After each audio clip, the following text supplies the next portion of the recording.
parking lot. That's where I'm parked. You know, I mean, it's relatively close by.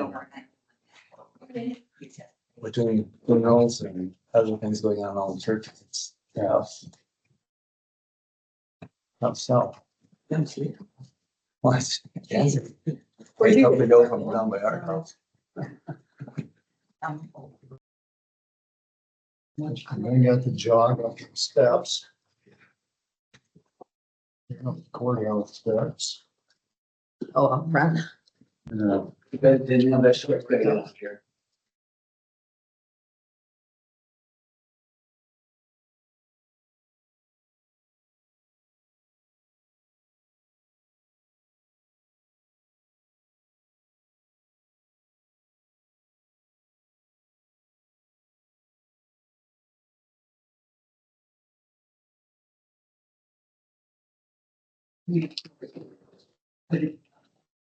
It's kind of.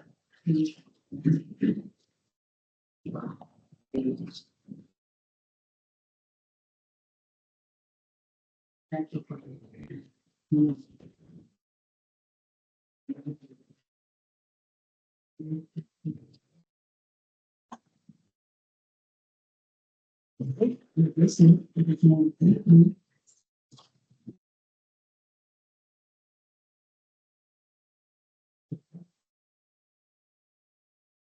Wait. Second.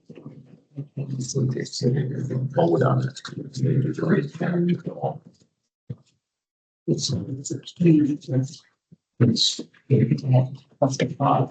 There's quite a few I've seen it. Yes.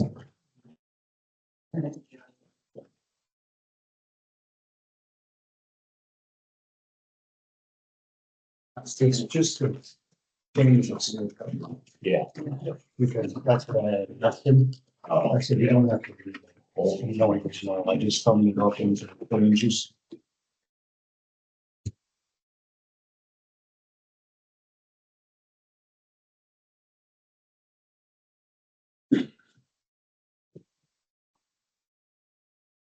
Yeah, I wish it was cool. Interesting. Yeah,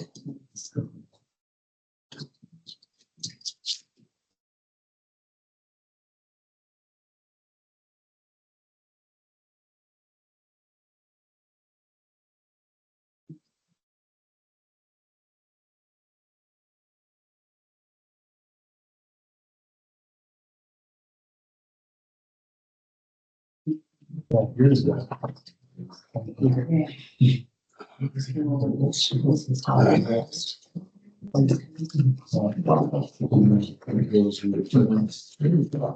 That's why they went. Someone all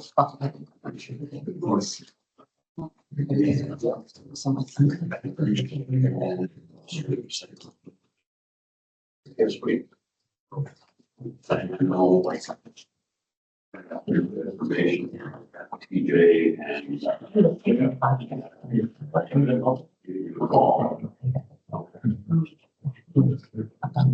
Yeah.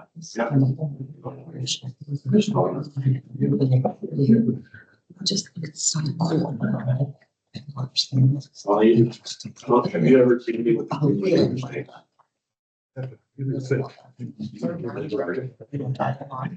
It would be.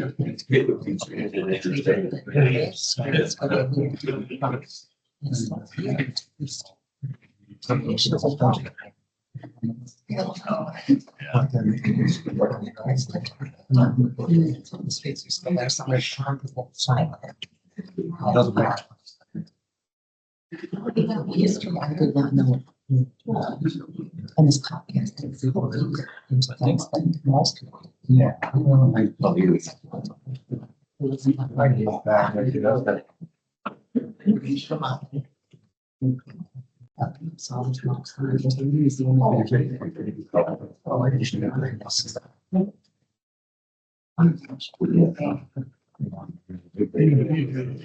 We're so popular around here. Even TJ had to park all the way down far in the farm beer over down there. I parked down in front of the Hansel shop. That's where I'm at. On that side. Yeah. The house. But it's still, it's, Well, you can circle all the way around the courthouse and everything else. There isn't a parking space for anything. That murder trial where they had the, that's public eye. I was talking to John, he said he thought it was tomorrow. Well, apparently the defense is not going to mount any case at all. And they're going to rely on the fact that they don't want it. And it's all circumstantial evidence.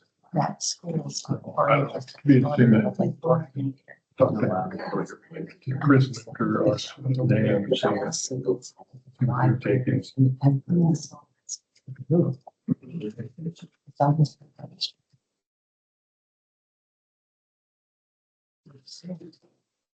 Interesting. You resist one. You don't want that sort.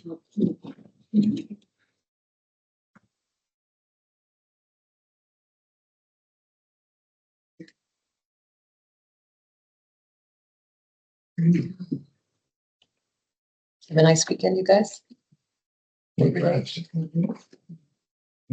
What we can. If you call mixing 45 bags a time, What do you mean? Yeah. What do you build? some retaining walls. Oh, a lot of work. You got a little electric mixer, shovel. One barrel at a time. One bag at a That doesn't go very far, does How it? many more you gotta do? I just gotta pour the floor now. So I got the 3 walls. Total of 69 bags so far. Yeah, if you want, I got a little electric mixer that you're bored about. Now I know. Now, A new thing. It's been parked in, it's a lot of it's been work. parked in storage because I haven't used, I used it the other day to mix 2 bags into a flagpole base. But hand mixing costs me. Are you harvesting much from the garden? The garden is coming to an end, but we're just about to the end of cancer. Even figured out a unique thing to do because this has been a prolific year for cherry tomato. Yes, it has been. Every year. Like earth, but found out you can roast them, blend them, spice them up, add olive oil, and it makes a nice pizza sauce. And then you can add a little brick of Borson cheese and stir it around and eat it up bread or put it on pie. They're like. They're pretty darn good when you do all that. People roast a whole can of them at a time and then freeze the roasted tomatoes to add to soup as well. So you get that Maillard, that, Yeah, that nice, Blackish. nice flavor. oh, it's great flavor. Yeah. But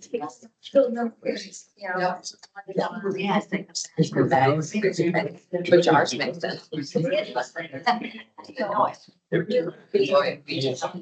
I got any more? You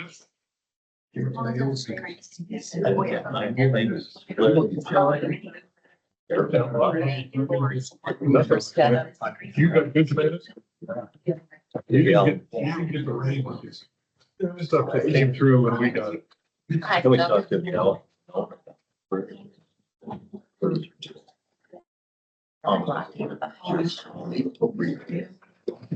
I hear exactly. I don't like too much. I overlook stuff. Yeah, the Johnston, you're talking about raindrops.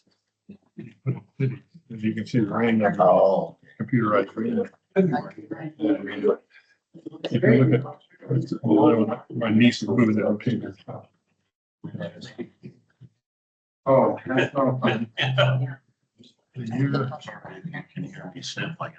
That's okay. They're. Okay, we got about 20. It was lowers. 37.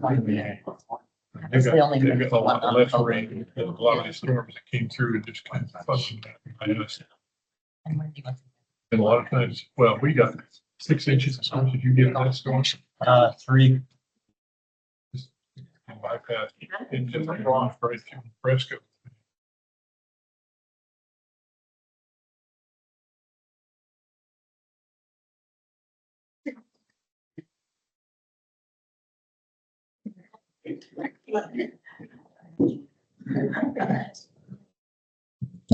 Hey, Michael.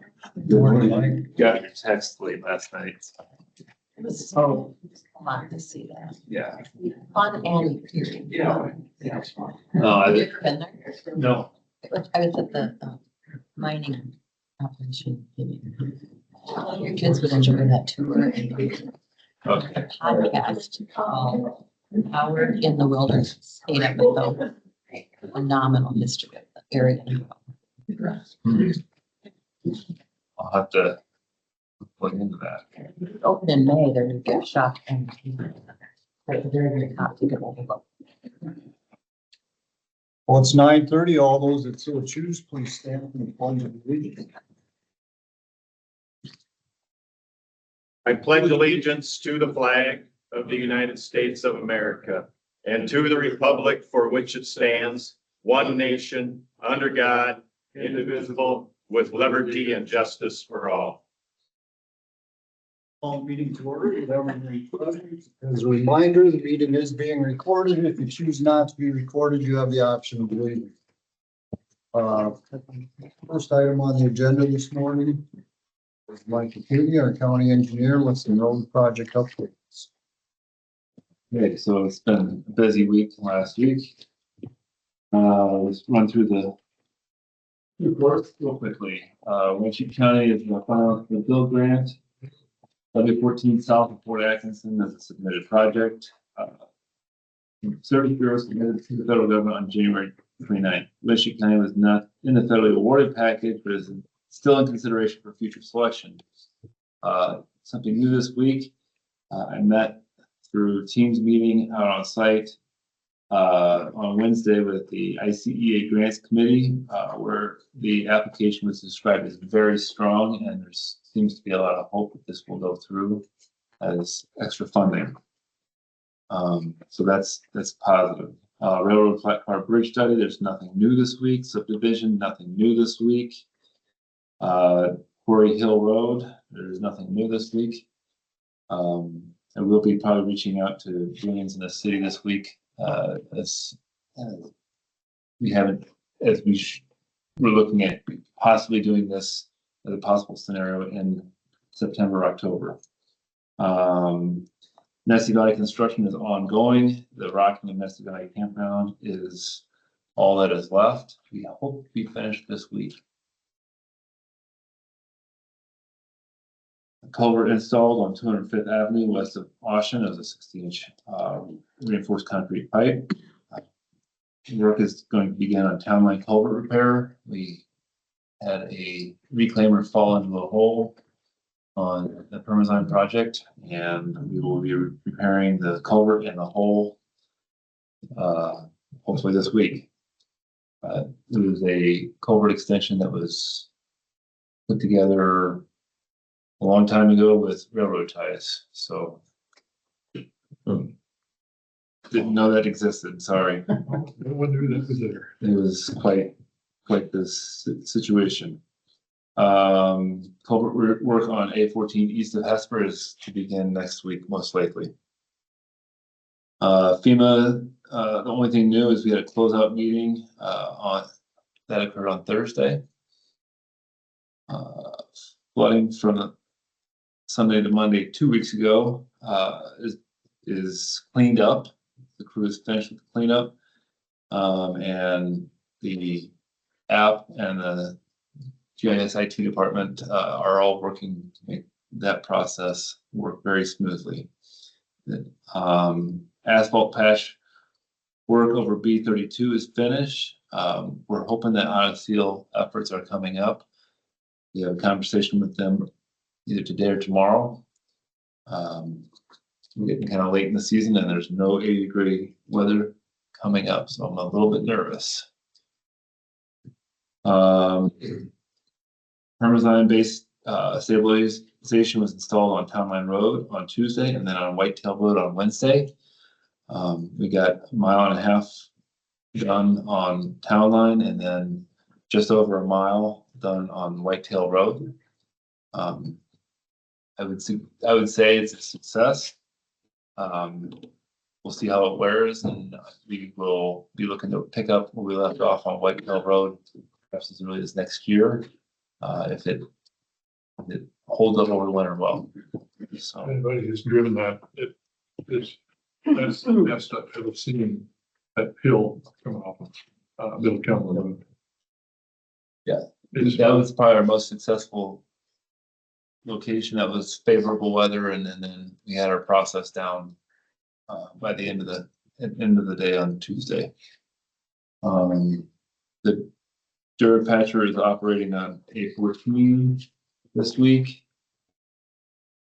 Bridge 307 is shaping up to be let in December of 2026.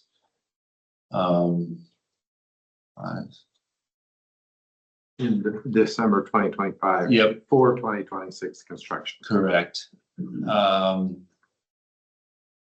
The NEPA clearance has been completed and the right of way has been agreed to. Bridge 208E began construction this week. Burns has been backed up by the rainy weather. The boxes, this is a triple box culvert, is going to be constructed at a higher elevation. Kind of a design change that's due to the fact that the existing abutments are poured with a lot of hard concrete, and the excavation of that was going to be very problematic. So we raised the box up. It makes the hydraulics less favorable, but gets the project done. Will that be done this fall? Yes. And then we're still watching out for all the native interests on that. Bridge 126 NEPA clearances have been completed, and it will likely be let in December with Bridge 307. And we are still working on the right of way there. Frankville Road, there's nothing new this week. Sign grant, all the signs have been placed. We are doing the administrative side and gonna be submitting to the DNR for reimbursement, hopefully as early as this week. Annual report has been submitted to the DOT. Efforts to update the report for DOT request on Friday are to occur this week. Ice control bids were sent out. 2,000 tons of ice control will be stockpiled at all 6 shops for gravel roads during significant ice storm. And then 3 weeks ago, I submitted to the Service Bureau for consideration of federal funding for the replacement of Bridge 307 through the Bridge Investment Program. It would have been a package deal with other counties. The bridge was not selected by that grants committee to go forward, so we're back to the drawing board on trying to get that repaired. Is that 307 or 107? That's Bridge 107 on W20. It's the narrow bridge. It's 20 feet wide. So the abutment on the south side is got a lot of rust, and trying to make that, either keep that viable for and extend the viability of it, or with this grant we were hoping to replace it. But that was a tough grant, even if we would have been selected to be able to fulfill. And finally, fuel bids went out and are due back on September 26th. Do we have a projected bid date yet for the last piece of W14 pavement who went through Spillville? I have not seen it. Nothing has come to my desk on any of that information. Our water project is proceeding and water connections are being completed. They've got their concrete work to do, but they'll be done by their November deadline. On Bacon. It is in the program to do next year. So that's all I can tell you on that. I have not seen any updates that I can be actionable towards on that in that regard. So that I am aware, and I know that the progress has been much better this year than it was last year. So Couple of things, W14 south of Fort, how much is that grant possibly for? I'm blanking on the numbers right now. It's been a long time since I looked at that. Sorry. Sorry to put you on the spot. Yeah, but it's just we were in it's roughly a 70-30. So we would pay 30%, and a 70% would be federally funded. And I can, and if I had brought, I would not bring that's fine. It's accessible through the 5-year program. You know, I can email that to the board. And Back to the office. then the other thing on that Odyssey, that gets pushed back much farther, is a possibility of holding off on that till next year. That's the concern. The issue there is gonna be, the contract, and how those negotiations go. Like I said, we've reached out to Aztec. They were ready to go a month ago. We were not. And so that's Now we are, and they're not. right. And then Okay. we gotta look at kind of, what's fair on that. But hopefully, the idea is the Odyssey will happen relatively soon, and we'll have weather looks good, month plus out. But if they go too much farther, that may not be the case, and it may change. So Well, I think that road gets more traffic than Kueny Ridge did too, to help.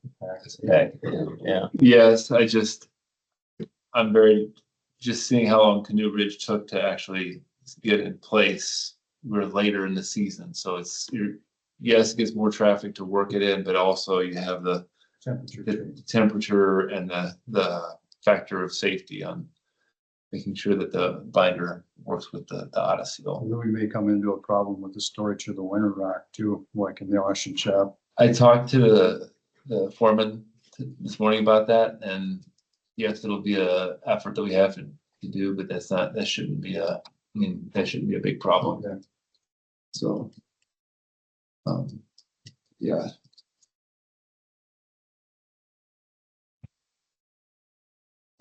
you got an estimate on what the flooding cost us? The amount of rock that we put in place, not counting labor, just material, is over 110,000. So Just rock, just rock. So no hauling or like nothing? no, so yeah, that's one of the things that we did, because there was quite a bit of shoulder damage on one side of Middle Calhoun. We went ahead and shouldered that. So that's going to be, that upped our total quite a bit on that. So we'll see where that number falls, but it's going to be higher than the 125,000 as originally estimated. There's only a couple of us counties up here that were even in on it. It was Chickasaw County put in at over 400,000, and then Winnebago was, I want to say 90,000. So we're not even. So, and we were the only 3 counties to get the disaster proclamation. So 5 million is the statewide necessity, and statewide threshold before federal funds are dispersed. 6.2. I don't remember that 6.2, 6.2. but 5 million was the number that I had in my head. It's 6.2. Yeah, we're nowhere near that. No. It's irrelevant at that point. Yeah. So,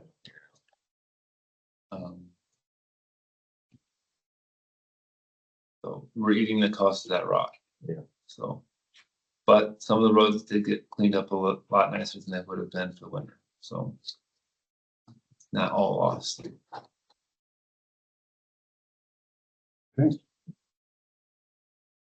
Anyone have anything else to like?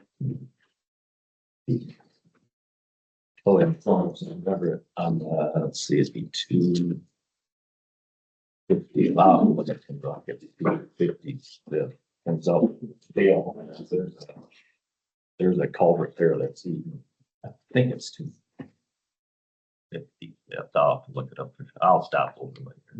Is it, It's on the south end of, I think it's 255th, there's a culvert eaten away, we drove by there last week, and you ain't paying attention if you didn't know it was Comes Okay, in the road about 1.5 foot. I meant the road is pushed out, but yeah, okay, 250. I'll stop over.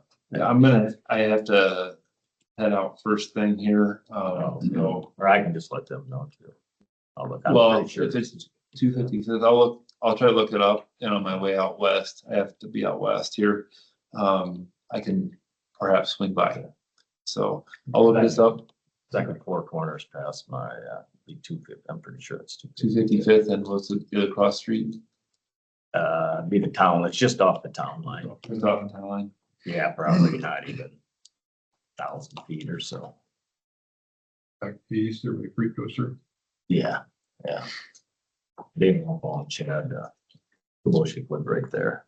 Yeah, on the town line, so it's pretty noticeable. I'll go look at that, Yeah. out west.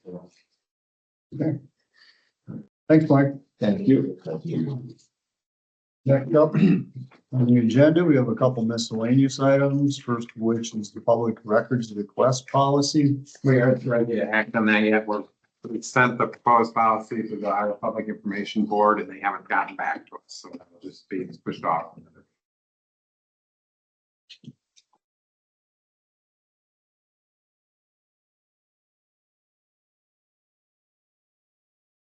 Next up, discuss possibly act on funding request for the city Decorah Sports Complex.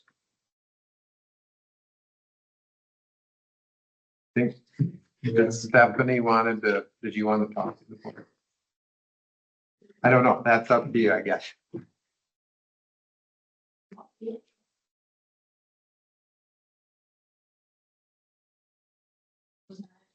You're expecting. I'm sorry, maybe I you're, can just speak to the cat. yeah, I think that's what they were. Sure. Yeah. So, a few years ago, I was here for the sunflower project that we helped spearhead. So we're very familiar with the CAT grant that was submitted at that time. Of course, that was, I think in 2022, that'd be 22 or 23 that we applied for that. And at that time, and current, it is required that the county actually contribute in order to qualify for that grant. So they want to see that there's widespread support for the project that's being submitted. This athletic complex is clearly a countywide project, in my opinion. There's great representation when you go to any sort of park and rec activities, but then, there's club sports too that will be utilizing that facility as well.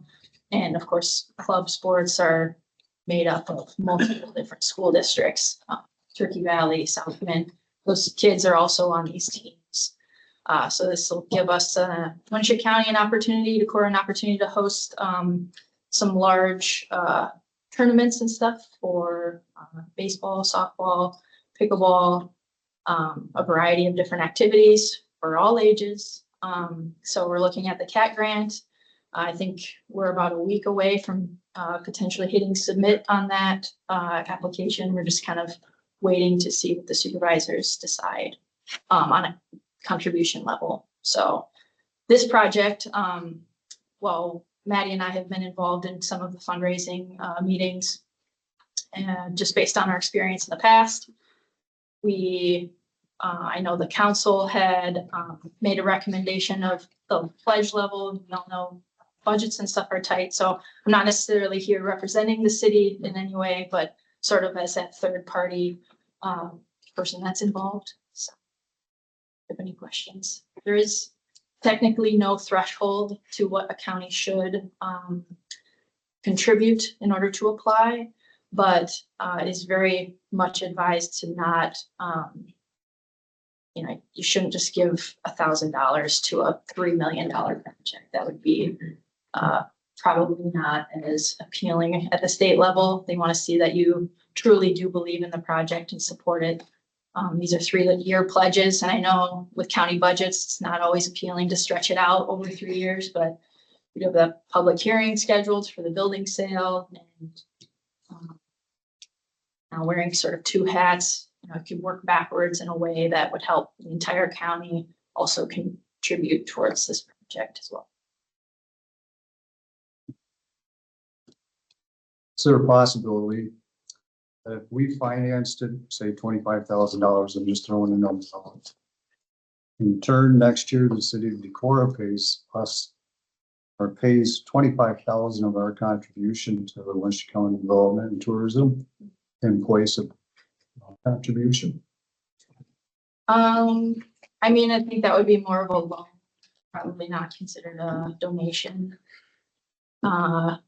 I don't know how that would be viewed, like the cat board. I don't know if that's ever done. Yes, I'd have to ask them, but I doubt. That would be more like that would fall into the financing category, which then, you know, the contribution from the county would be a zero because it'd be falling into that. But in turn, Last it little looks like the 10%. contribution for this year, and the city can voluntarily pay that 25,000 back to Winneshiek County Development and Tourism, probably out of the hotel motel tax fund. I know they're contributing quite a bit of money from that fund already to this project. And I mean, in terms of tourism attraction, because this is a tourism grant, right, that they're applying for.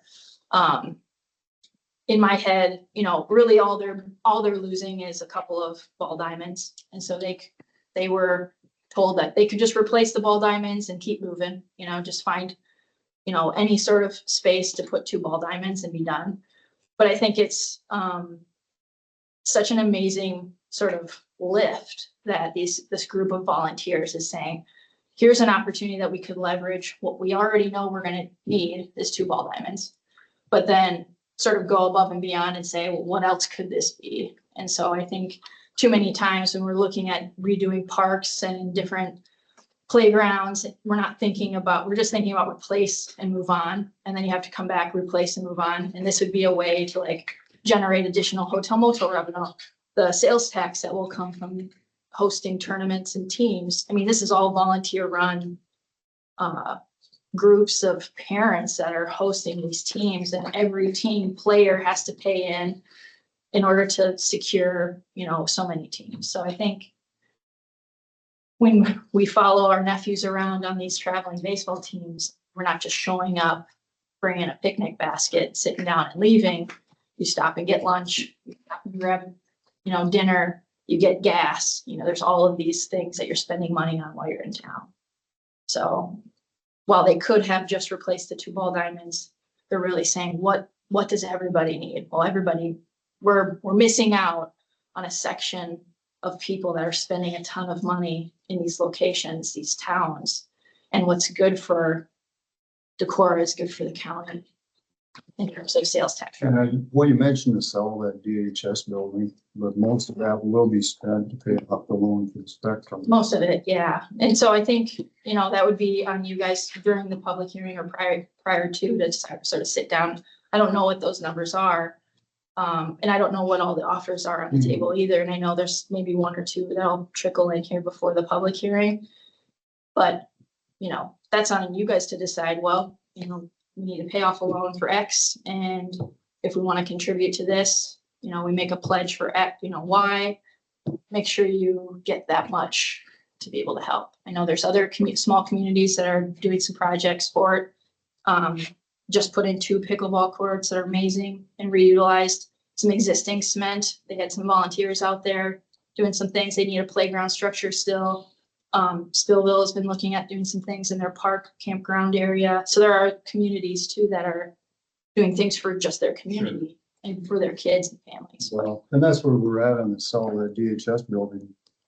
We're not even positive that we are going to sell it at this point. So we are really strapped for funds if that doesn't happen. Sure. And we got, you know, we said $100,000 worth of damage on roads. I mean, that money, yeah. So there's Planning, a lot of factors that come into play here. Yeah.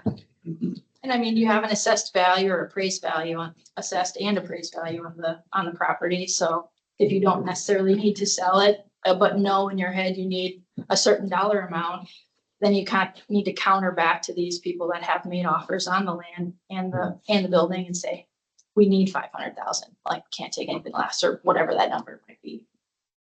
We've already made the payment on the building, and so that 250's got to go for the building or whatever. It's gonna be Yeah, over. that's already been spent. Yeah. Right Yeah, now, but it's above and beyond, if there's storm damage that you could draw from. We got plenty of places to put it that are already in front of this, yeah. And the community pressure will also be there from 7 other incorporated towns that Yeah, they'll want money something, too. something has to be done. We have none.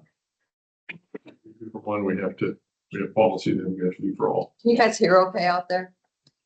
What we're saying? I know it's unfortunate that we're not able to do that so they can have a better mean- chance at the cat grant. I mean, giving us a couple weeks, no, we can't plan that way. We should have been, they came 2 years ago maybe and said, hey, can you work some? Maybe we could have did something, but 2 weeks, we don't have the money. Plain and simply don't have the money.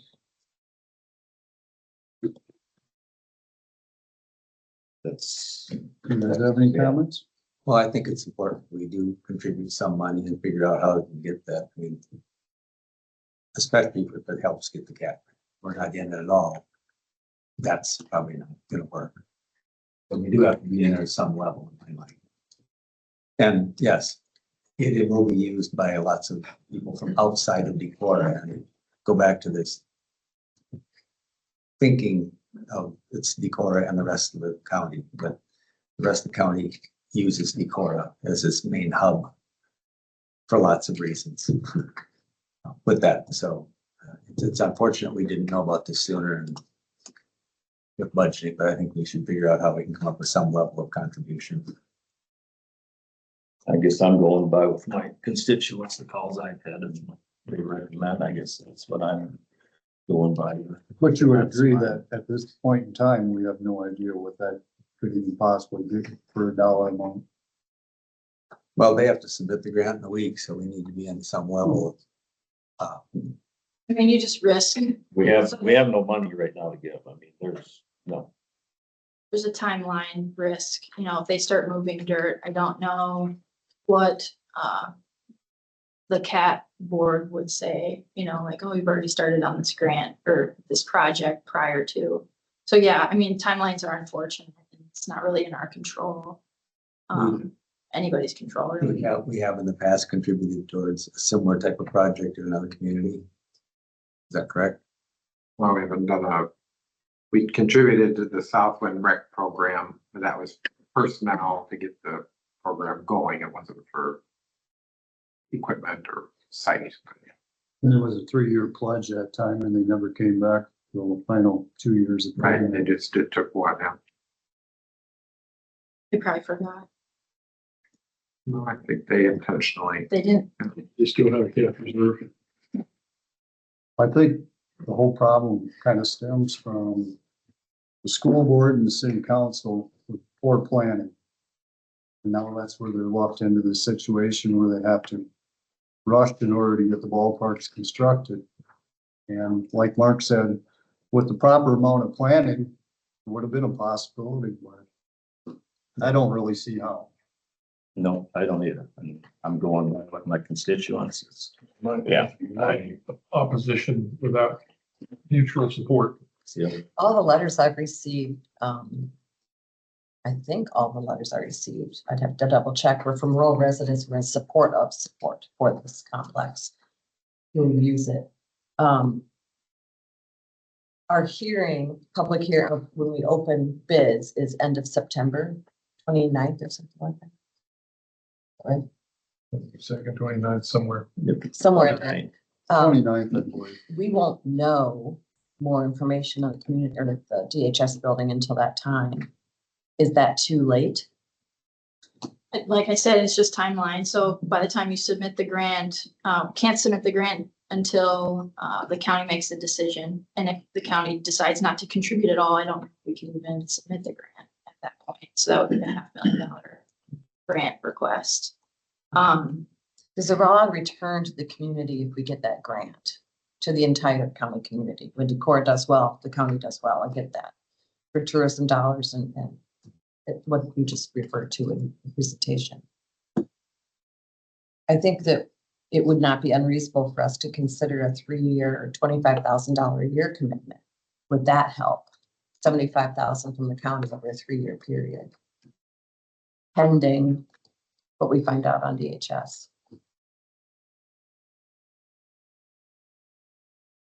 Because all the letters I received are rural residents saying, we use these county facilities, we use those ball diamonds, we use the pickleball courts. This would be a boon, a big boost to the area. That's what I've received. Didn't you all get those letters too? No. No, no, No, I've got more negative. I'll forward them to you. The I thought they were majority. to the Board of Supervisors. I've got more positive, All right. heard more positive than negative. Well, I've been one positive and 28 now negatives. Via Yes. email or like in writing? Phone calls, people calling. Okay. Well, I'll email the letters to the full board. I thought they were to the full board. I had two this morning from rural residents in verbal. Yep, mine are all verbal. well, at this point, we know we can't promise any funding, so I'd like to keep the agenda moving along. For further discussion. 25,000.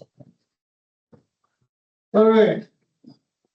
Next item on the agenda, a public hearing for the Gehling Hemesath rezoning request.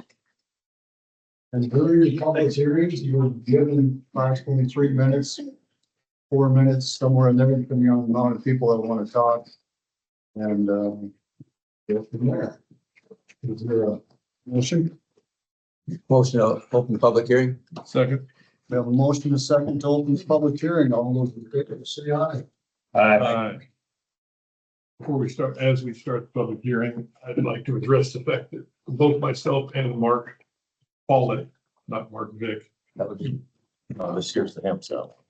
No, this is the Hemesath. Yes, this is the Hemesath one is first. This is the Hemesath. I received one phone call from Hemesath explaining their family situation to me several weeks back. I did too. I had the same. That's also. Likewise. Before the meeting. Tony, what do you have? All right, well, seems like everybody's pretty familiar with what's going on here. We have, the Hemesaths, David and Julie Hemesath are requesting to rezone 5 acres of land, family ground to AR to build a house on it. P and Z held a public hearing on, let's put down the date. P and Z held a public hearing on this. They ultimately voted to deny it by a 1-5 vote. And, Dave and Julie are both here. Whenever you get up to speak, state your name, so then we can record. Go ahead. All right, I'm Dave Hemesath, my wife Julie. I got a little bit of background. About 22 years ago, Ed sold off, which is Julie's dad. Sold off 5 acres of ground to Ralph and Linda Breitner. And that's on a lot that's right across the road from where we want to build. And so that lot is in the same quarter section where we want to build. So that's why we have to rezone. Julie, executor of Ed's estate, and she's been one of his primary caregivers, and she's been taking care of his financial affairs for the last 6 years of his life. We opened door retirement there on the land that's been in the farm for over 67 years. They'll allow us to be at this location to pay our local community.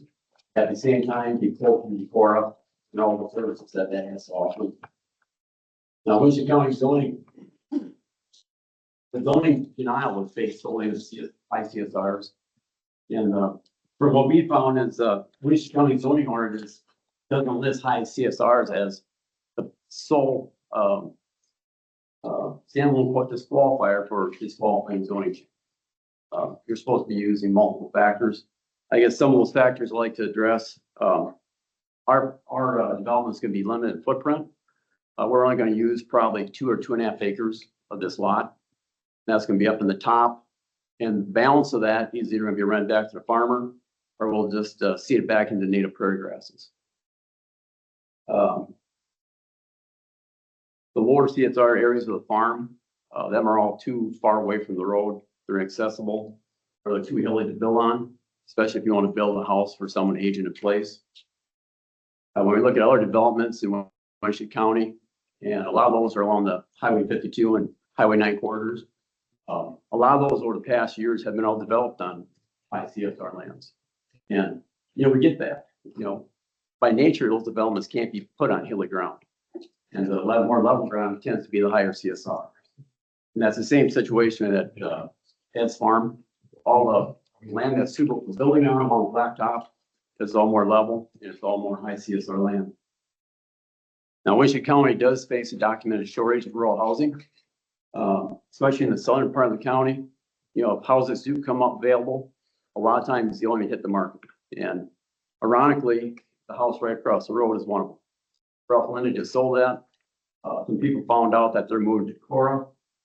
They got an offer that they accepted, and they sold what I'll be listed. So what we're gonna do with this project, we're gonna be creating an age-friendly home to help us remain independent longer.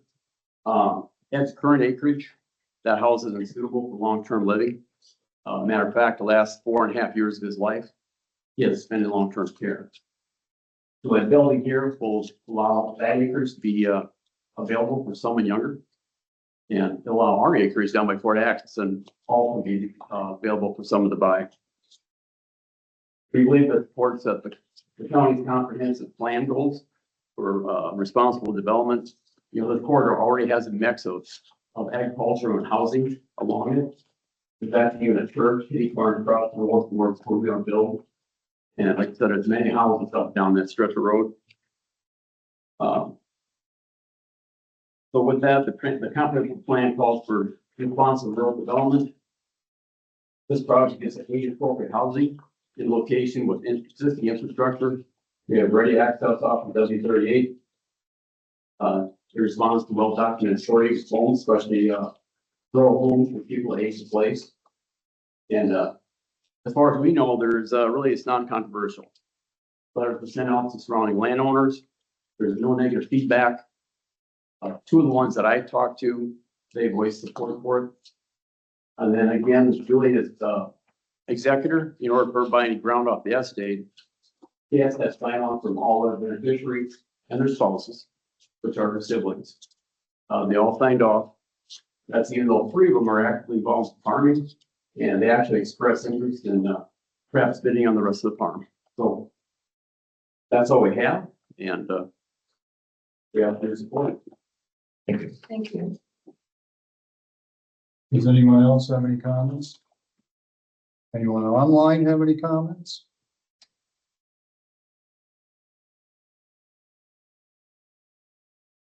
Any questions for? Does anyone have any questions for anybody? This would be a new septic and new well. Yes. And Tony, you reported that 7 letters were sent out with no response. So for this particular hearing, for today's hearing, I have sent 7 letters out on August 18th and have received nothing back.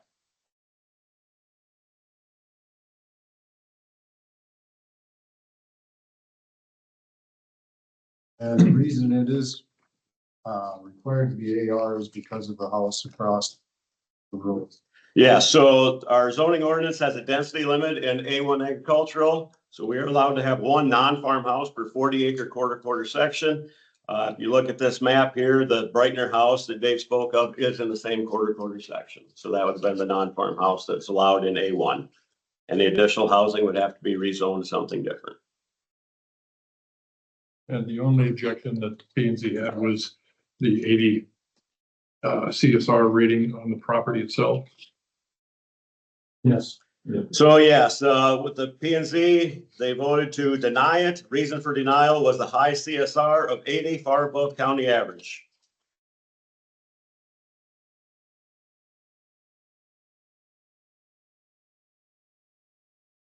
For our conversation in your office, right in the other side of that section line, where Dave was to build the house, he can still put a driveway all the way to Little Kelman. And then you can actually get this property rezoned out A1 at that point, correct? As long as the house back in that other section. So that is correct. The lot that Dave and Julia picked out goes right to the quarter line. So if they would add just a small amount of ground going to the east, the house itself could be in a fresh quarter section, and they could totally use up the current drawn lot as driveway, And actually take more. and they would not be here. You're taking more out of production at that point. That's correct. Right here's the section line. Mhm. Maybe that 1 and 7 is. If the house sat there in theory, then they could still take the driveway all the way out, and you're taking the 5.5 acres plus more out of production, and wouldn't even have to get rezoned.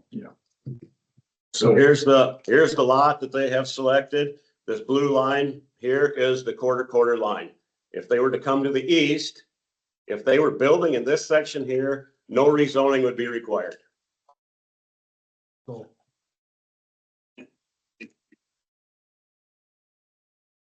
well, actually, you would be taking more ICSR land out of production, and they wouldn't even have to rezone. They wouldn't have to go through this process. And their plans were, David, I understood your plans are to put either in trees or native prairie, the balance of your property outside of the house footprint. Yeah, the balance to the south and the east, that would all be native prairie or it'd be farmed. It shows kind of trees there, they're actually be closer to the house. Right. Just for shade. So the top of that lot, almost right in the corner is the highest level place. So that's the area. It just works out well and you put it there and the rest of it grows. Drains throughout. Drains right into the excellent there. Is are they correct in saying that our county zoning doesn't put in CSR as more of a primary? Is that more of a statement? So there is nowhere in the zoning ordinance where it lists a number as, minimum CSR above this, preserve below that. In both the zoning ordinance and the comprehensive plan, it does state that the purpose of zoning is to retain prime agricultural farmland. So the P and Z does always look and consider the CSR, which is the quality of the farm ground, the quality of the land itself, when they make a decision. I cannot recall another instance, whether it's happened or not, I cannot recall one where they have ever denied a rezoning solely on the CSR. Nor have I, and I sat on that P&Z for. Likewise, I sat on it for a couple of years and never saw that. And for another conversation we had about an upcoming public hearing, just up the road from where that property is, it is on Highway 52. There's a horse arena there, with a gravel parking lot, and I think the CSR rating was 81. It was very similar to these others. I don't remember the exact number. And that was permitted.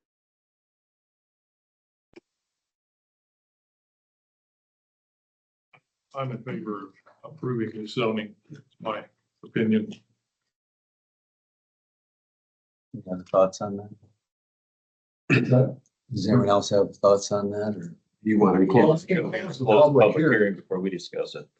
We can discuss it during the public hearing too, and I can ask some questions of, Yeah, you can ask some Family. questions of them. is there any reason you don't want to do the driveway off the gravel road and go into that next section?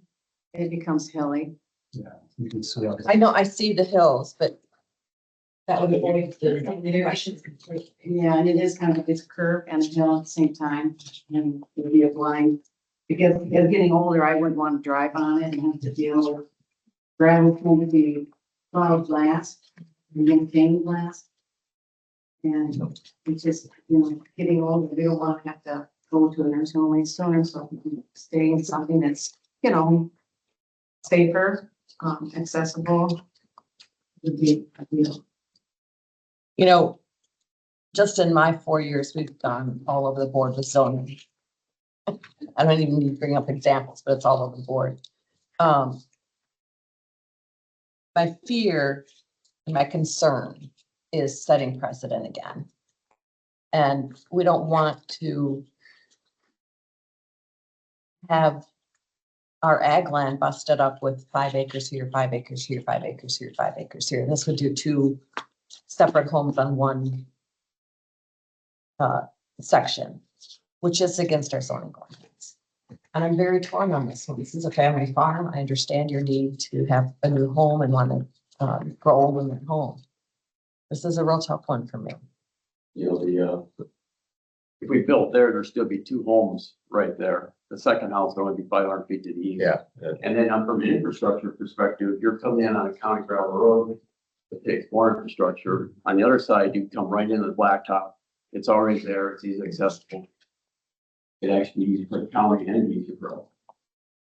And I mean, the county orders gotta change. We're at 2025, we living That's back. crazy. It's Decorah's, you can't build, Decorah's full, other towns full. I mean, We have no, things have gotta change. that's why we approached, Yeah. that's why we tried to accessory dwelling units to get more housing in rural areas.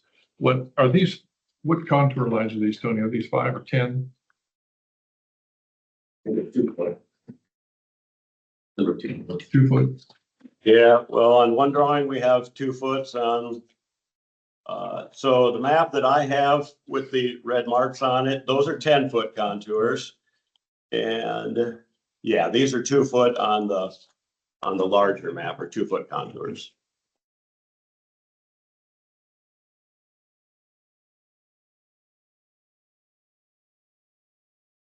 Yeah, I see. I'm, That's really good. Yeah, especially away from Middletown to drop off pretty quick. Yep.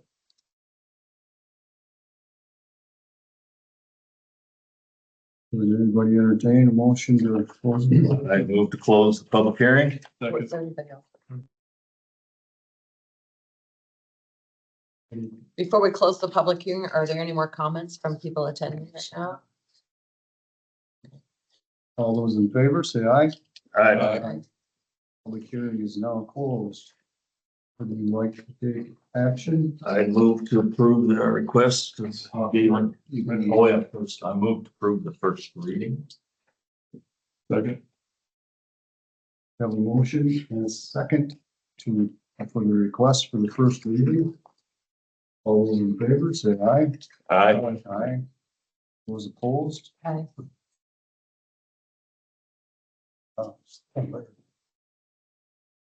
So All right, will we have a vote on this then?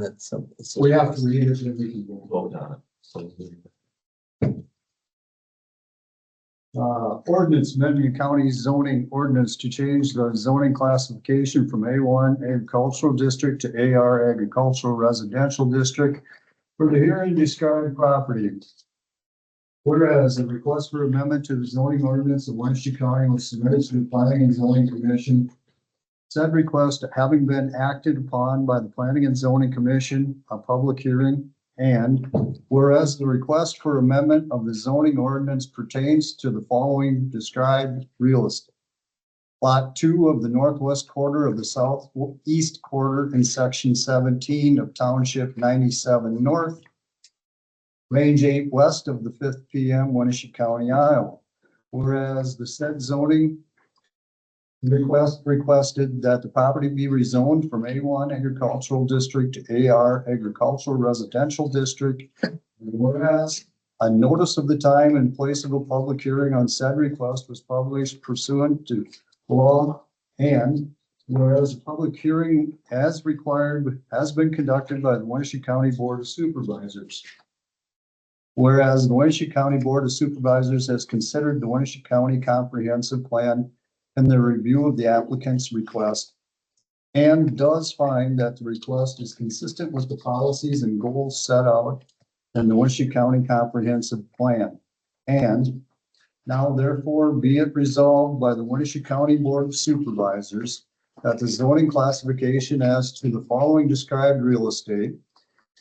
Lot 2 of the northeast quarter of the southeast quarter in section 17 of township 97 north. Range 8 west of the 5th PM, Winneshiek County, Iowa, is hereby changed from A1 agricultural district to AR agricultural residential district. That the zoning map of Winneshiek County, Iowa be modified to reflect this change. Repealer, all ordinances or parts of ordinances in conflict with this zoning ordinance or inconsistent with the provisions of the ordinance are hereby repealed to the extent necessary to give this ordinance full force and effect. Observability clause. and any section, part, or provision of this ordinance shall be adjudged invalid or unconstitutional. Such adjunction shall not affect the validity of the ordinance as a whole or any section, provision, or part thereof not adjudged invalid or unconstitutional. Effective date, the ordinance shall be in full force and effect after its passage and publication as provided by law. I move to waive the second and third reading.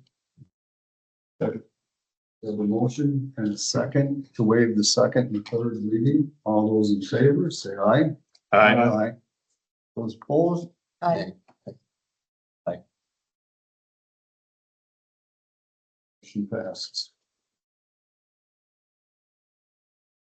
Anyone like to say that?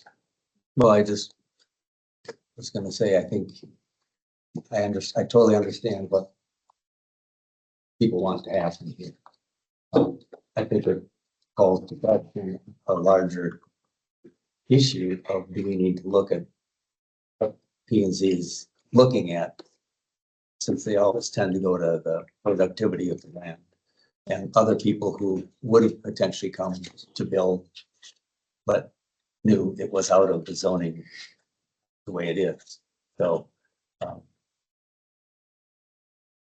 to be consistent and supportive of the Planning and Zoning Commission on how their directives are at the moment. Maybe we do need to look at our plan, have an update to it, on what our priorities are going to be in the future. So I definitely like to support our Planning and Zoning Board who have done their research and tried to be consistent, I guess. But anyway. But I'm gonna say one thing, we had one here 3 years ago or so with a 58 CSR, and they're saying that's the highly productive land. Come on. I've been in the farming business my whole life, 58 CSR, no. And they denied that. So where do you set the CSR level at? And What's it gotta be, a gravel pit you're gonna build your house in and have no lawn at all, or what? That's my argument. There's one on the planning and zoning, know what CSR means. You sat in a combine and watch your combine monitor go and you hit a 58 CSR ground, it's a low dry, and get nothing. Zero. I I think watched this it. more So- discussion about, Yeah. the zoning ordinance as it stands and, how many houses per section. And that's where I'm having trouble with this one, but like I said before, so many times in this county, we haven't done that. We've ignored our zoning ordinance and does that make it right? No. But in fairness, this is a hard one. This is a family farm. Can there be conditional use on AR? Construction? Can we say because it's a family farm? It's really a difficult one for me. Tony, I have two questions for you. One would be, as a board in past history, has this a similar situation occurred before where the board passed similar projects? So one, we're not in public hearing anymore. Do you want me to answer? no, probably not. Nope. Good.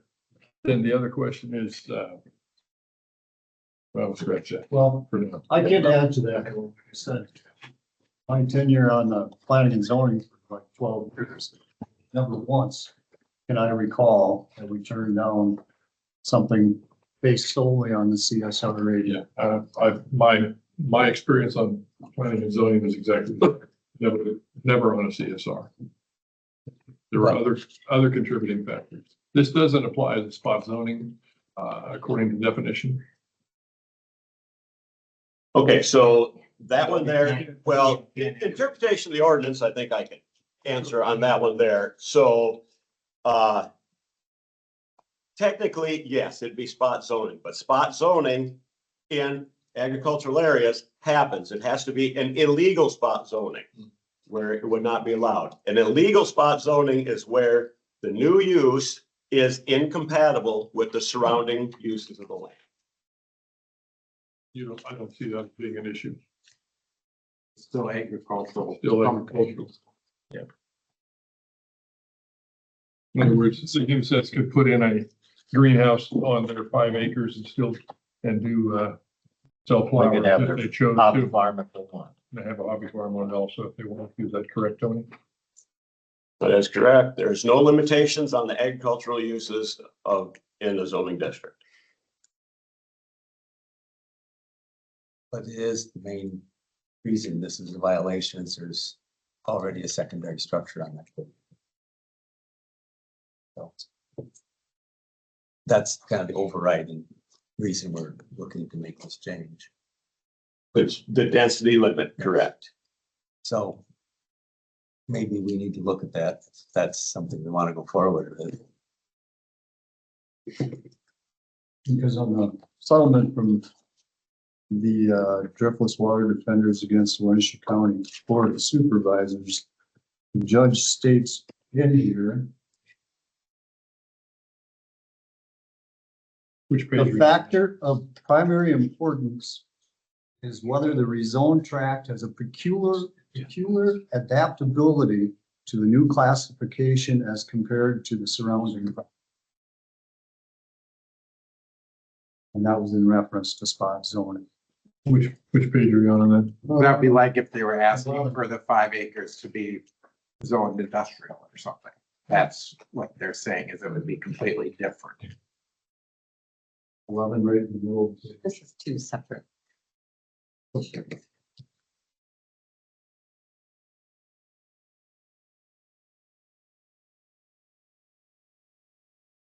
If nothing further, I'd move to approve the Hemesath and Gehling rezoning request. Second that. We have a motion and a second to approve the rezoning request from A1 to A2. AR, excuse me. Is there any further discussion? None? All those in favor, say vote resolution. Mark, Nay. Shirley, Aye. Mark, Aye. I also passes 4-1.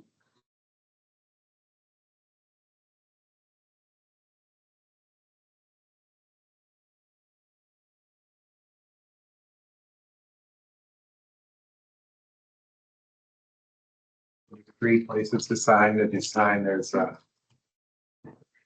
ordinance, the map, and there's no. Make a change. Board of Supervisors, motion, initiate amendments, or you don't do something. So, You want to share that widely? Or speak outside? Well, The next- Mark was asking, you know, kind of on this. Meeting. Three spots? not, yeah, It's gonna come the up. one at 11:40, not the one at 11, or at 10:40, not the 10:30 one. Our zoning administrator has something to share. All right, so Supervisor Faldet was talking about making changes to the ordinance or considering changes to the ordinance on the density limits. So if the Board of Supervisors wants to make a change to the zoning ordinance, section 504.1 initiation amendments, it's number 2. The Board of Supervisors may, on its own motion, initiate amendments by referring them to the zoning administrator and commission for review. So you would just make a motion in here that, yeah, we want to discuss making changes to the density limits in the case that Mark was talking about. And then if that motion passes, then you would just refer that to me and we would take it to the commission and consider those changes. Thank you.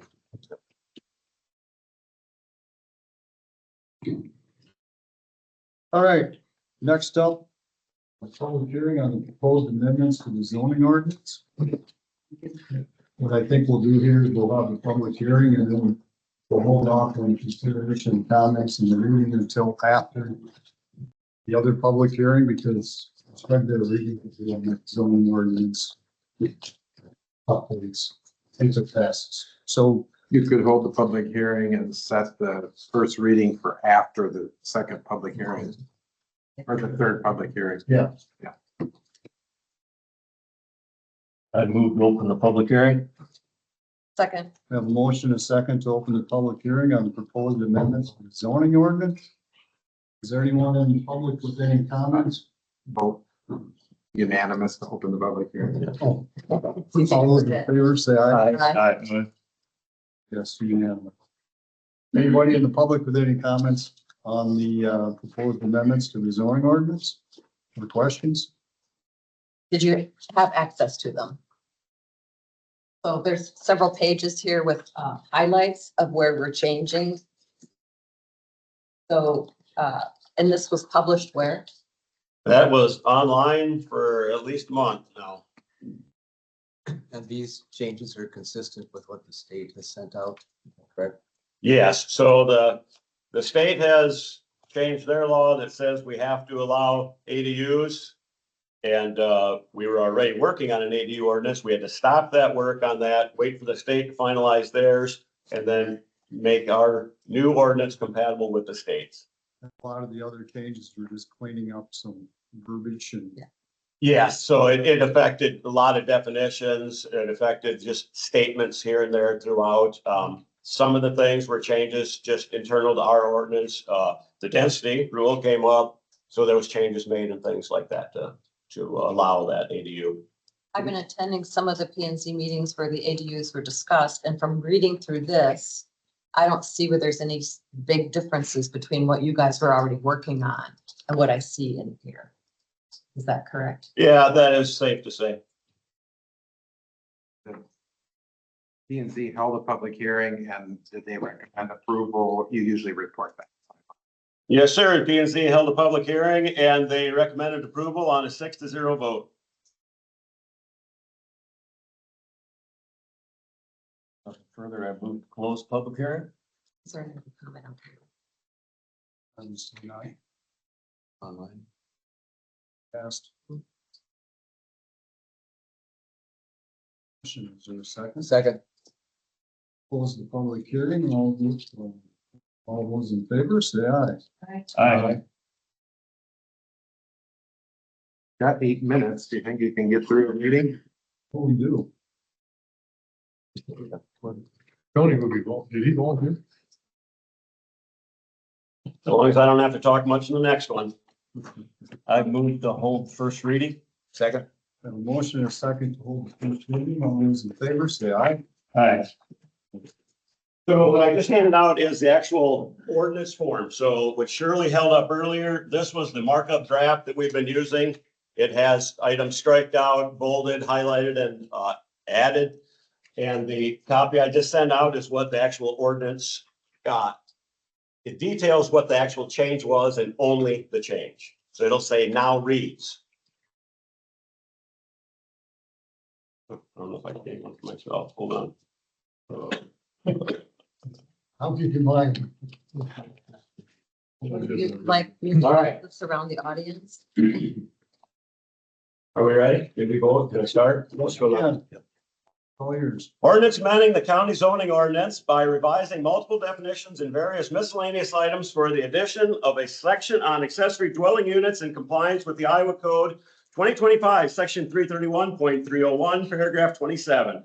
Whereas Planning and Zoning Commission have held a public hearing on the proposed amendment. Whereas a notice of the time and place of the public hearing on said request was published pursuant to law. And whereas the Winneshiek County Board of Supervisors have considered the Winneshiek County Comprehensive Plan in their review of the proposed amendment and find that the request is consistent with the policies and goals set out in the Winneshiek County Comprehensive Plan. And whereas a public hearing as required has been conducted by the Winneshiek County Board of Supervisors. Now therefore be it ordained by the Winneshiek County Board of Supervisors, one, that 404.5 anchor as amended will now read, any device at the manufactured or mobile home stand designed for the purpose of securing a manufactured or mobile home to the ground. That 2, 404.30 dwelling as amended will now read, any building or portion thereof which is designed or used exclusively for the primary residential purposes, but not including a tent, cabin, recreational camping vehicle, manufactured or mobile home, unless the manufactured or mobile home has a 911 address.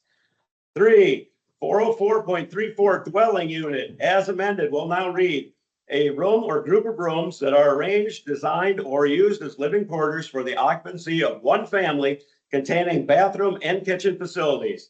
4, that 40436 factory built structure as amended will now read, any structure which is wholly or in substantial part made, fabricated, formed, or assembled in manufacturing facilities for the installation or assembly and installation on building site. Factory built structure includes the terms mobile home, manufactured home, and modular home. 5, that 404.64 manufactured or mobile home as amended will now read, 1, a manufactured home is built in one piece on a non-removable steel chassis and is towed to its destination in one piece. Manufactured homes may be single, double, or triple wide and must be anchored, but are not always placed on a permanent foundation. They conform to the 1976 HUD code. Or 2, a mobile home is a pre-1976 manufactured home. 6, that 404.65 manufactured or mobile home park as amended will now read, any site, lot, field, or tract of land upon which 2 or more occupied, manufactured, or mobile homes are harbored, either free of charge or for revenue purposes, including any building, structure, vehicle, or enclosure intended for use as a part of the equipment of a manufactured or mobile home park. 7, 404.66 modular home as amended will now read, a home that is built in 2 or more sections that are transported on trucks and placed on a permanent foundation. They resemble a stick-built home and appreciate in value. 8, the A1 agricultural district allowed accessory uses and structures, line 5 as amended will now read, accessory dwelling units, mobile and or manufactured homes on a permanent foundation with 1 mobile home per farmstead, and any additional homes inhabited by the immediate family or employees of the farming operation. 9, the A1 agricultural district minimum bulk requirements, paragraph 1 as amended will now read, density, non-farm, single-family dwellings other than severed farmstead dwellings, 1 unit per 35 acres using quarter section boundaries. Density limits shall not apply to accessory dwelling units. 10, the A1 agricultural district minimum bulk requirements, paragraph 3 is now deleted with the remaining paragraphs renumbered. 11, the A2 agricultural district allowed accessory uses and structures as amended will now read, all those accessory uses and structures permitted in and regulated by the A1 district regulations, excluding ADUs. 12, the AR agricultural residential district minimum bulk requirements, paragraph 3 is now deleted with the remaining paragraphs being renumbered. 13, that the R1 urban fringe residential district minimum bulk requirements, paragraph 2 is now deleted with the remaining paragraphs being renumbered. 14, that the R2 unincorporated residential district minimum bulk requirements, paragraph 2 is now deleted with the remaining paragraphs being renumbered. 15, that 702.3 as amended will now read, in any district, no more than 1 principal structure housing a permitted principal use may be erected on a single lot, except in the case of 1 agricultural farmsteads within the A1 district or 2 ADUs within any allowed district. 16, that 702.8 as amended will now read, manufactured or mobile homes occupied as a permanent or temporary place of residence shall be located only in an approved manufactured mobile home park, with the exception of those occupied by the immediate family or persons involved in the farming operation, either full-time, part-time, or those used as an ADU. 17, that 706.5 parking stall requirements table as amended will now include manufactured mobile home with 2 parking stalls for each lot. 18, the title of section 707 as amended will now read manufactured/mobile home parks. 19, 707.10 paragraph 1 as amended will now read manufactured mobile home. 20, 707.13 paragraph 16A as amended will now read, phase 1 shall include a minimum of 25% of the number of manufactured mobile home spaces indicated in the total plan approved, but in no event less than 10 spaces, and shall be completed within 1 calendar year from the date of commencement of construction. 21, the 707.13 paragraph 16B as amended will now read, each subsequent construction phase shall contain a minimum of 15% of the total number of manufactured mobile home spaces shown on the approved plans. Proportionate open space areas are, as required by the ordinance, shall be met for each construction phase. 22, that a new section 716 reserved for future use will be added with no additional text. 23, that a new section 717 accessory dwelling units ADU will be added and read. 717 accessory dwelling units, 717.1, purpose. The purpose of the section 717 is to retain usable farmland while simultaneously increasing the housing supply in Winneshiek County. Allowing construction of accessory dwelling units would assist families caring for aged or disabled family members by permitting private but nearby dwelling units. 717.2 definitions. 1, accessory dwelling unit, an additional residential dwelling unit located on the same lot as a single-family residence that is either attached to or detached from the single-family residence. 2, principal dwelling unit, the primary permitted single-family dwelling on a lot. 3, total gross living area, the interior habitable area of a dwelling unit that is above ground, including finished attics, but does not include finished basements, a garage, or any accessory structures. 717.3, administration. The applicants must be the landowner of the lot in which proposed ADU will be located. If the county denies an ADU construction compliance certificate, the reason for denial shall be provided in writing to the applicant and include any remedy necessary to secure approval. 717.4, required information. The applicants requesting the building permit will provide the following information to the zoning administrator. 1, name, address, and contact information of the applicant. 2, a plot plan sketch indicating A, property lines and physical dimensions of the subject property. B, location of the principal dwelling unit with dimensions indicated. C, location of the proposed accessory dwelling unit with dimensions indicated. D, location of other accessory structures on the property.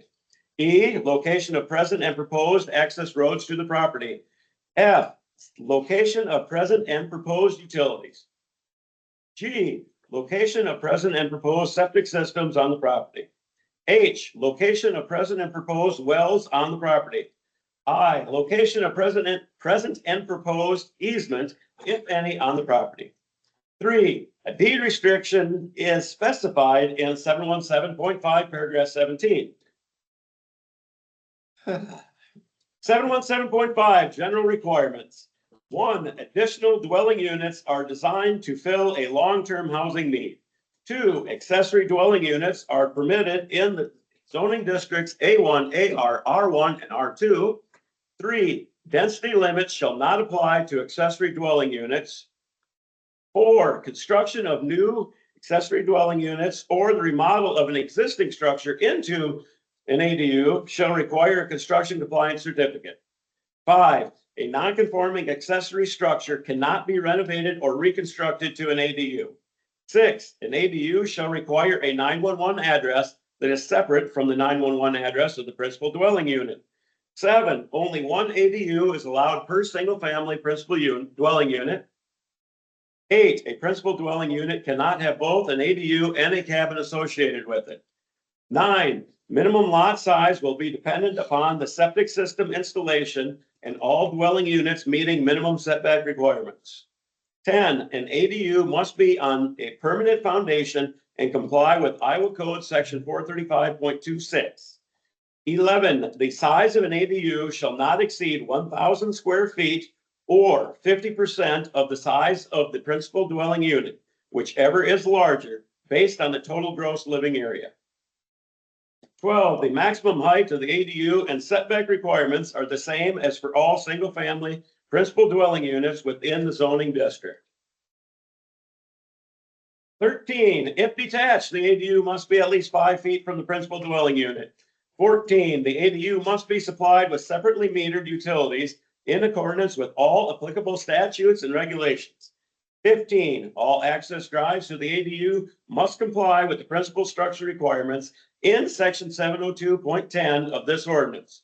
16, the ADU may have an attached garage. 17, the ADU cannot be sold separately from the principal dwelling unit.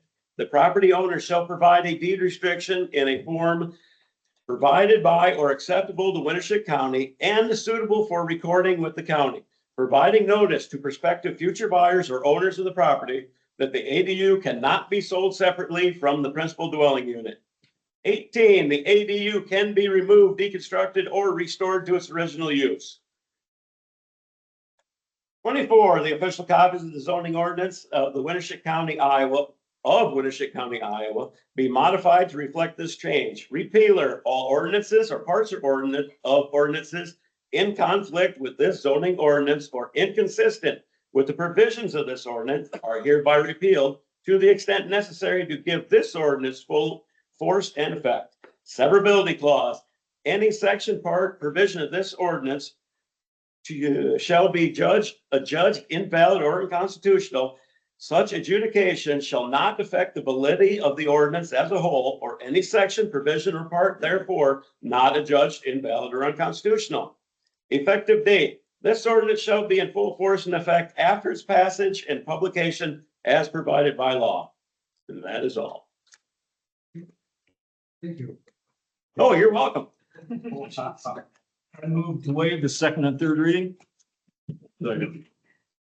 Did you second that? We have a motion and a second to waive the second and third reading. All those in favor say aye. Aye. Those opposed? Second and third readings are waived. I move to approve the proposed amendments to zoning ordinance. Second. We have a motion and a second to approve the proposed amendments to the zoning ordinance. In the roll call. Aye. Mark, Shirley, Aye. Mark, Aye.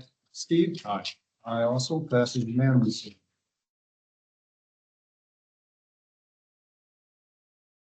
I really do thank you.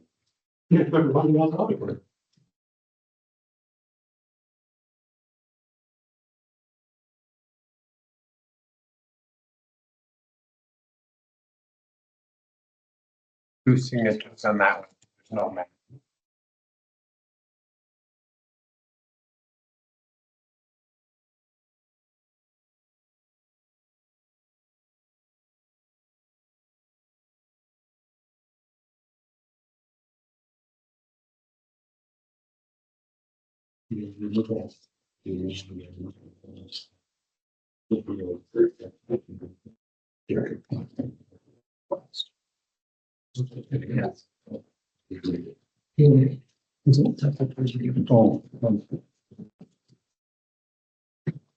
All right, next up, we have a public hearing for the Ulring rezoning request.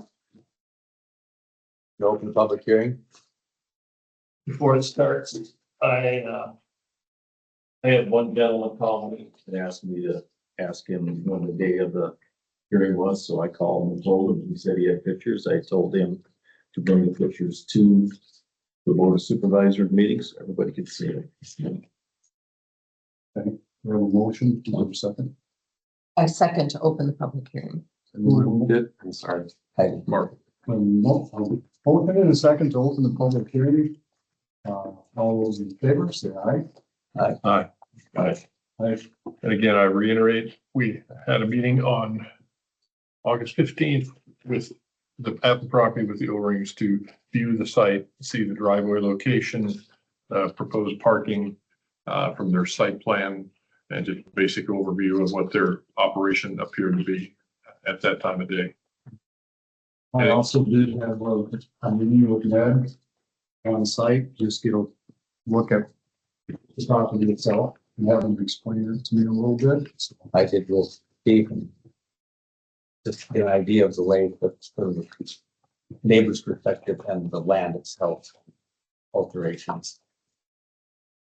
all right, for those of you that want to describe how the public hearing is gonna work, you're going to have a few minutes to say whatever you want. And if there's time permitting, we can always come back to you and you can re-comment on that, or tell someone else or ask someone else a question and answer back and forth. So when you do get up to talk, state your name, so Ben can report to the record. And you want to report what the P and Z did? All right, so the P and Z did hold a public hearing on this. They had ultimately voted to deny it on a 0-6 vote. We have some other things to unpack here. 12 letters were sent to adjoining landowners on 8/18. I received one back. They are here. They will address that while they are here. I've just been handed, so the Ulrings have offered up a conditional rezoning. So they offered up one on their own. I am told that you all have this. Oh, they do not have this. No, not just. Okay, so we'll get to this when we get to it, but most importantly, I have this signed. Which we'll read through this, I guess. The current one has to be signed before we close the public hearing on the conditional rezoning. If you want to make any changes from what the Ulrings have offered up, we need to make those changes, get it typed up and signed before we close the public hearing. All right, I also have, supervisors were given an opinion or submitted response from an attorney for the Ulrings. So that'll have to be read aloud or any parts of it. I see the attorney is here. Maybe he'll handle it. I don't know what's going on with that. And I am done for now.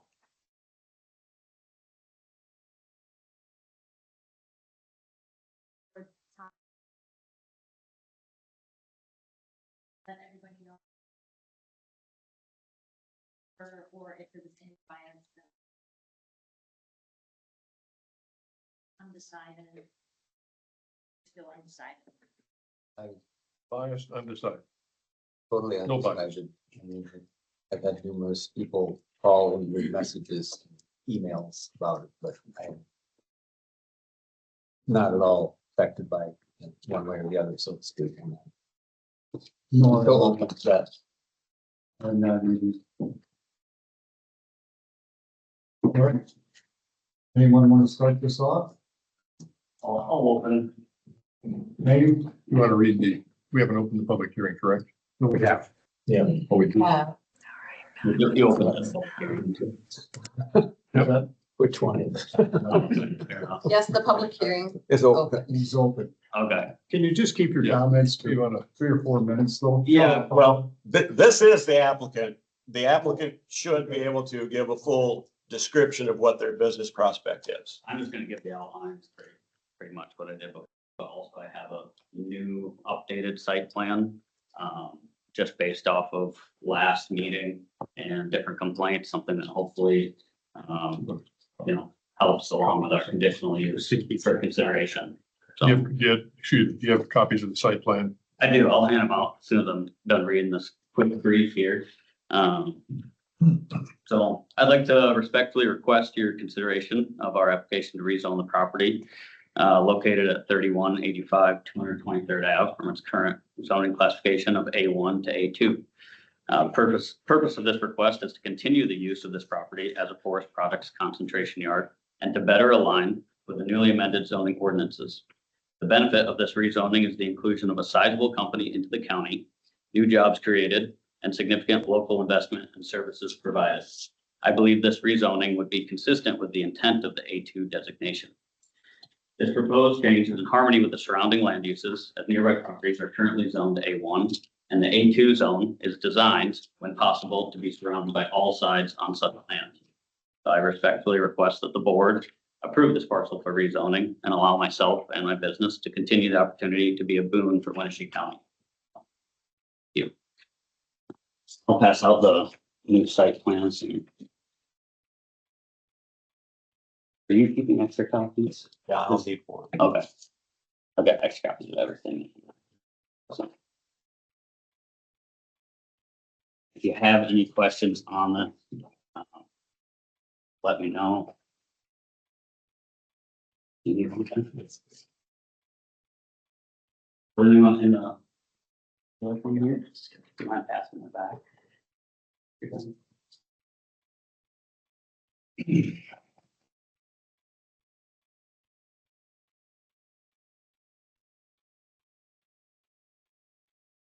Brief for you. So if you all want to open up to the second page.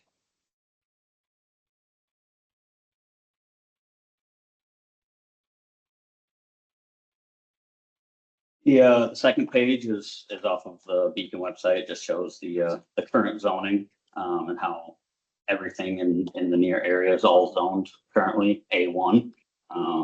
Like I said, it is the design of the A2 district to be surrounded completely by A1, on all sides. If you want to go to the second page now, this is an email from a soil scientist from the USDA.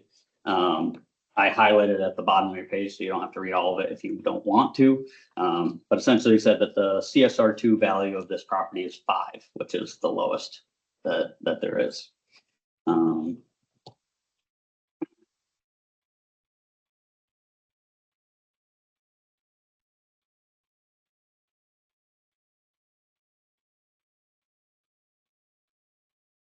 And when you're ready, we can go to the third page. The third page is from the Iowa Department of Transportation. This is showing the traffic counts, and this is the daily traffic count that's on US Highway 52, which our property is adjacent to. It's showing just under 2,500 passenger vehicles every day, and just under 500 trucks daily that are passing our property. The next page is a copy of the permit that we received from the county engineering department. This is for a second egress driveway. This driveway has been staked out. And yeah, we received the permit, and we would be ready to go on that. So, the next page after that is a letter that I think you've all seen from the county engineer, stating that the use of trucks on both Highway 52 and 223rd is within Iowa code, and follows DOT instructional memorandums. Page after that is an opinion by a local realtor. I will read it aloud for you. I was asked my knowledge and opinion of the availability of land parcels along the major highways 9 and 52 in Winneshiek County. My analysis is that there have been 6 properties of 5 acres or more become available in the past 5 years. 3 of these were within the city limits of Decorah with difficult access. This lack of available usable land presents a challenge for business opportunities. Our topography and lack of land set aside for these opportunities creates a demand for level sites which are accessible for certain uses. This issue will reappear as long as our local economy stays strong and no other viable options are created. And then the last page that you have there is an opinion from Jim Alstead, the county assessor.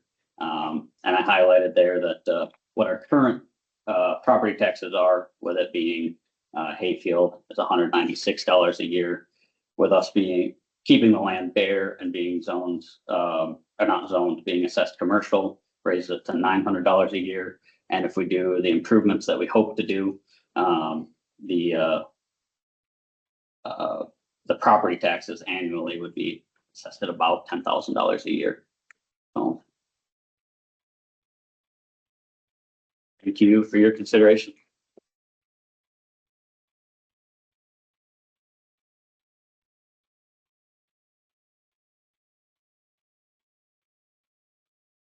Is there anyone else with any questions or comments? Yes, my name is Carl Knudsen. I'm the attorney for the applicants, Ned Ulring and Caleb Ulring. They're seated in the back there. You just met with Ned. With Caleb, I should say. And I've presented, and you have apparently all got a copy of a statement in support of the A2 rezoning request. And just to hit some of the highlights here, the Caleb's were born and raised in Decorah. They want to have this business here, which would benefit the county. The production of timber is an agricultural pursuit. It's provided in the statute and in the zoning ordinance as being agricultural. And for that reason, they opened their business in last year in November when they purchased the property in an A1 area. They didn't have a forest concentration. They were also told that they couldn't do this in the commercial area or industrial. That wouldn't there wasn't any forest concentration allowed there either.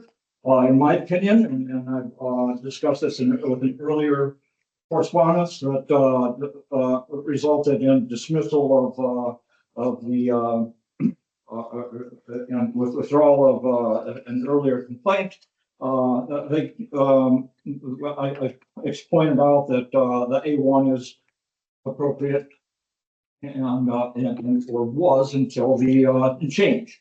And when there's a change in the zoning ordinance to add new restrictions, which is what has happened, then the old use becomes a non-conforming use in the district that it's in, but it's grandfathered in. And I explained this in my letter. So what we have here is a grandfathered use. And if you look at the zoning ordinance, if there's a grandfathered use, it can be continued the way it is, but it can't be expanded or improved and so on. The Ulrings would like to have this property rezoned so they can do what they need to do, which would include something like we have with the site plan that was presented here, involving a new access and egress situation where the trucks could come in and they would not be turning around inside there, and they wouldn't be parked on the 223rd Avenue. It would actually improve the congestion situation if we could rezone this and if they could do this as approved by the county engineer who's already looked at this. So this is not rezoning that would worsen the situation that's been complained of by the neighbor, but instead would improve things. And also the conditional statement signed by the Ulrings, they would limit the hours to set hours and do some things like that. Also for sawing, they would avoid sawing more than a number of hours, which is minimal already. They just, when the logs come in occasionally, they need to cut off some branches that are still sticking out or the end of a log, but it's not a continual thing that happens a lot. So the complaint filed by the Crosses, and one of the things that they complained about is that if you approve the rezoning, that you would enable and worsen or whatever a nuisance. And that's not true. I've cited some law here. In fact, it would actually not give you, if you approve this, it would not give the Ulrings a blank check to cause or worsen a nuisance situation, which they deny is existing right now. Instead, it is something that if there is nuisance, that would be decided in the district court. And the cases I've provided show that the district courts pay no attention to what the zoning is in deciding whether there's a nuisance. They're just going to look to see what is the impact of this business on the neighbor, and is it unreasonable how they're doing things and creating these problems. And that's to be decided in the district court if this is something that's a serious concern. Excuse me. So the actual discussion that you need to have would be whether this is consistent with the comprehensive plan, and whether the ordinances provide for the rezoning. And basically, this is discussed a little bit. I've cited a number of things with the comprehensive plan showing that this would further some goals. For starters, the land that is being used for this was initially used as a borrow area when Highway 52 was built. And so there's A, B, and C profiles of the land. And the A was set off to the side and B removed and used for borrow, and then A put back on. And you end up with something that's usable, but not prime agricultural land anymore. In fact, there are CSR classifications from 100 on down to 5 being the worst. This land is 5. CSR 2, 5 is the worst. It can grow some alfalfa, but that's basically what it's good for only. So in choosing a location, they found something that would help protect the land, and that's one of the factors that's supposed to be considered here. There's also and I think Ned will explain that. We have some evidence on that. The economic development goals would include existing businesses will be retained and or expanded. The Ulring don't intend to expand anything because they've already been using this whole area, but they would like to retain that business and be able to improve it, including with the additional driveway area. And in that regard, that's been approved in terms of the concept by the county engineer already. They would also support other goals of the for economic development here, natural and agricultural resources goals. Agricultural production is preserved and compatible with surrounding uses. This is an area that has a lot of timber that can be brought in, and it's timber can't just be cut down and left by the side of the road all over the county. People come and steal it sometimes. So it's better to have an eye on it.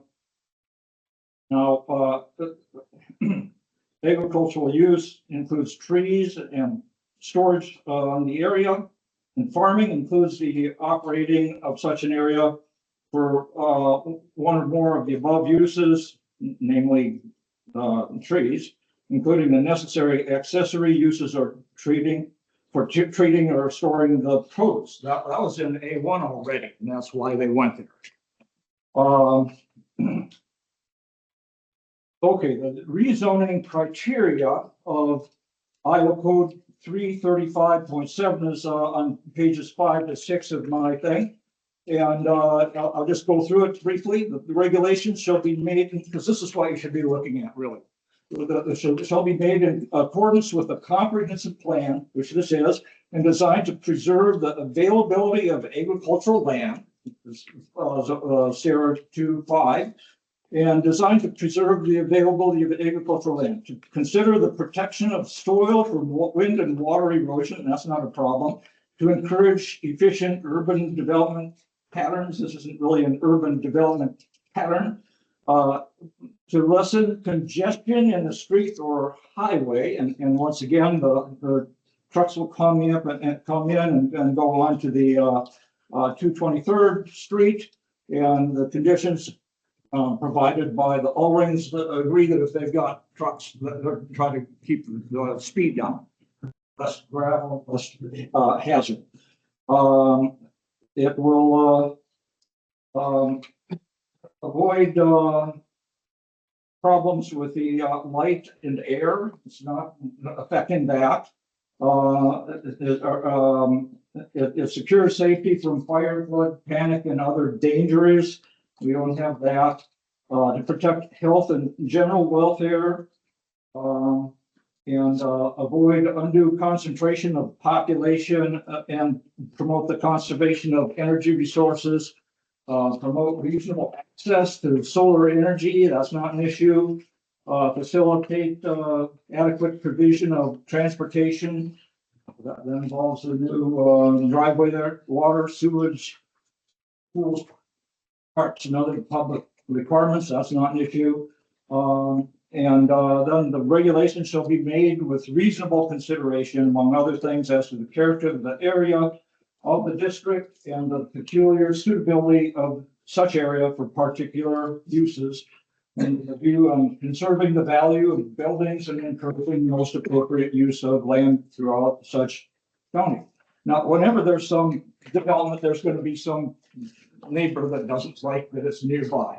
And there might be some changes happening, but these are things that are reasonable and it's needed in order to have economic development in the county. So limited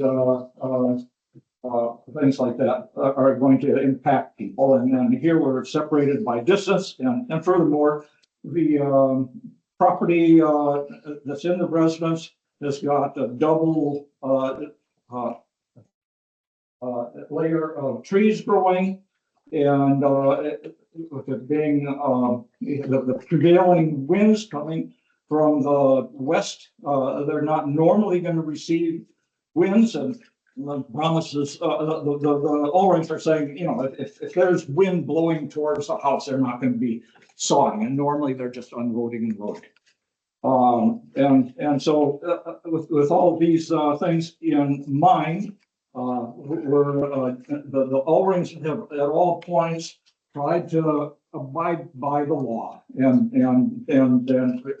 that is the reason they're here, and that's why they're providing these conditions to help with the application, rezoning, and reduce concerns of neighbors. And yeah.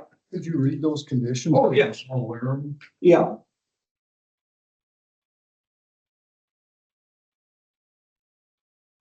Please find a list of conditions that are agreeable to Ned and Caleb Ulring on behalf of Ulring and Sons Timber Company regarding the petition to rezone lot 2 of 1 of the northeast quarter of the northwest quarter of Township 18, Section 99, Range 8 in Winneshiek County, Iowa, from A1 to A2.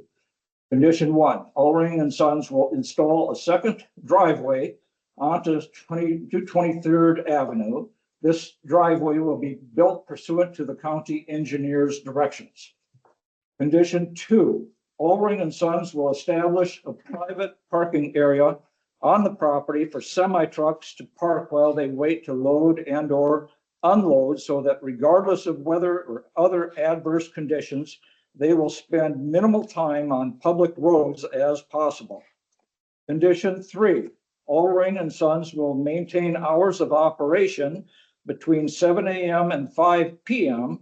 and will be closed all day on Sundays and certain holidays. All business operations will occur during these hours. Unforeseeable delays may cause a laden truck to unload itself after these hours between the months of October and March. There will be a hard cutoff, no exceptions other than for safety reasons, that all trucks vacate the yard no later than 8 p.m. in these unforeseeable situations.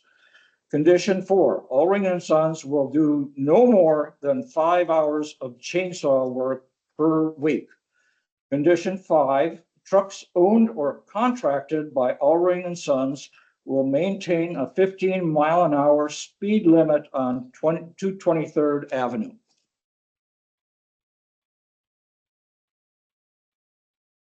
Are there any other questions? So there's nowhere in the states they're not gonna park. No, there's not, but they wouldn't have a reason to. That's the number one problem is safety.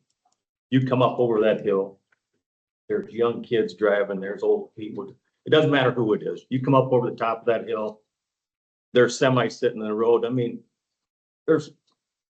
no. Safety is the number one issue here. That's my concern.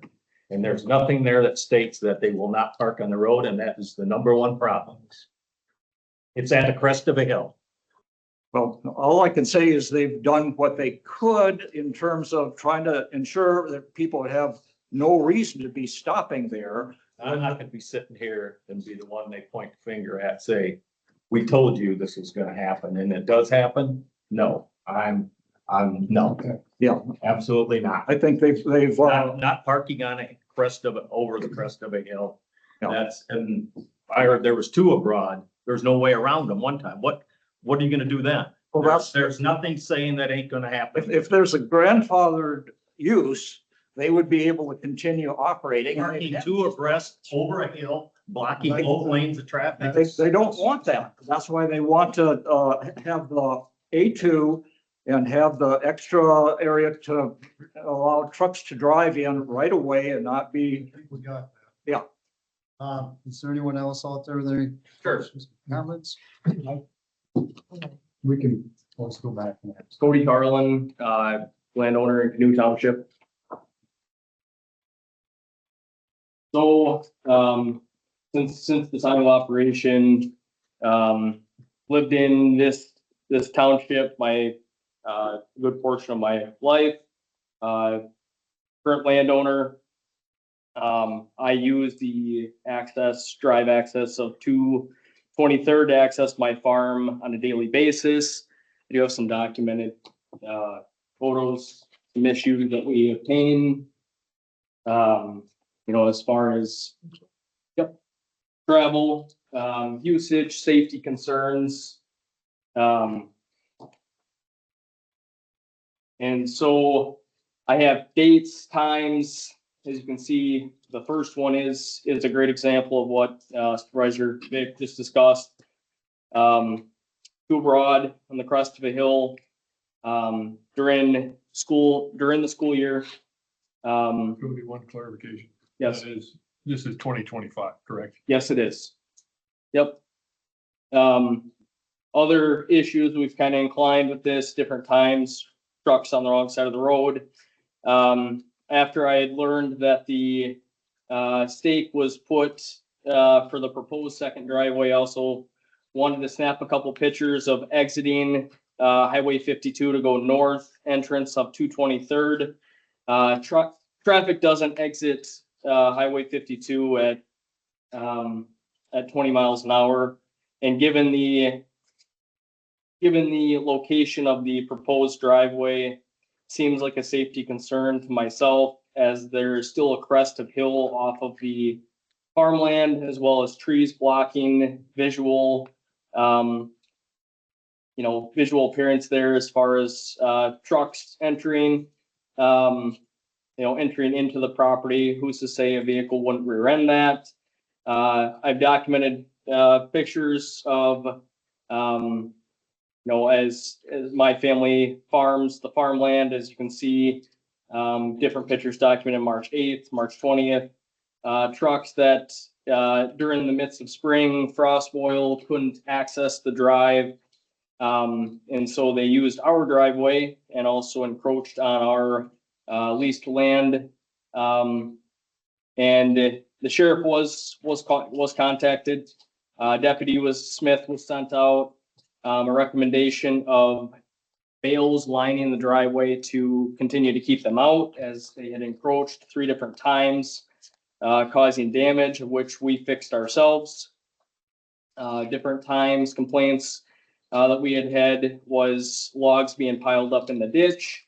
They had purchased this property, in my opinion, with zero intent to respect their neighbors.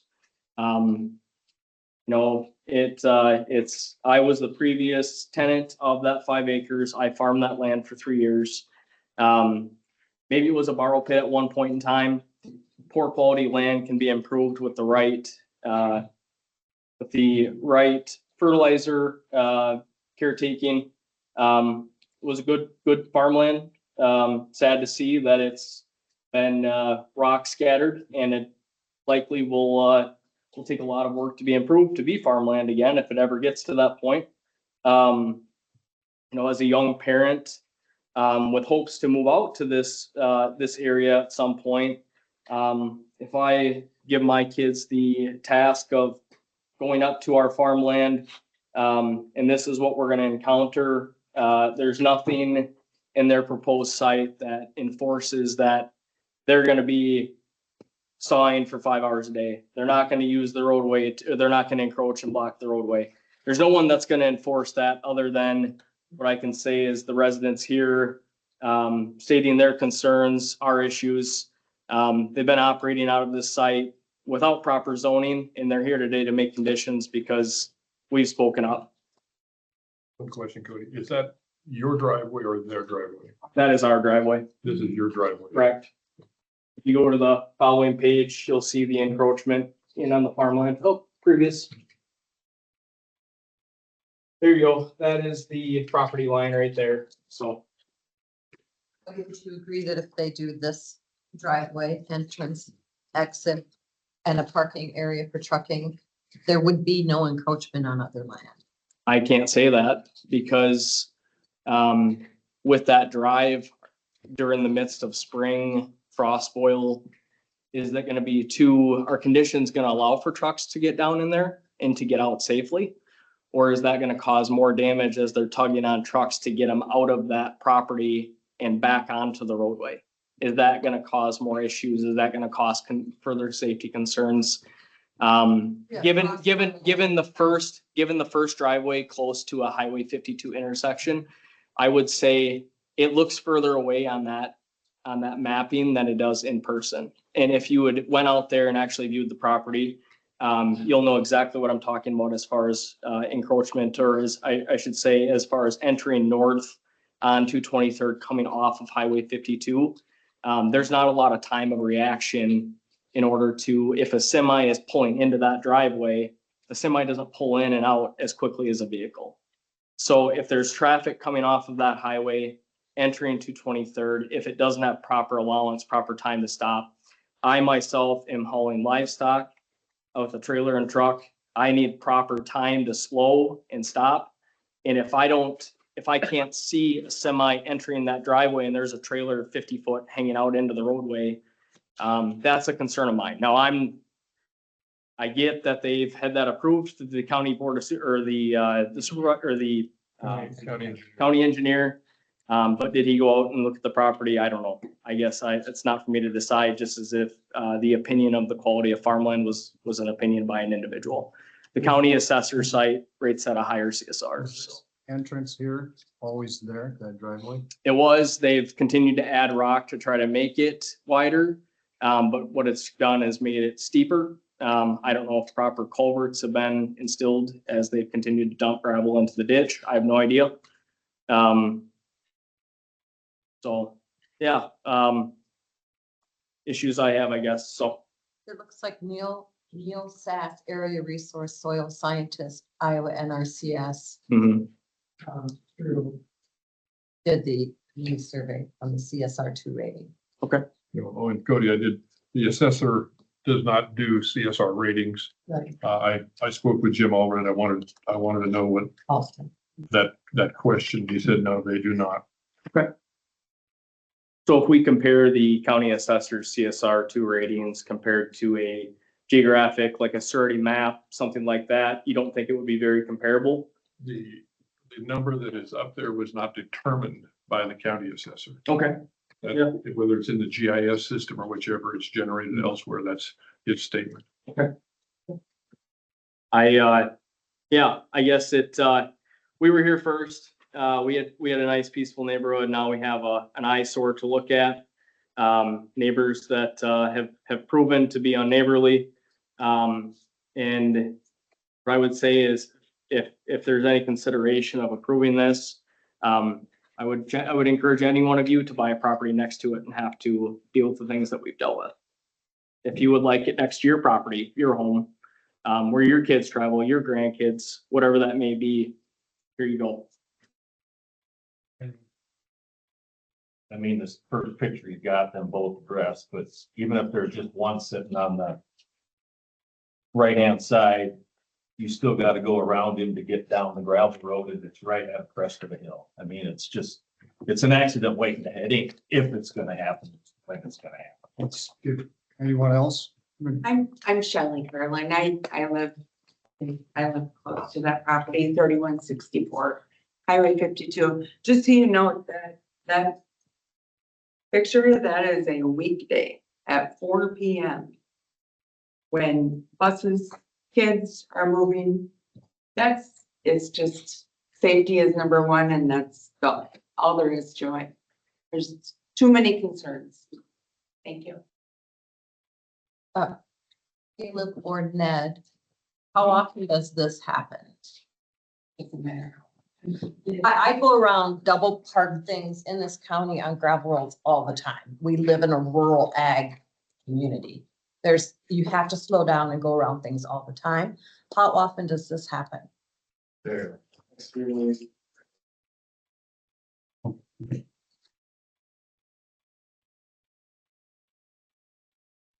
Sorry, did you have another question?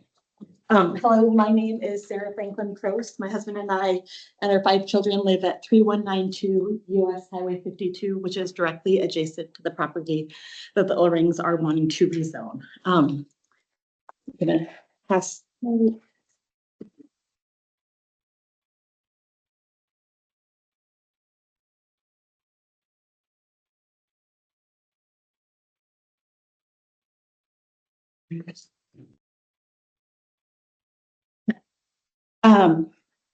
I'm thankful for the opportunity to be able to talk with you all this morning. I know that you all have a very difficult job. You are weighing multiple needs and priorities within our community, as well as within the comprehensive plan and within the community.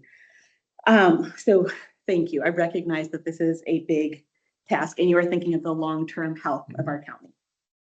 This decision that you are making this morning or over the next few weeks and months is not about whether the applicant's business belongs somewhere in Winneshiek County. It's about whether it belongs in its current location. Respectfully, it does not.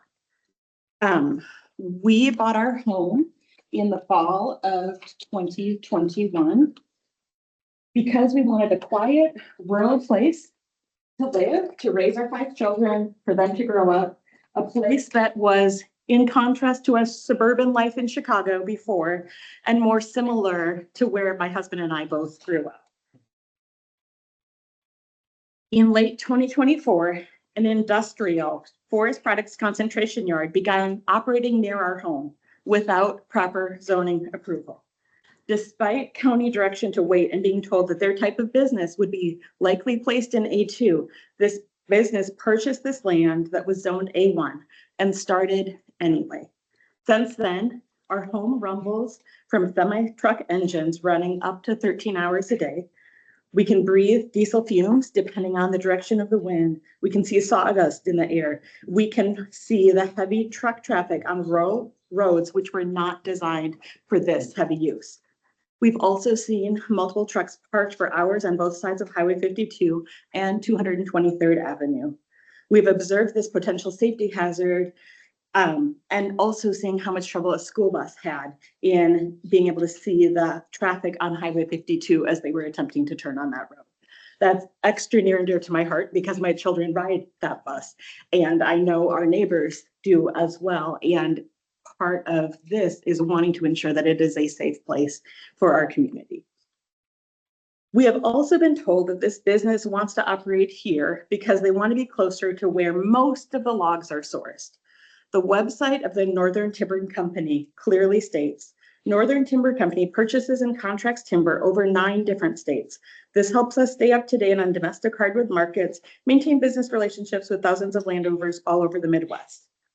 This sounds like it's bigger than Winneshiek County to me. This isn't a 1 hour a day inconvenience. It's an industrial level disturbance from dawn until dark during entire months of the year. And still multiple days of intense work, even in the quiet summer season.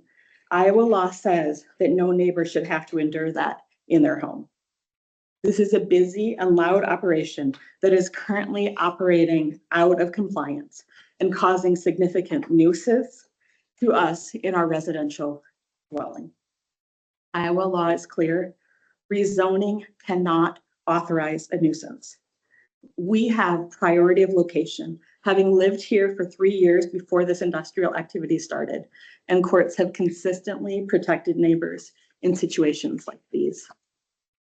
The operation causes unreasonable noise and air pollution that interferes with our enjoyment and quality of life and property. You'll notice that the quotes that were held from the comprehensive plan didn't reference noise and air pollution or noise pollution. That's because they can't say that their business won't do that. They recognize it. And I feel like that was an intentional, recognizable omission because that noise pollution is very clear in that area.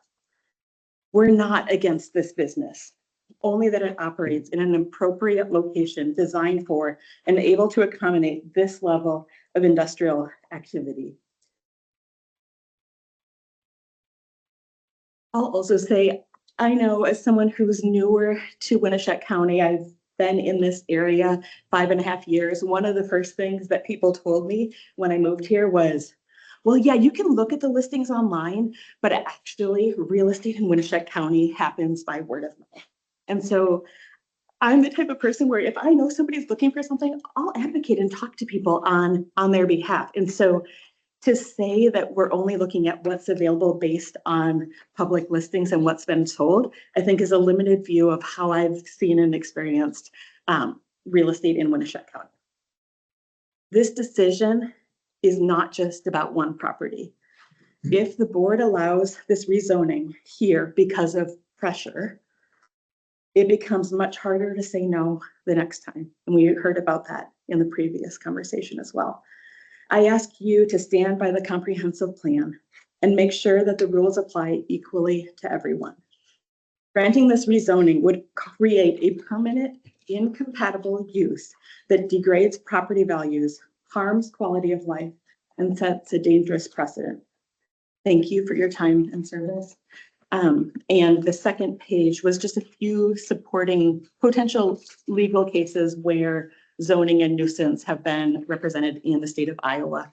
And then again, this picture shows the proximity of our house and the trees where my kids used to love to play, where now they don't feel safe to play when all of this industrial activity is occurring. So thank you so much for your time. Thank you. Jenna. No, I'm sorry, Jenna. Did you see this paper of hers? Yeah. Oh, you did see?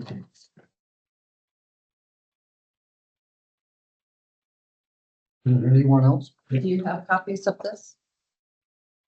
Are you asking me? Yeah. No, I don't. So don't we have to provide copies for all sides in this? So each side, make sure everybody has copies of what you're presenting, because it's all open record now. It's all up here. So bring enough for everybody.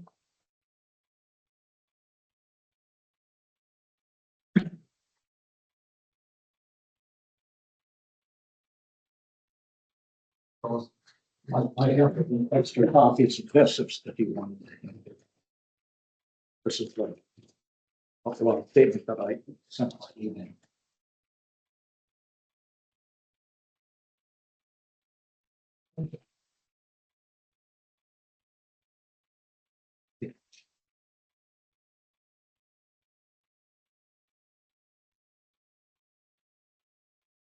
My name is Brian Cross. My family and I moved to Winneshiek County in the summer of 2020. In November of 2021, we purchased our dream home at 3192 Highway 52. For 3 years, my wife and our 5 children have enjoyed a quiet country life. In January of 2025, we began to hear what sounded like loud construction yard activity occurring on the property directly to the east of our house. This business is located so close to our home that people assume that we are the owners of this business. My kids have answered knocking on the door to a stranger wanting to sell us their lots. Last month, I received an unsolicited phone call from a stranger wanting me to buy their timber. I have a degree in electrical engineering and 2 decades of experience in acoustics and audiological research. I have over 30 published research articles and academic conference presentations, including a US patent. all related to acoustics and audiological research. Over the past 8 months, I have taken over 100 sound level meter readings from my family's residential dwelling. Ned and Caleb Ulring's industrial business, being conducted only 130 feet from our home, has consistently produced noise levels in excess of 70 decibels. The constant sub 100 hertz low frequency rumble by multiple diesel engines operating throughout the day and sometimes overnight can be heard within our house. That's with the windows closed, the doors closed, all parts of our house. There is a rumble, revving sounds in our house throughout the day. The processing and cutting of timber with chainsaws and heavy machinery has awoken my children from sleep. The loud booms and clanging and screeching metal sounds have on multiple occasions caused my children to ask us if there is a thunderstorm outside on sunny days. Depending on the direction of the wind, our yard is filled with the smell of diesel exhaust. Our windbreak trees partially block the visual eyesore that is the operation right next to our residence, but there is no escape from the constant noise. We are greatly concerned about the detrimental impact on our property value because of this business's operations adjacent to our property. Iowa courts have consistently held that noise levels and other disturbances that unreasonably interfere with the use and enjoyment of residential property can constitute a nuisance, even when the source of the noise is a lawful industrial or commercial activity. While specific decibel levels are not always explicitly discussed in Iowa case law, the courts have emphasized the character, intensity, and impact of the noise on individuals of ordinary sensibilities. Additionally, Iowa courts apply the priority of location doctrine when viewing these disputes, favoring the party who was there first. And Iowa law provides a framework for challenging zoning changes and nuisance claims, particularly when residential use predates industrial activities. In Montgomery v. Bremer County Board of Supervisors, the court noted that rural residents must tolerate normal rural conditions, but are not required to endure excessive disturbances that destroy their ability to live and enjoy their homes. The past 9 months have been extremely difficult on my family and me. The enjoyment of our home and property has been significantly diminished. Additionally, based on Winneshiek County's comprehensive plan on page 72, goals 5 and 7 are particularly relevant to this situation. Negative impacts of growth should be minimized by reducing conflicts from incompatible land uses. All business and industry should be strongly encouraged to mitigate their impact on light pollution, air quality, including particulate matter and odor, noise pollution, and water contamination. Thank you for your time and listening to us. Thank you.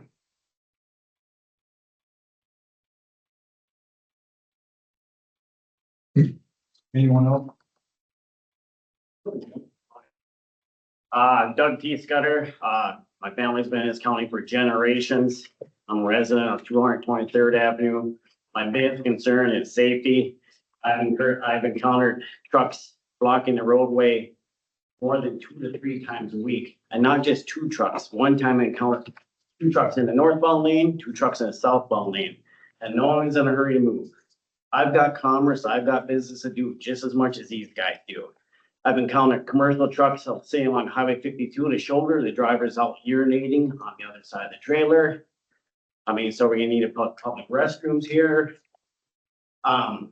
It's just kind of, I'm sick of putting up with it.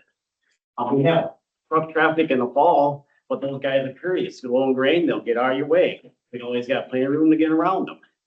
I got young drivers, so we're gonna have I gotta have one with a permit next year, so it's another safety issue here. And they don't control the over the road trucks that come and load out of there. They don't care, they don't bat an eye, they barrel in, they back up, pull out in front of you, back in front of you, it doesn't matter. They're gonna do what they're gonna do. They don't live here, so they just plow in and gonna conduct their business the way they want it. And that land may have a low CSR rating. I've done custom work there and made hay off the ground, and hay is just as much of a crop as timber is. Thank you.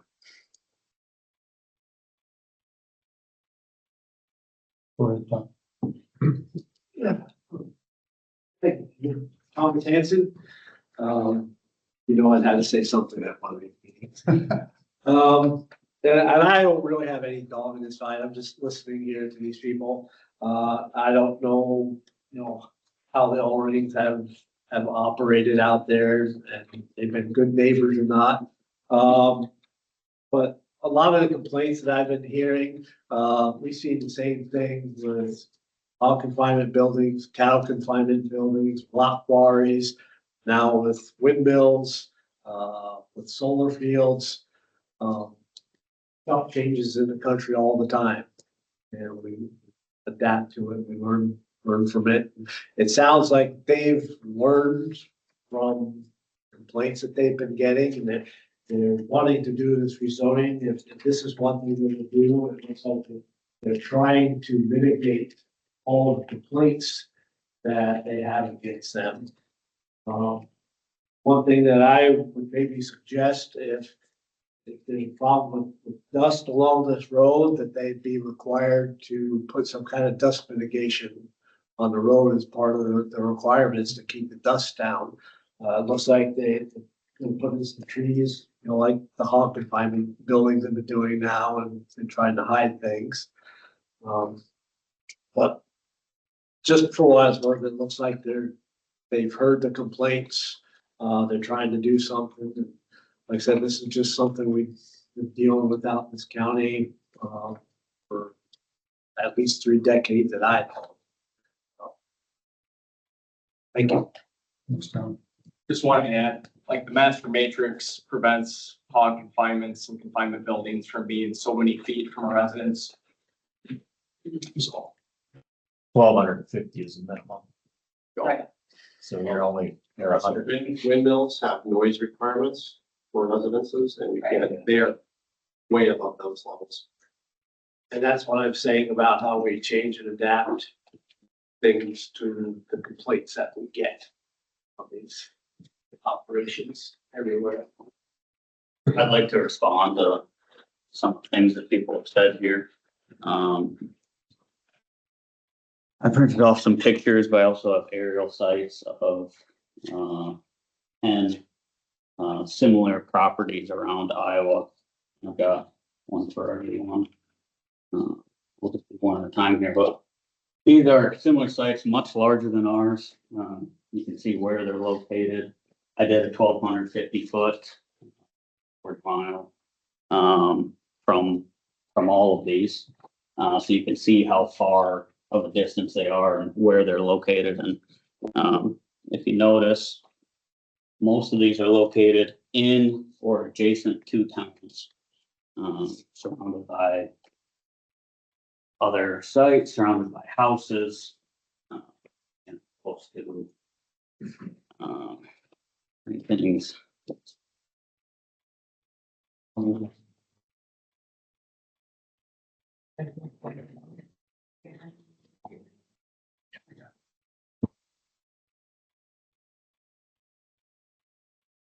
You can see the logs, you can see the operations, you can see the buildings in all of these.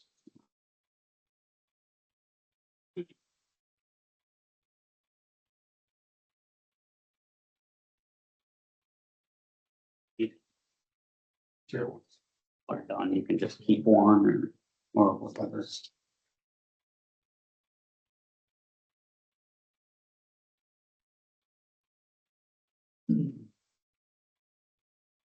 Feel free to ask me any questions on these. You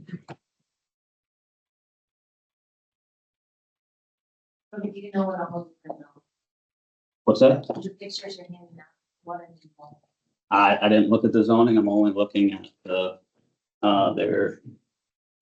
their proximity to towns, density, residences, those kinds of things.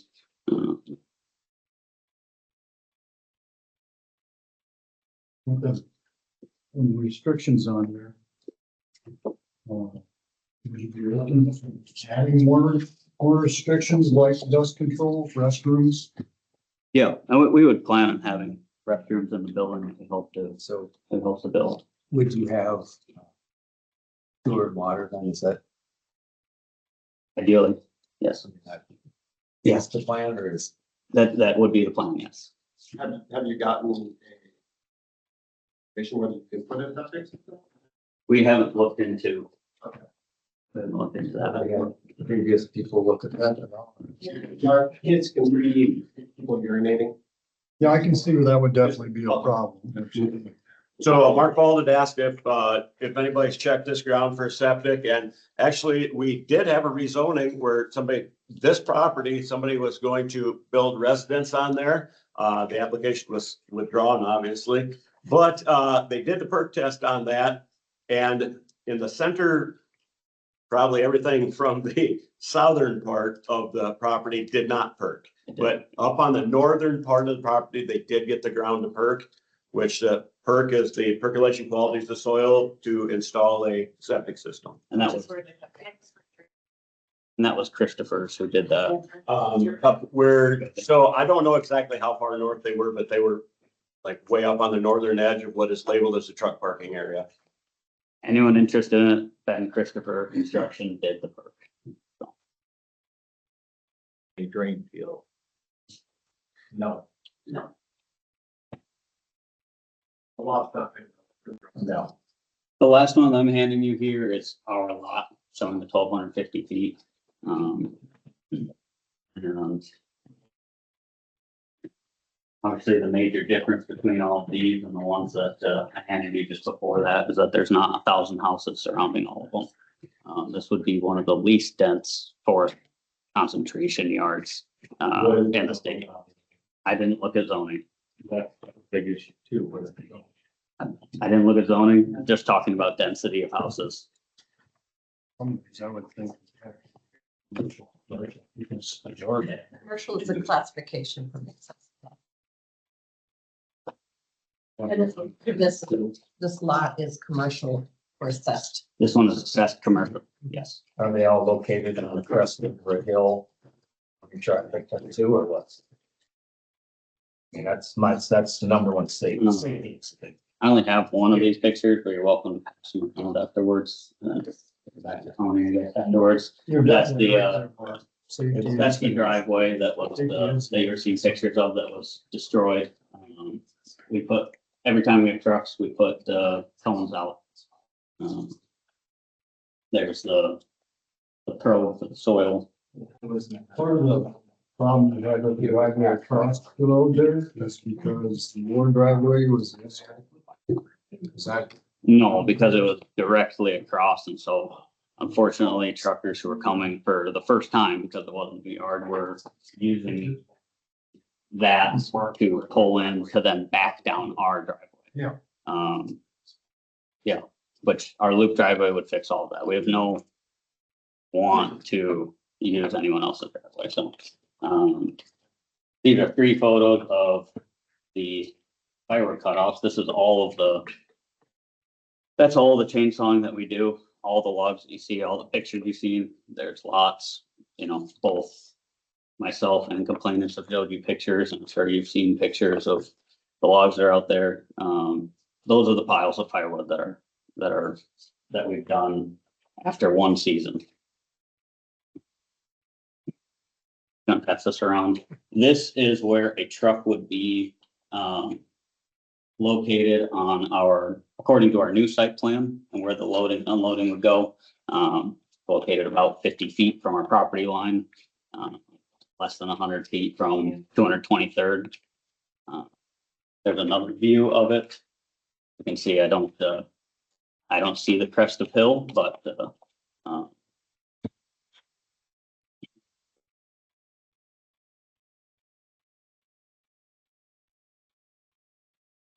You see the picture that they submitted with. The process submitted. yeah, I've seen that. Mhm.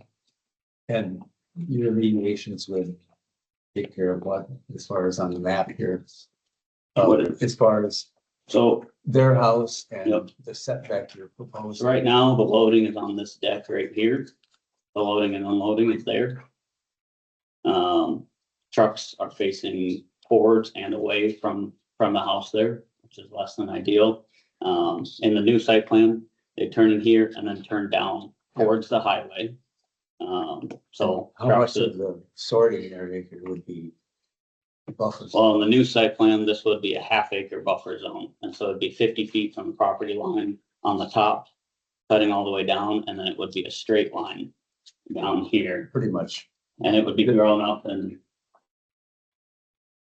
and it would be grown up with, plant willow and box elder, and then also do a fence as well. So you use the whole property for sort log, you needed that much room to sort them. Now you're gonna cut down to less than half the room, you're gonna have the sort logs. I mean, come on, no, that ain't gonna, if you're gonna have that much, what are you gonna do with them? Where are you gonna put them? You ain't got enough room to do everything you've got there. I mean, I drove by it how many times and seen that whole thing full of logs. I think as the business that's operating it, we can say that this is definitely within the parameters for what we can do, so. The safety number, there's not one clause in there that says there will not be a truck parked on the road. Which, That's the number one problem, over crest of a hill. And two sometimes. our neighbors have called the sheriff's on us multiple times. You're welcome to check the call of service. They've talked with us. I've seen the pictures show themselves that you do that, they do that. Yep. The Like safety, the somebody's sheriff's been called, gonna get, and the somebody's sheriff does gonna nothing get, about it. it's gonna. They say it's not an issue, so.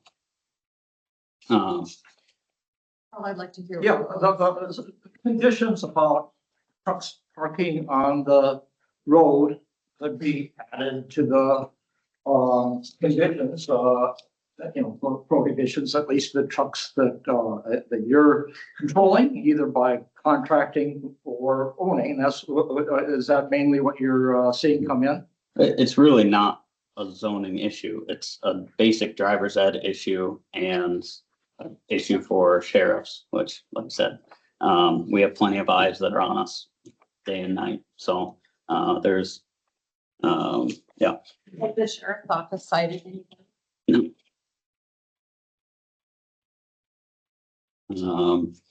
I just want to have a comment. Sure. So you heard from the planning and zoning committee. You have a volunteer committee for a purpose to give recommendations to the board of supervisors. Planning and zoning committee, a unanimous vote to not rezone the property. We could go back and forth. At the end of the day, the property was not rezoned prior to purchase. Property was used as the purpose as of today. And it's tough to now go back and say, I'll give you all these conditional commitments, but who's gonna enforce it? What's gonna be the enforcement there? Are they actually gonna get done? We're gonna be back here in 2 years because none of the conditions have been met. That's all I wanna say. You have a P and zone, you have a planning and zoning committee for a purpose. We just voted against them. Okay, but you have a zoning committee for a purpose, and that was not a unanimous vote for that prior issue, because I attended that meeting as well. I provided a lot of information here that wasn't available to planning and zoning. So, and then here's also just a frame of reference that I snapped this morning. This was a photo from the Crosses showing their house. This is just pulling up my phone and taking another photo just to show the reference that that's probably about a 600% zoom, to try and make it look like it's significantly closer than it is. The comprehensive plan also states that the county discusses its intentions for land use in the county.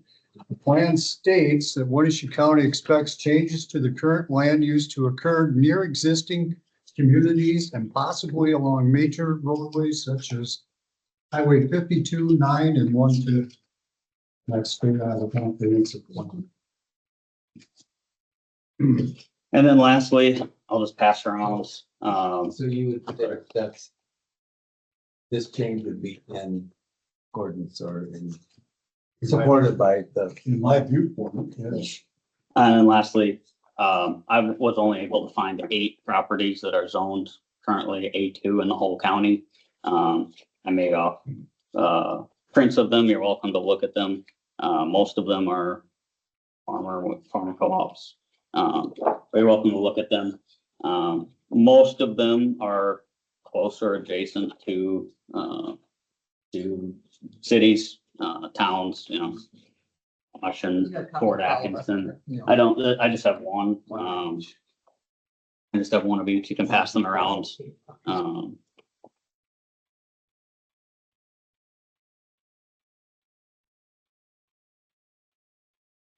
Those are 130 feet from. Actually, they are.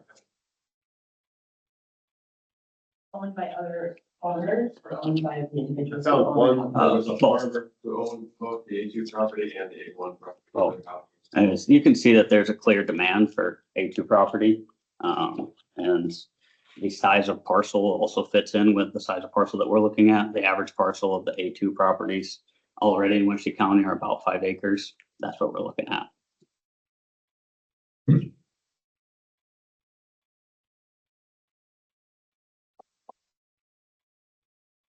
So far, we have installed second driveway, established parking area for trucks, hours of operation 7 A to 5 P, with no Sundays, with some outliers happening, but that wouldn't be past 8 PM for those outliers. We have to, I mean, if anyone is in logistics, they understand if you send a truck somewhere at noon and they get a flat tire 3 hours away and they have to get back, we can't just say you can't come back. We have to have well, it's rare. It is an unforeseeable delay in logistics that we want to put within the conditions so that people are aware, but also be like, well, there's no exception for it unless kind of have this. And who's gonna enforce that? Yeah. Who's gonna enforce that? I mean, you could have a flat tire every day on one of your trucks. This happens in all With- industry, commercial business. Right, right. But how Every day. our neighbors are complaining against us, I think that they will let us know pretty instantly. And let me continue. The fourth measure would be 5 hours of chainsaw work per week. My neighbors have to put up with a lot more than that from us. We burn with wood. We So don't need to do more it's than not that. much chainsaw work. No, we don't need to do more. And the decibel of a chainsaw, from what I've read, at 200 feet away is 60 to 67 decibels. With a hedge, similar to what you have on the pictures, it would be much lower than that. The dangerous decibel measurement from OSHA, from what I read, is 85 or higher. The races downtown are 100 to 130 or so. The chainsaw in my backyard is more than what you're hearing at your house. So I'm having kind of trouble as a resident understanding some of your concerns. The air quality, you got 2,999 vehicles going by your house every day. So I'm having trouble with some of this. How did you measure the air quality? Our kids complained about the smells in our yard and didn't want to play in our yard. You're gonna hide what I mean. You should live next to I this. should see the field. You should buy their house and live next. to it. Yeah. And then pay Nobody will ever want. pay that. And how do you measure the air product? See it blowing through the air. You can smell it. You can see it flying when they're cutting.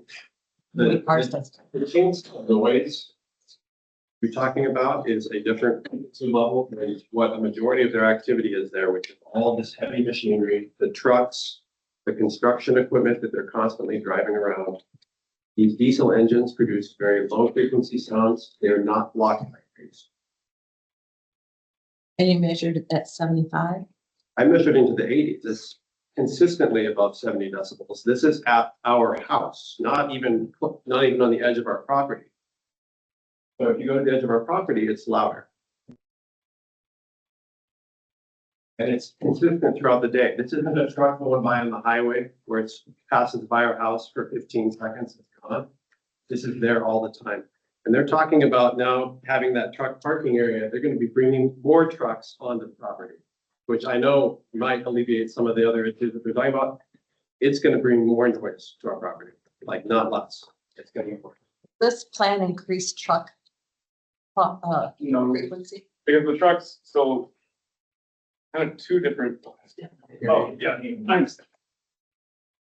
Hey, everybody, my name is Ned Ulring. The plan won't increase trucks at all. It does address the trucks that are already coming to the property. So when we load containers, so there are log trucks entering, exiting the property, dropping off logs. But on days that we have container loadings, that's what you're seeing, so the pictures of the container trucks. First of all, saying that that happens 2 to 3 times a week is incorrect. During our busy season, we have on average 1 loading per week. Those loadings happen at scheduled times. I actually have a text chain that everybody here, some of you are on, just to be clear, everybody is welcome to be on, alerting neighbors when we will have loadings several days before. Basically, as soon as I schedule them with the logistics company, the neighbors then know days that we're going to have loadings. Those are the days that we have the container trucks coming to the yard to be loaded with logs.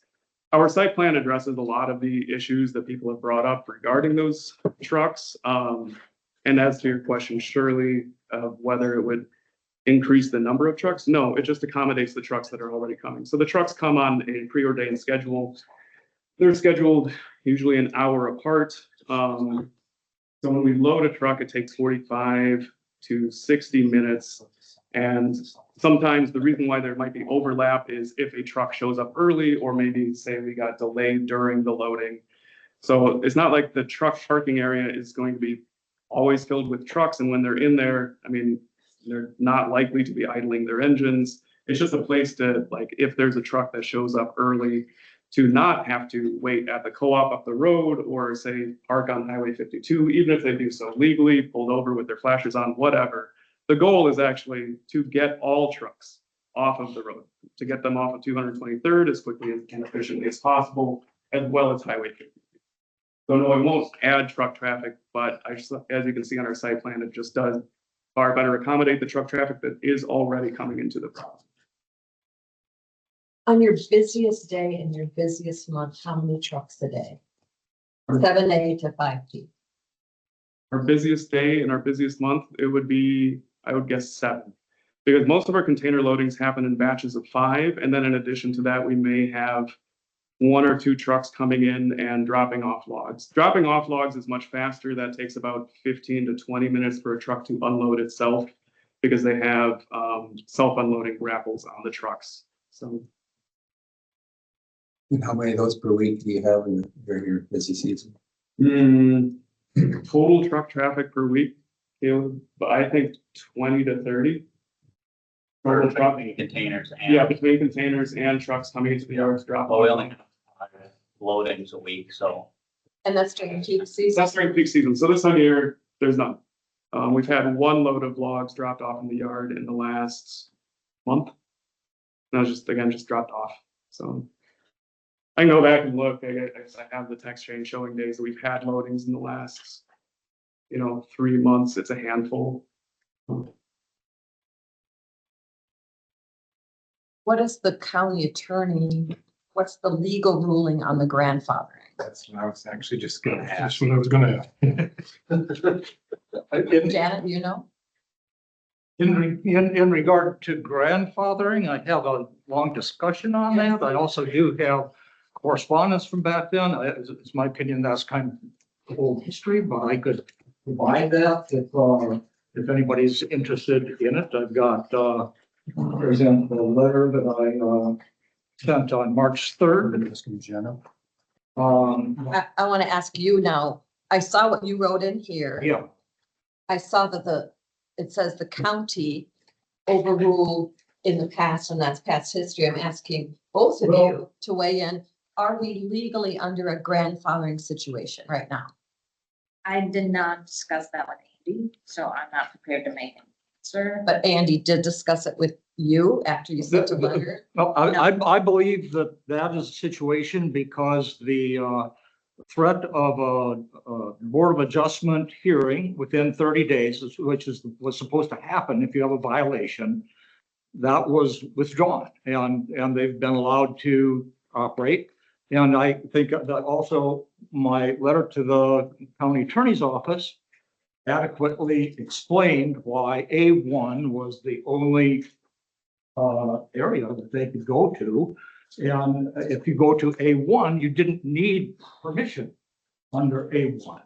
And so they just went there. Now, you shouldn't do that if you're gonna create a nuisance, but they're arguing that they're not creating a nuisance. And that would be dealt with not here, but in the district courts if there was a nuisance, and that's been what mainly the complaint has been, is nuisance. But really, if you look at the cases they're citing, they either were cases in which there was already a nuisance found, like, cement dust and noise and so on, and a district court case in nuisance, and they found a nuisance.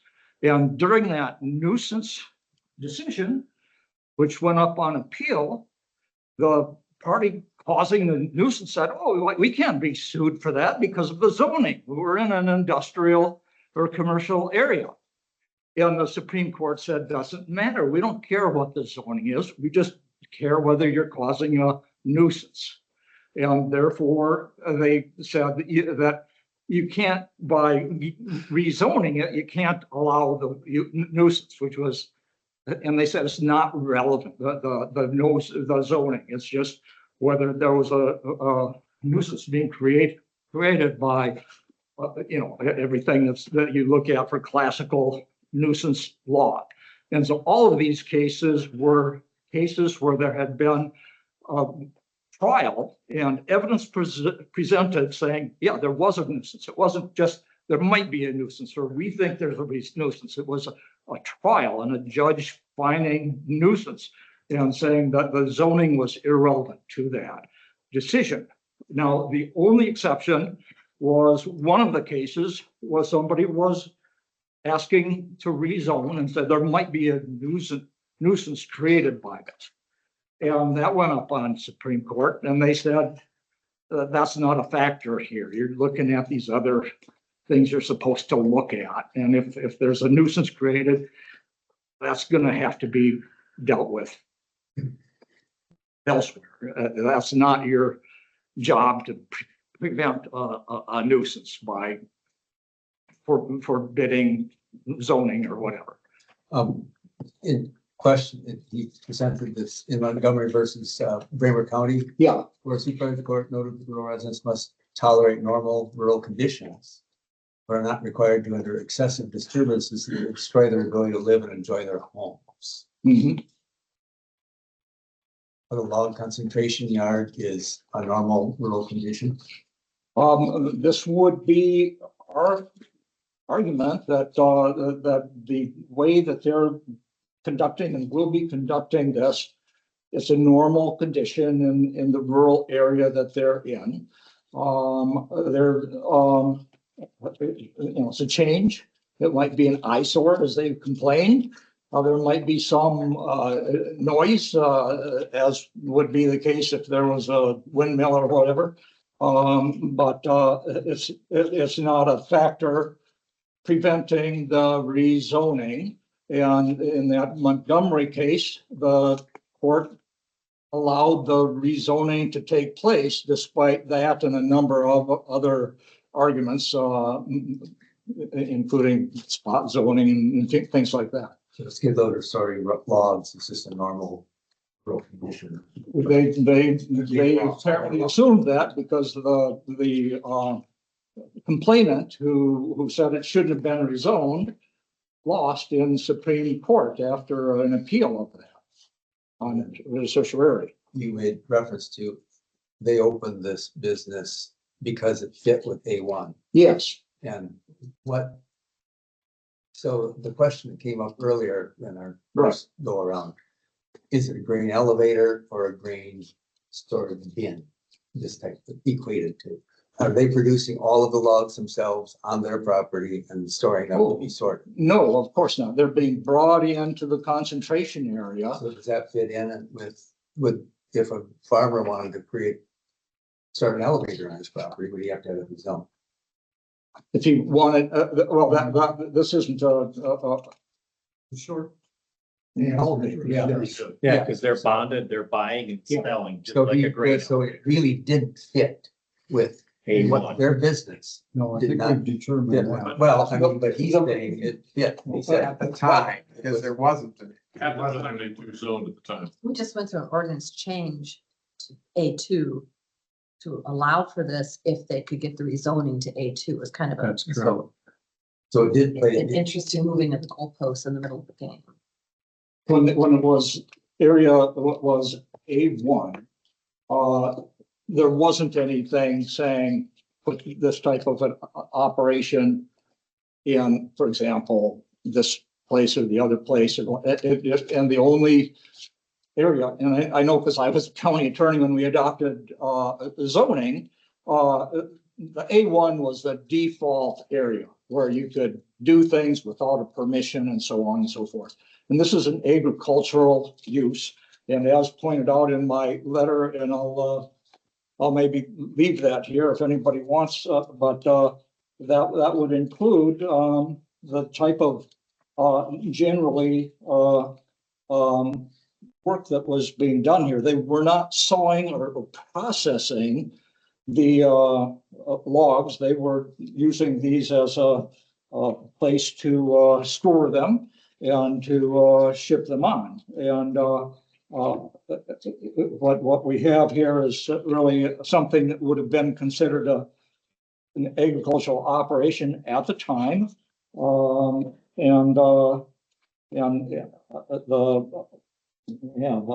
This language saying no ordinance adopted under this chapter applies to land, etc., which primarily adapted, etc., by nature and area for use for agricultural purposes. And so you have that general requirement here. What I think we really have to do is figure out whether this meets the Winneshiek County Comprehensive Plan. If it meets the specs and what's in the comprehensive plan, because in this Article 2 I have, it says the party challenging a zoning decision on the basis that it was not made in accordance with county comprehensive plan carries a heavy burden that requires the party to counter the strong presumption of validity according zoning decisions. I was in Residential and Agri Advisory Committee LLC versus Dyersville City Council.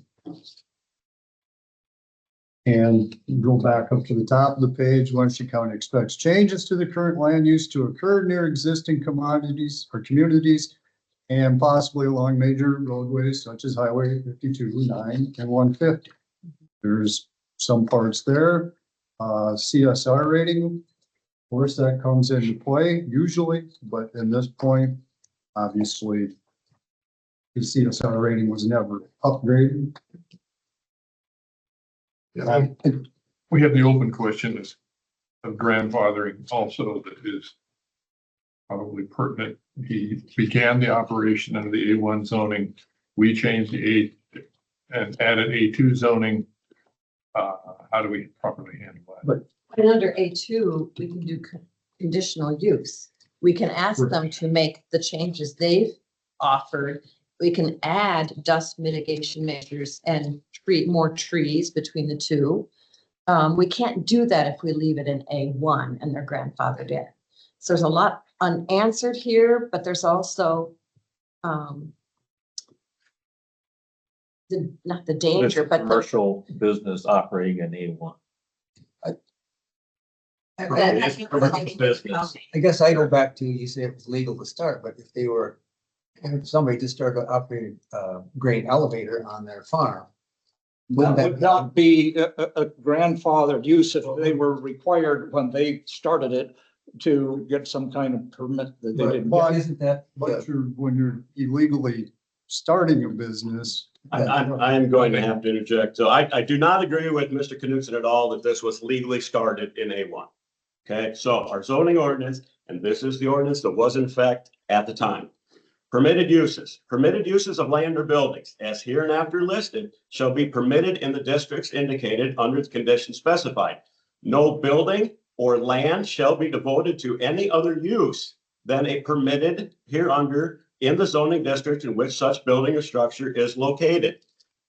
Since the key of this argument was this use was not listed in the ordinance, 702.6, proposed uses not covered in the ordinance.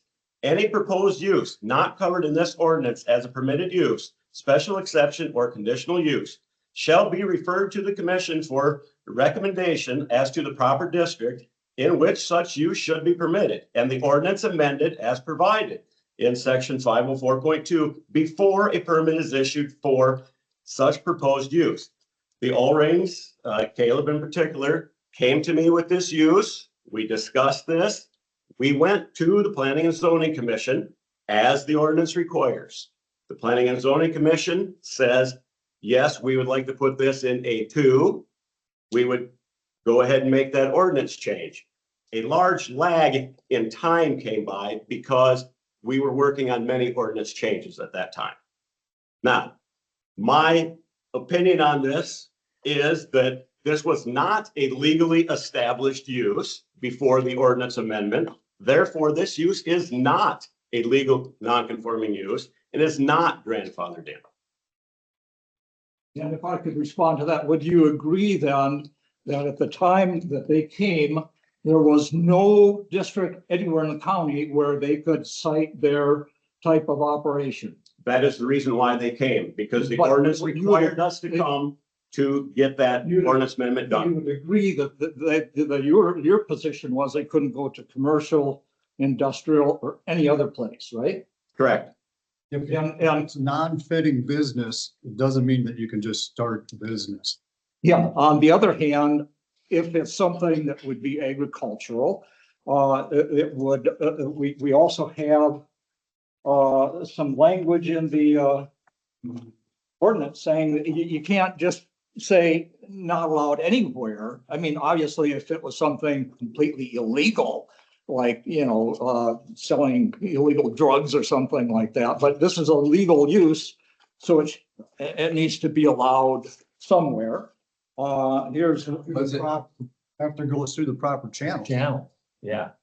Yeah, but you can't, Grandfather.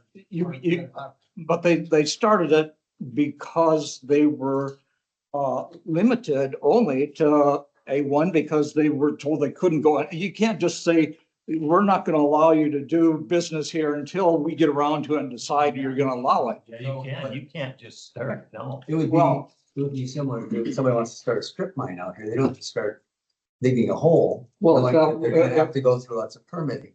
Yeah, I would agree with that. Pay for forgiveness. This is just different though, as explained in my letter to the county attorney's office.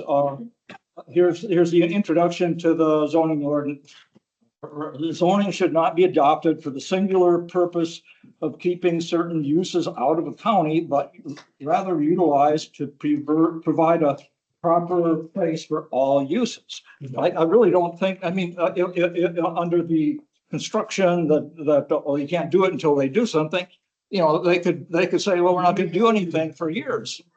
So as a timing issue, Mr. Ulring went to the P and Z before he purchased the current property. Yeah, that was when. So he knew what the rules were. They knew what the rules were. They started working with them before they purchased it. They were being told they couldn't be anywhere in the county. And I'm trying to figure out here. Until It's permittable in A2 on that spot. That's what we're here. The past is the past.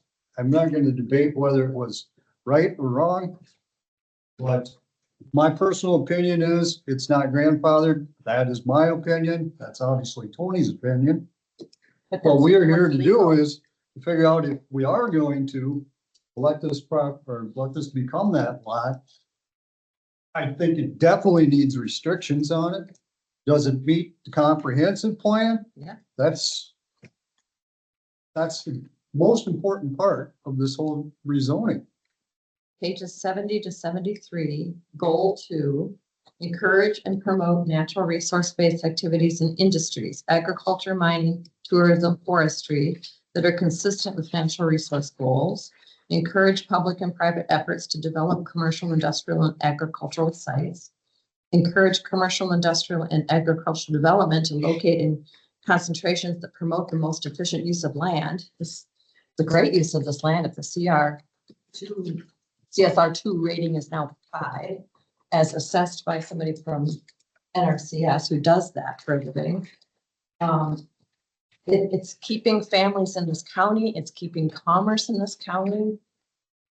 It's on a major highway, which references what you just read a second ago about development on natural. When you buy rural, when you choose to buy and live rural, that does come with changes over time. There's some people in Jackson Junction who have 290,000 gallon tanks across the street from their house now, because this board approved that. So, and one of them is permanently disabled from inhaling that. And begged us, please don't put it across the street from us for safety reasons. They now have that across the street from them. When we approved 2 commercial industries on highways here, those CSR ratings, I don't know what they were, but it was farmland. We took that farmland out of production to allow those 2 businesses to expand and grow in our community, to keep them here, keep jobs here, keep the economy healthy. It's always a balance.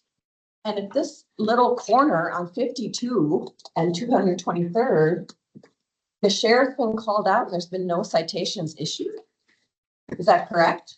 The sheriff has never responded to it when we requested a response, so. Has the sheriff been out to the location? Yes. The sheriff deputy has. Yeah, we came out, he sat at the top of the hill, he watched our operation, we were actually loading containers that day. And he stopped by and said, there's no problem here. You were loading them on the road. No, we were loading containers on the property. Well, that's not the problem. Right, so. I have another question. Okay. To the family who lives next door, often do you mow your yard? Depends on how much extra time we have to spend to prepare and to defend our property, And honestly. mowing is 85 to 90 decibels in the north. And we can wear head covering and ear protection during that, but I would like to not have to wear that ear protection when I am just in my property or on the. Then loading. But I appreciate that question. If there's any confusion about that. Yeah. But as an electrical engineer with audiological research, he wears head protection, ear protection, whatever he wants. So. The addition of the extra driveway and the rock path would take care of an issue like this. Can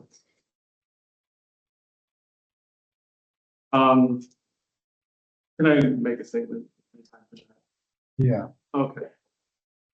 So I feel like we got a little adrift when it came to the whole idea of grandfathering. Caleb and I are not interested in an adverse use of a property. We're not interested in an adverse relationship with anyone. So when the county changed their zoning, Tony, was I in your office that week to start talking to you about the rezoning? I believe that I was. So I don't have time. that's okay, but it was shortly after, right? So like, we were working early on, yeah, on the advice of counsel. Carl has a contrary opinion to some people, that's okay. I want to talk about what's gonna happen going forward. So like, when people have brought a lot of things forward today, but I believe that our site plan and our actions over the last 8 months actually do show that we are making a good faith effort to improve the property for everybody in the community. So when, yes, some damage was done to a driveway, we start putting up cones. We offer them a load of rock. Like we offer reparations. When there are concerns brought to me by neighbors about safety or trucks on the road, we make a point to flag them off the road. We start putting together a site plan that will, effectively answer all those questions. If there were questions brought before about, including in the conditional use of the property that trucks do not park on 223rd. That's fine. I don't want trucks to park on 223rd. Maybe Caleb feels, differently. I don't think so. Like we're To do that, then why did they do it for 8 months? Okay, so they have not been doing it for 8 months. These are few cases far and in between. So like the picture, I don't want to go over every piece of evidence because I'm not going to say that I haven't made missteps, but what I will say is that we've made honest efforts to address those. We have a text chain that I maintain with neighbors to alert them to when container loadings are going to happen. We put cones in my opposite neighbor's driveway so that trucks don't go into his driveway anymore. We put together a site plan that addresses issues about, sound, by pulling the loading area further away from our neighbor's house, about trucks on the road by establishing a parking area on the property. We talked about putting up a windbreak, a sound barrier. talking about hours of operation, you know, having those be set and established so that people aren't concerned about 13 hours a day, right? We're talking 7 to 5. These are reasonable business hours. What Caleb and I are interested in are reasonable solutions for our business. I believe that the things that we put forward address those. If it's important that we could put a porta potty on the property tomorrow and then worry about parking later. Like, I have not heard anything today that I'm not interested in addressing. And actually, I've been to all of the neighbors that live on 223rd Avenue that I could. I've stopped at every house multiple times. There were a couple that I did not get a hold of, but basically everybody on 223rd or on Highway 52 that live within a mile of our property.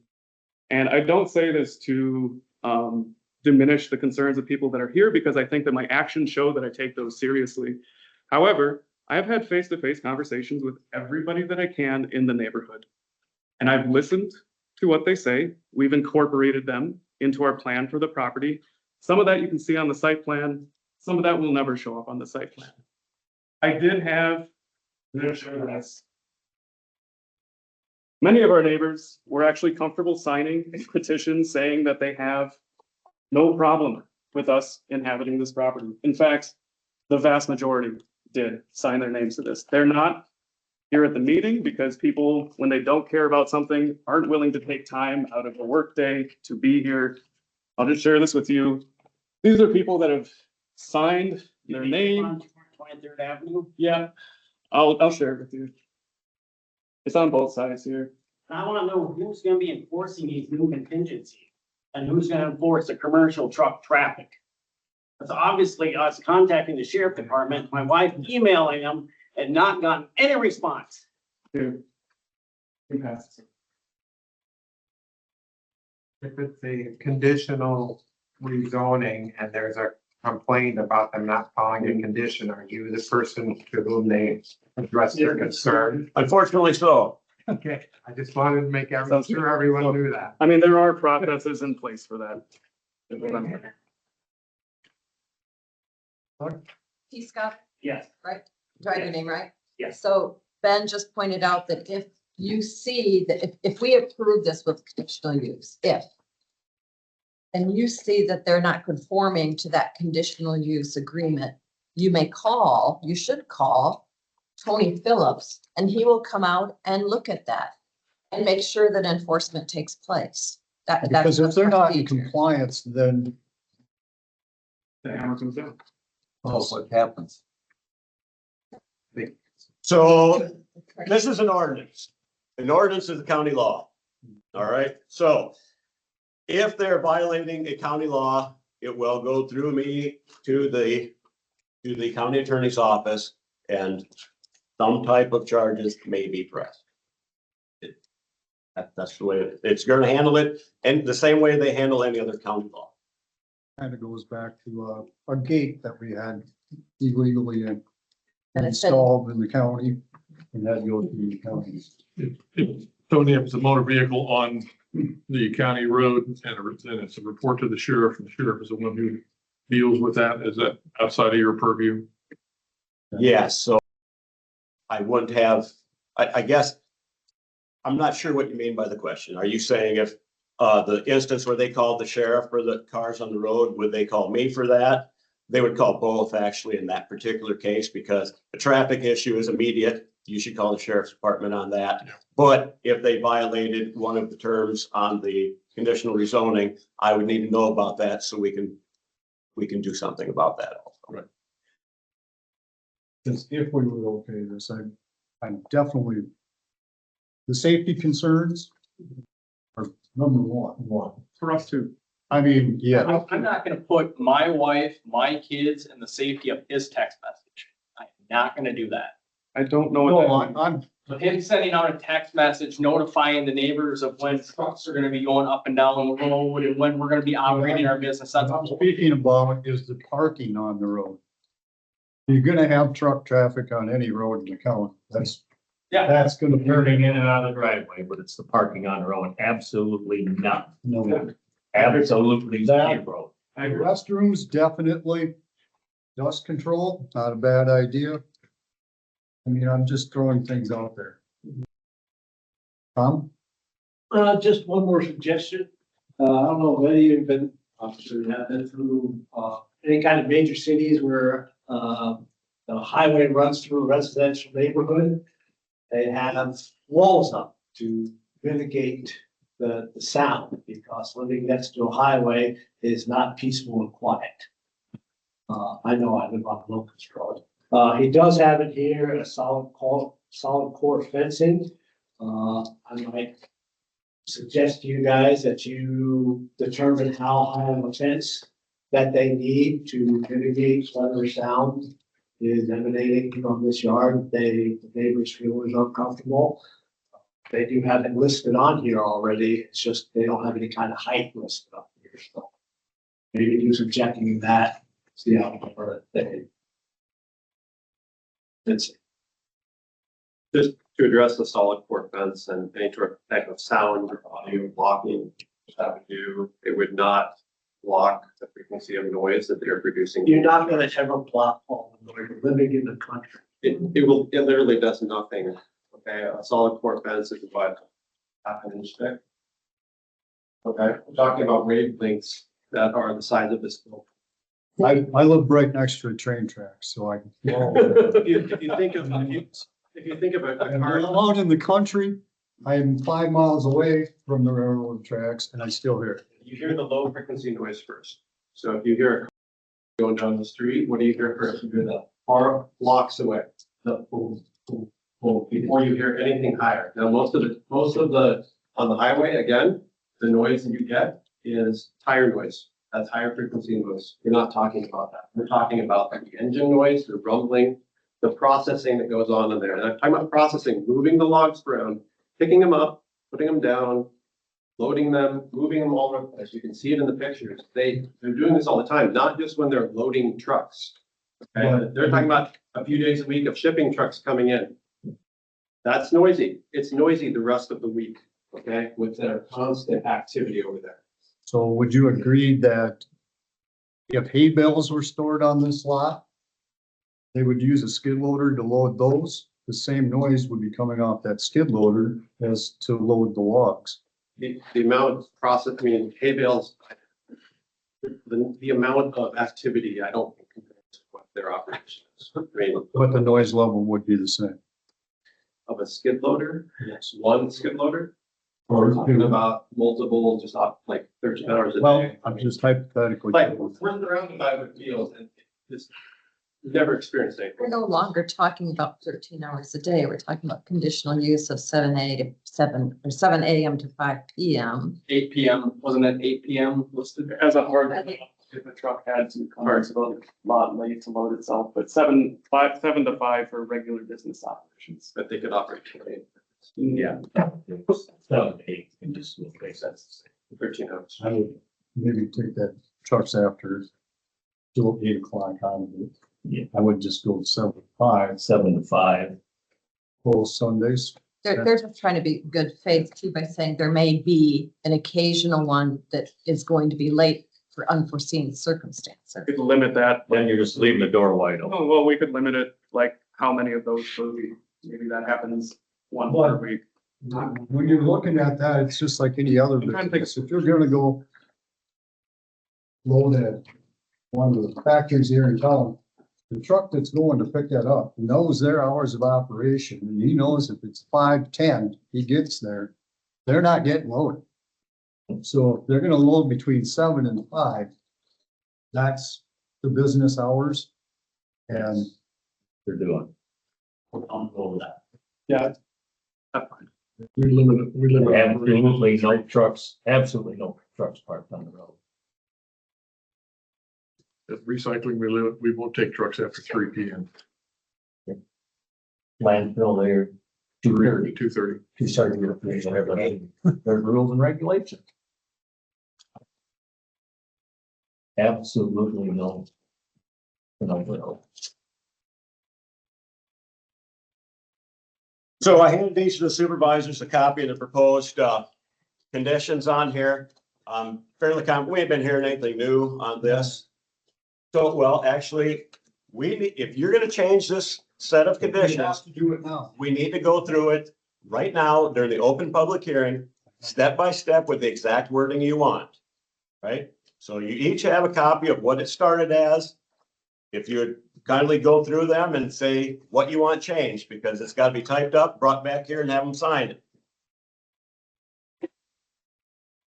The first thing I would change. is And this is not committing you to passing this at all. I by the way. know, if we pass it under condition 3, unforeseeable delays may cause a laden truck to unload at some after these hours. Strike that entire sentence through March period. Okay, say again, please. Condition 3, Yes. starting with unforeseeable, Okay. start there, and that whole sentence, October and March period. And then it goes on to say there will be a hard cutoff, no exceptions. That all trucks vacate the yard no later than 5 p.m. Is it vacate to the Can trucks spend the night in your yard? No. But they haven't. But we're looking at conditional use now, if we choose to go A2. They run overnight. So 5 p.m. hard cutoff. I would add, and we'll go around the table. I'm just gonna get mine real quick. I would add condition 6, apply dust control on 223rd for the length of their property. apply and maintain? Apply and maintain.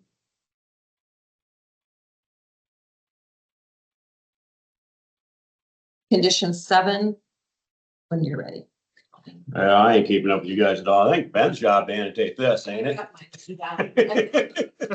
Condition 7, I would say plant additional hedges between this and the Cross, is it Cross? Cross family property to extend the hedge. No. Is that outside of our half-acre buffer that's gonna be put up in trees and in the site plan, or is that? Oh, if you're doing the site plan, that I strike my condition 7. Can I just ask we do this different? Mhm. Let's start at 1. And let's get a consensus, a supervisor's consensus on this before we do it, because maybe there's things Shirley said that you guys don't want to agree with. Let's just start with 1. Let's go down the list. Okay. Please. And you're the scribe on this stuff, is that correct, Ben? He looks like he's got his pen in his hand. Okay, very good. Keep that one. Condition 1, yes. So condition 1, leave it alone, or? So condition 1 reads, Ulring and Sons will install a second driveway onto 223rd Avenue. This driveway will be built pursuant to the county engineer's directions. Okay, that's good. Question. There was a comment brought up, about a culvert on the existing driveway, or a culvert may be plugged. What do we do about that piece? It doesn't look like it's plugged in this picture. And it would be Okay. engineers. Engineers. Directly to engineer could have culvert change. So number 1 is fine.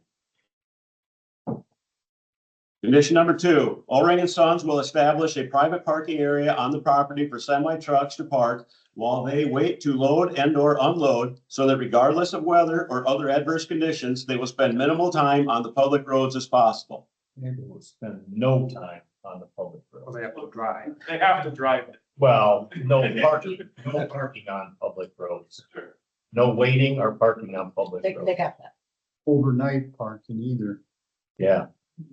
So we're adding that to condition number 2, is that correct? Okay, so if we change condition number 2 to read load or unload, so that regardless of weather or adverse conditions, period, maybe no parking will be allowed on public roads.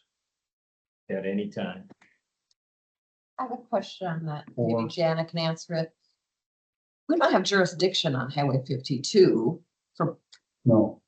trucks that pull over, put hazard lights out and park there for. When we have had trucks, we call the sheriff to let them know, and they just ask how long they're there, and then I call. I'm just asking, where does our jurisdiction begin and end? We don't have any jurisdiction. We're talking about on, Highway on 52. County Road 223rd. Were we adding no overnight parking?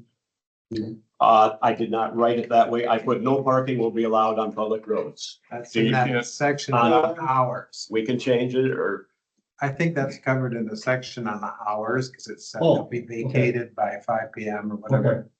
Okay.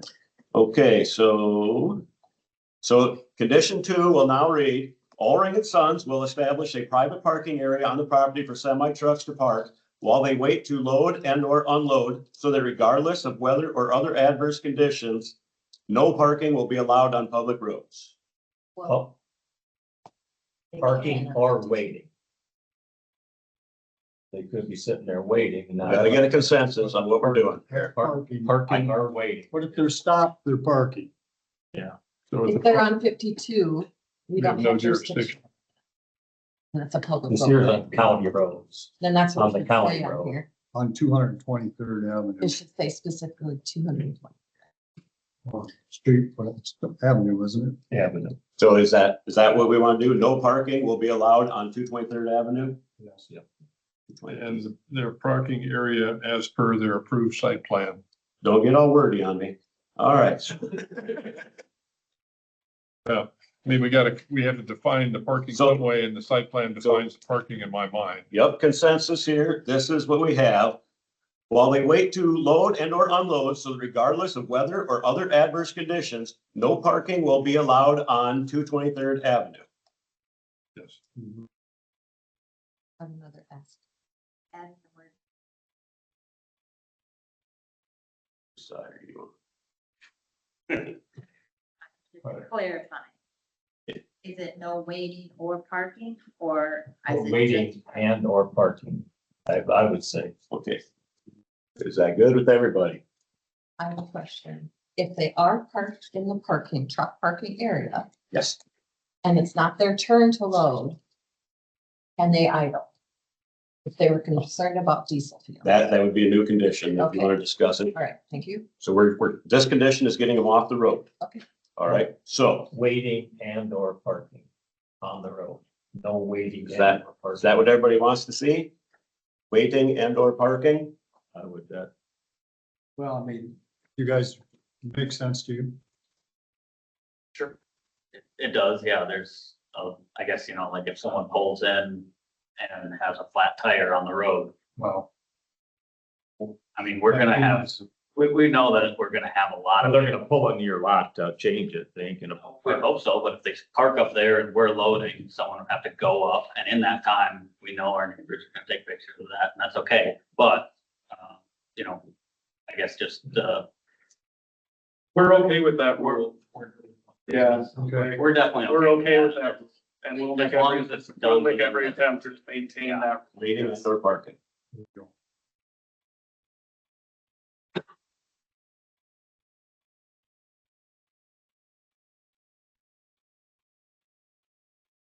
Okay, condition 3 currently reads, Ulring and Sons will maintain hours of operation between 7 A and 5 P and will be closed all day on Sundays and certain holidays.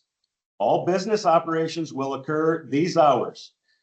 Unforeseeable delays may cause a laden truck to unload itself after these hours between the months of October and March. There will be a hard cutoff, no exceptions other than safety, that all trucks vacate the yard no later than 8 PM in these unforeseeable situations.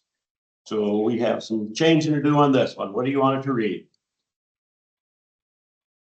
I think Shirley was on to this one. They take out the unforeseeable delays may cause a laden truck to unload itself after these hours between the months of October and March.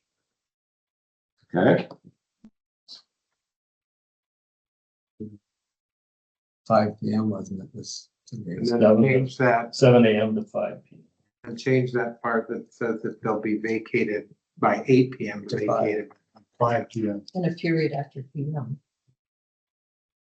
Oh, grammar too. I don't have the. Well, you're cutting off. You want to get rid of these in these. In these unforeseeable situations, you don't need that if you're gonna strike that other setting. I'll get the official. Got it. Okay, so what we currently have is Ulring and Sons will maintain hours of operation of 7 a.m. to 5 p.m. And will be closed all day on Sundays and certain holidays. All business operations will occur these hours. There will be a hard cutoff, no exceptions, other than for safety reasons, that all trucks vacate the yard no later than 5 p.m. That's fine for us. Is there any remedy that we have in the true scenario of a safety hazard or something? Do we have anything? I think that would have to be like a weather-related situation where Which we had the roads one, are all ice and. we had one last year. Yeah. It does say safety except for safety reasons. Yeah. Right? We're giving that in. Sounds good. Condition number 4, Ulring and Sons will do no more than 5 hours of chainsaw a week per work. Wow, can I read ahead? All right, let's try that again. Condition number 4, Ulring and Sons will do no more than 5 hours of chainsaw work per week. That one's okay. Condition number 5, trucks owned or contracted by Ulring and Sons will maintain a 15-mile-an-hour speed limit on 223rd Avenue. I was gonna say, that's not the highway. I mean, since it was. That's a no-brainer. Okay. We get the tricky ones. Condition number 6. What did you have for additional conditions? I had mentioned condition 6, apply and maintain dust control on 200. Yep. On the length of the property. Link to their property. So Adjacent to the property. apply and maintain dust control. How do you want to word it? Apply and maintain dust control On 223rd Avenue, adjacent to the property.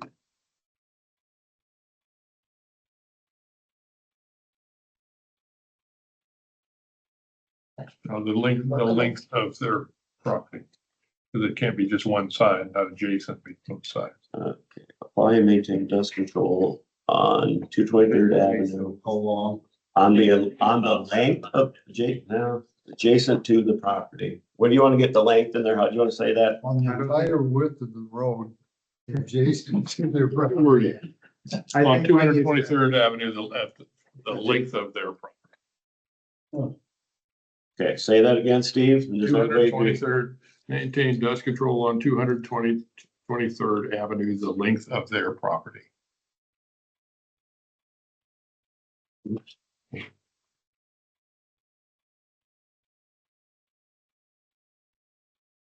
All right, so condition 6 currently reads, apply and maintain dust control on 223rd Avenue, the length of the property. Does that have to go through the engineers? So yes, dust control, they need to get a permit in the spring, permit market to do dust control. And that's what everybody has to do for dust control. I don't think so, but you guys are in charge, even though I act like I am. That's all right. That's all. They can't get that permit until. Yeah. Yeah. So what effective, because they can't do it. No. No. So if you pass it, violation of that. Right, so we do need to add to. Just put on something like under the Permittable time. permittable or under the permittable rules of the or procedures of the county engineer's office. So if they're issuing permits, they have to get one. If they aren't, they can't. There is an end date to that too, and the county can maintain it.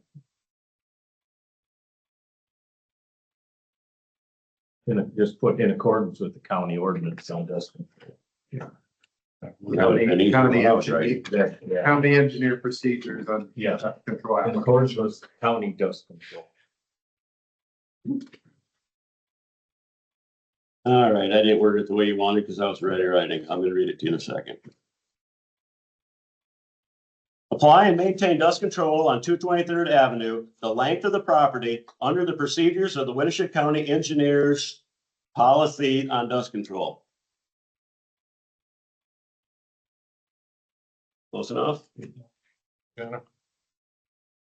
And I had suggested condition 8, or maybe We need 7 yet. 7, Yes. messed up, I crossed out 7.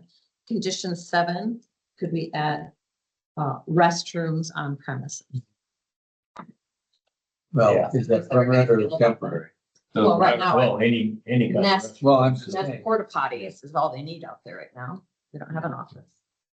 That's something, so. So there's no public irrigation. I Sanitary, think that's something I'd want there anyway. just to be sanitary. But again, we don't have jurisdiction on Highway 52, and if a trucker pulls off on 52 and has a issue with his truck, That's it, we're not talking right, about that. We're there's just nothing on we can do about it. 223rd. So condition number 7 reads, restroom facilities on the premises.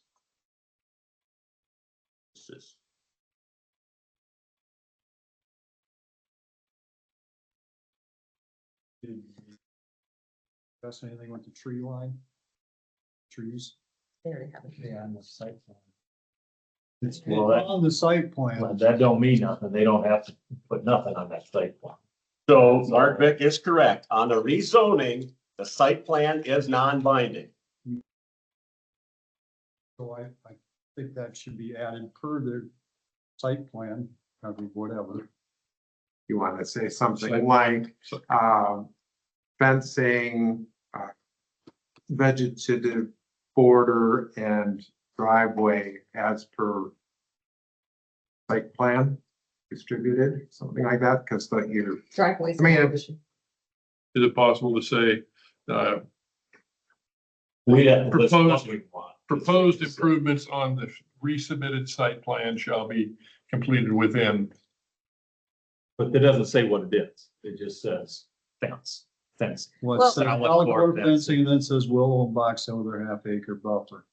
In many other zoning issues that we have discussed in the last 4.5 years, we've requested, a hedgerow put in. Well, if you go by some of these places, the hedgerow, they're about that big and about 12 feet apart, and there's about 12 of them. So I think that we are being overly restrictive on this one compared to others we've done in the past. It's not consistent with what we've done in the past. I think requesting a solid core fence and a box elder or willow buffer I would, is excessive. I would recommend not making it specific to What type of tree, Yeah. because you don't, maybe that won't grow. So there. now comes the time where I read again what the Iowa code says. A board of supervisors may impose conditions on a property owner. The conditions must be reasonable and imposed to satisfy public needs which are directly caused by the requested change. Okay, so with that in mind, I would say these are Something like, definitely needed. Give a um, little more. privacy. fencing and. yeah, but you guys are kind of all over yet. You haven't narrowed it down to what we're doing yet. We've had everything on the site plan to a row of box elders. What are we doing? Something like fencing and vegetative border to help reduce noise. And visual. Well, I think that what we're trying to address with this is noise, that's what he read, How that's high? why you're doing it. How high a fence do you want? Then you can put a fence that's pretty broad. 6 foot. But are we experts on that? I No, that's an expert. I would say eight feet I anyway. think Brian made the point that the sound is not attenuated by a solid core fence. But we may be asking for something that doesn't mitigate the problem. But it's, the view is what? You're gonna put on these, at least to block the. They have to agree to it. Is there a height of fence you were planning? They don't care about that. At least 6 foot, we probably want to put a fence up anyways. Would that be the entire length then? Out to the right? The entire length of what? Are we talking The property. just on the west? The west, The property? west border. West border. West border. Let me just suggest this after a brief conversation. It might not make sense to have the fence be the entire length of the property, in that would not help at all with sound on where the residence is, would add expense. And they're saying that it might not make a difference anyway. But also if you'd have a solid fence all the way down to the highway, it's just gonna interfere with the sight view, from the highway, between the highway and the. No, the highway sits up high. You ain't gonna fence along their You can't put property. anything in the and have right of way view of the anyway. highway. You can't put it. Can't put a fence up the highway. Like, No, you can't. it would no. take care of a It's right visible away. like this from their Yeah, windows. that ain't gonna interrupt with the highway. Well, but so would it, is, so would a hedgerow, a better, and it's not a. The fence is a quicker solution to. Right the away, trees get it, grow. then the trees grown, yeah. So I don't A know, fence with a row of hedge. I don't know if you just do it in this section between their trees where there is nothing. Or if you do the whole. I just make it do the whole proper that way. It's the whole line's done. Seems Then if they arbitrary. ain't got any sense to you, what, That seems arbitrary to me. then there's no discrepancy where the property line, I mean, you know where your property line is and there's no argumentative. And that would I possibly mean, keep your kids from straying over into the lot when equipment's being operated. I think I personally would want that.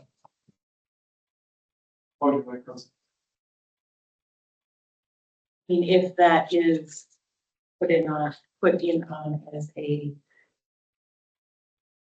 suggestion, and if you vote on it, it would be marginal, like it would be better to have it. Yeah, How tall? Would you suggest, or would you? I mean, visually, we won't, from our kitchen window, which is what you see in the corner of that one picture, I mean, it would probably have to be reasonably high to block. to block that, yeah. The goal is that the trees would grow into there though, like. I think we're getting borderline arbitrary and capricious in our approach to requirements on this hedgerow and a fence. We don't do this for other people. Why are we doing it here?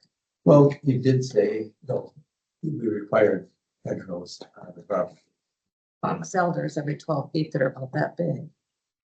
The box elders. I don't know what they are. No, They're tiny bushes about that big. That's the problem with the hedgerow. It's gonna take many years for it to be there, whereas if you require the fence, at least they could have that done. And sometimes the trees get put in and then get taken out.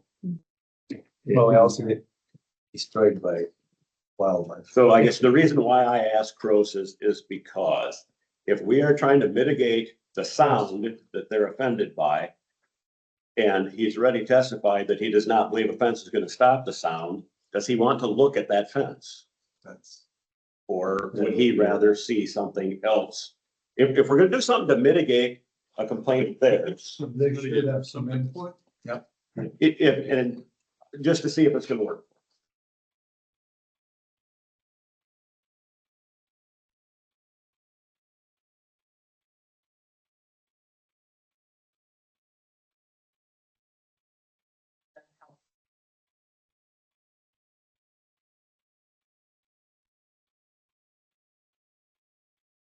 What would you say, 6 or 8 feet or? I think what traditional. A lot of them, 6 to 8 feet. I mean, if you're gonna do a privacy fence or. That was my next question. Are we talking a 3-strand barbed wire? Are we talking a chain link? Are we talking a white picket fence? What are we talking? A solid fence at what height would be my question. 6 foot or a solid fence at which height? 6 foot or 8 foot? I don't think we should be requiring a fence. they're proposing the fence. We're trying to They're mitigate here with the people next, mitigate with 2 people. This is the way the sausage is made, people. We got 5 people. One says no. What do the other 4 say? Yes. And if it's a reason for sound is why you first brought it up, a fence isn't gonna change the sound. Do we require zone fencing between different, any other situation where there's a difference in zoning, whether it be R1 and M1 or whatever? So one particular thing I can tell you is, junkyard, scrap yards is a requirement of the ordinance. There's a fence. This is That's the agricultural. only one that I can. That's the one that I know of, particularly between a zoning district for a specific use. That one requires a fence.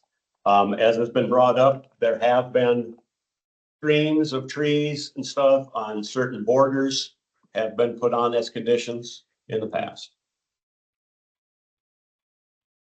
use a grade elevator, whatever, we don't require them to put in. I'm a yes. None that I have no, I'm a yes on the fence. 6 or 8, I don't know, but definitely on solid core fence. I'm a yes. I'm a yes. Plus, I would, goes back to the Ulrings, I think, are trying to be better neighbors. So I don't think you're being arbitrary and capricious. I think you're coming up with this out of the blue. It was your suggestion to try and be better neighbors in trying to do this, whether it was for noise mitigation or privacy or whatever. I don't know if that necessarily matters more than at this point, you have 2 neighbors at this point that if you're gonna do some conditions, and this might help the 2 neighbors get along with the county. That, Ned, what would, Ned, you and Caleb, what would you consider to be an appropriate fence to put in that location? We did a 6-foot privacy fence, I think we planning on putting the fence there anyway. You kind of hit the nail on the head. Is that wood or? We would do a wood fence. Yeah, It's in the wood business.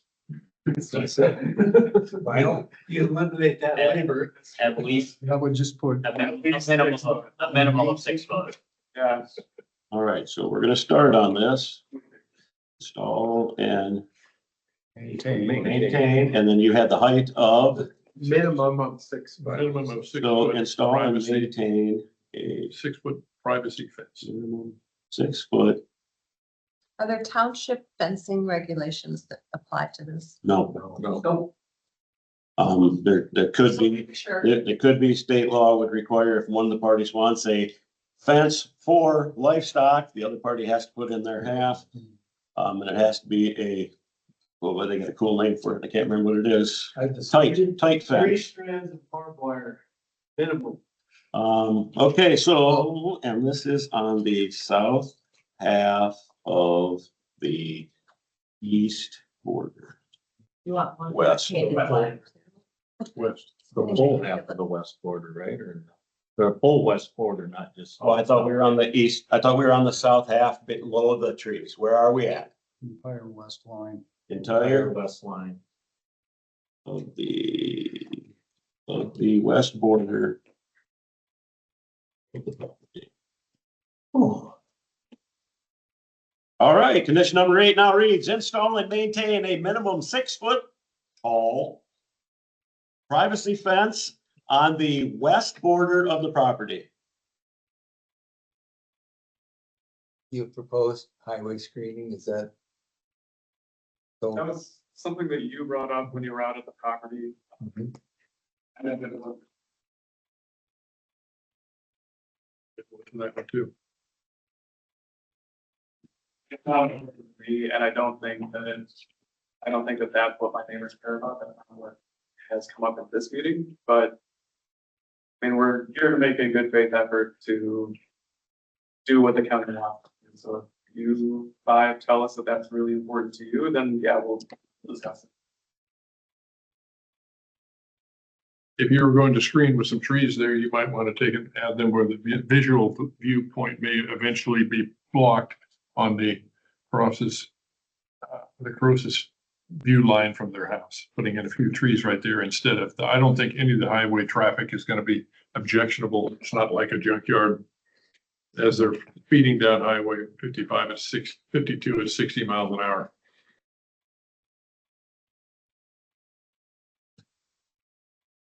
Any other conditions? Maybe just maintain that text chain. I mean, they're in good faith doing that anyway. Just put it as a condition, or is that too much?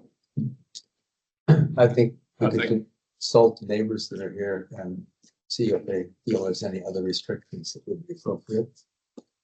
Think about that text chain is that, if you have, We can. you don't want to maintain the current Those are one, private because there numbers. 2 people may join and then they want to share the numbers, and then, Oh, 15 years from now, when texting might be obsolete, there might be something else. Well, Texting didn't really exist in 2000, did it? I've been doing that without it being a condition, so If you want to do it on your own, fine, but I don't. Like think I'm we should already, do that it is something we're already doing. I mean, I plan to continue doing it, I guess, whether you make it a condition or not. So I guess I would go back to, and if this were passed, are there any other restrictions that the Croesus would want to see put in there? If this were passed,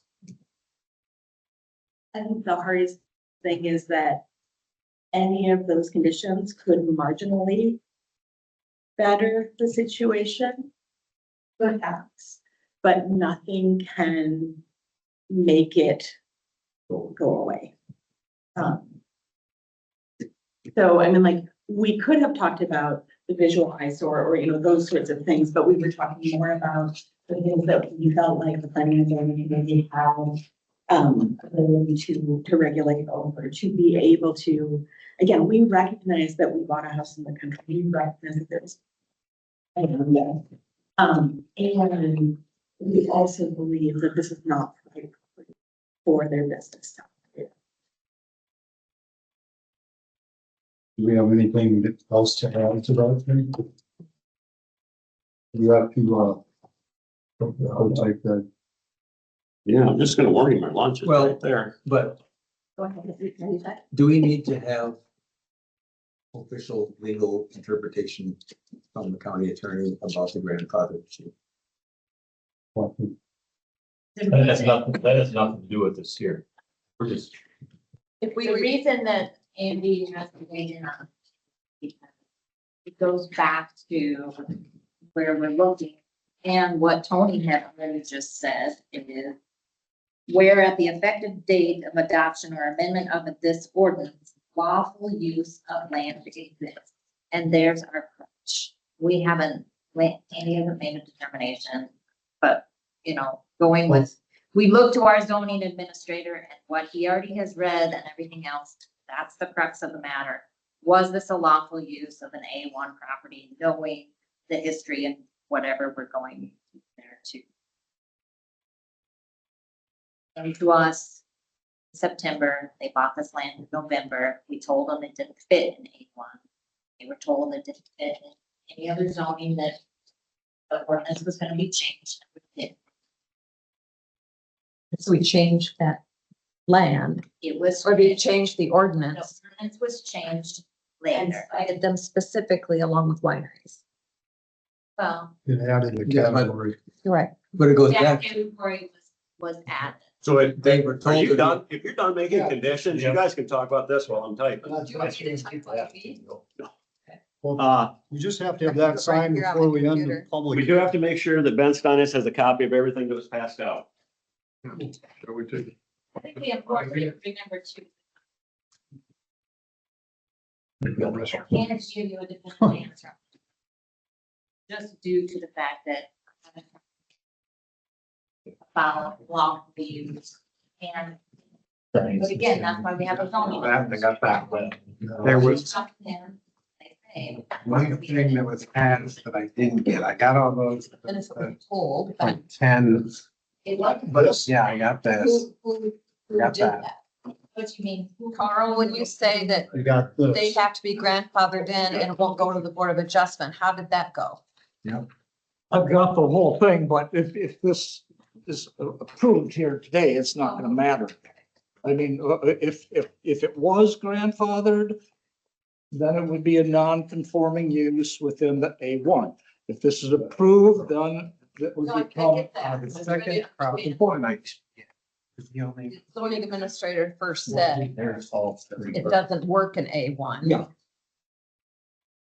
But then who, at what point and who I have. said no? Oh, okay, the Just you? procedure is that it's supposed to go to the Board of Adjustment if there is something that people disagree with, which they did. And it was gonna go to the Board of Adjustment and then I sent that letter both to the county attorney and they withdrew. So basically, we didn't ask them to withdraw it. We said in terms of withdraw until there was rezoning. We just, yeah. Yeah. basically, he wrote a letter and said, as soon as the zoning ordinance, we will give you a stay on any enforcement at this time due to the fact that the ordinance had not been passed. So granting So there a was stay, a does that stay. mean they continue operations under the stay? Yeah. That we are not going to enforce or do any enforcement actions until the zoning ordinance is. At that point in time, if the zoning ordinance was passed, they were expected to come rezoning, which they did. Which they did. Okay, and that's what we're at today. Right, so there was no withdrawal. The county did not, the county didn't take a position that it agreed or that it conceded. One argument would be that we don't know because it hasn't been adjudicated by the Board of Adjustment Board. So, but what we do know is that they were told it was non-conforming by Tony in A1. Yeah, and a letter too. And then that, but we're told that we would have to create an A2 designation for them to operate. Yeah, But they did start operation before there was a designation created for them. So they don't conform to A1 that it started it. So I'm getting back to setting, are we setting precedent that, like I said, anyone can go start a mine or something and say, well, now how can I get this changed? Mines are- Well, I'm just saying. Yeah, if they did that, Somebody goes and starts a if they business. did, somebody complained or if the zoning administrator complained, then they could go to the Board of Adjustment to decide whether the use was appropriate or not, and never went there. We gave them the stay rather than Yeah, but pursuing it. they also entered into it knowing that they didn't fit the zoning requirement. That's what I'm saying. That's Now, undecided. That's according to him. We were in a position to go forward with the hearing if we needed to, and it didn't happen. And I think the idea was, let's just put this aside. So it was never determined whether it was appropriate or not. Tony and the county had one opinion, they had another, but that was never.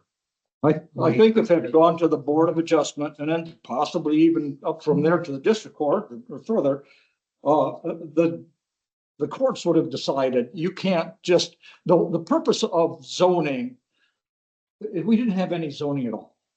Then when we started having zoning, they didn't say you can't do anything unless you have permission specifically from us. That's not the way the law works. They have to prohibit things or put them in areas. And if they don't have it in any other area, the understanding was, and I was the county attorney there when and there was a lot of fuss about, should we do this? If there isn't anything else, you're in the A1 and you can do it. And that's what we're proceeding under because there wasn't anything prohibiting it in the A1. And furthermore, there's plenty of stuff about A1 agricultural. So that's where we were. I had a disagreement that could have gone to the Board of Adjustment. It didn't. And had it gone there, it could have gone further up. But it didn't. So this is all undecided. But it didn't specifically say. You could. So it's not a precedent. It's not a precedent. Somebody doing something that they shouldn't could end up in front of the Board of Adjustment. But Jana said they didn't say you could or you shouldn't. I mean, it didn't specifically prohibit, but it didn't specifically say you could. And one of the things that we talked about in the September meeting and why Caleb came and talked to us is because this was unique. It was a very unique, we've never had. So when they had looked at this and when we had talked about it in the meetings was what does this best, what area would this fit in and what does it look like? One of the things that we talked about in that meeting was that it's perhaps maybe most like a grain elevator in that the product has been harvested, produced and harvested, but now it's being trucked with their trucks to an area similar to a farmer harvesting their grain. And now they take it to a grain elevator. There's a difference between they raise the crop and process it or they collect it from other properties. The grain elevator. So that's the grain elevator. Various. Right, that was why there was a similarity and, similar to a grain elevator. That would not fit them anymore. Correct. But the zoning ordinance requires something special for a grain elevator. And this ordinance didn't say anything about bringing logs in and putting them down. That's the difference. It was just left open. And, had we gone another step or two further, we would know, but we'll maybe never know if this, gets approved. And I think the main point though, too, and Ulrings would say this, is that they want you to make a decision on, and if they're gonna stay on this land, it either goes A1 to A2 because I can't, and if you guys want your conditions, it's gotta be rezoned. So you can put conditions. Right. And just, that's, look at it. Yeah. I would, yes, the grandfathering issue is there, but if you're gonna want to put conditions on, if they're gonna be allowed to be able to do what they would like to do. That makes the difference.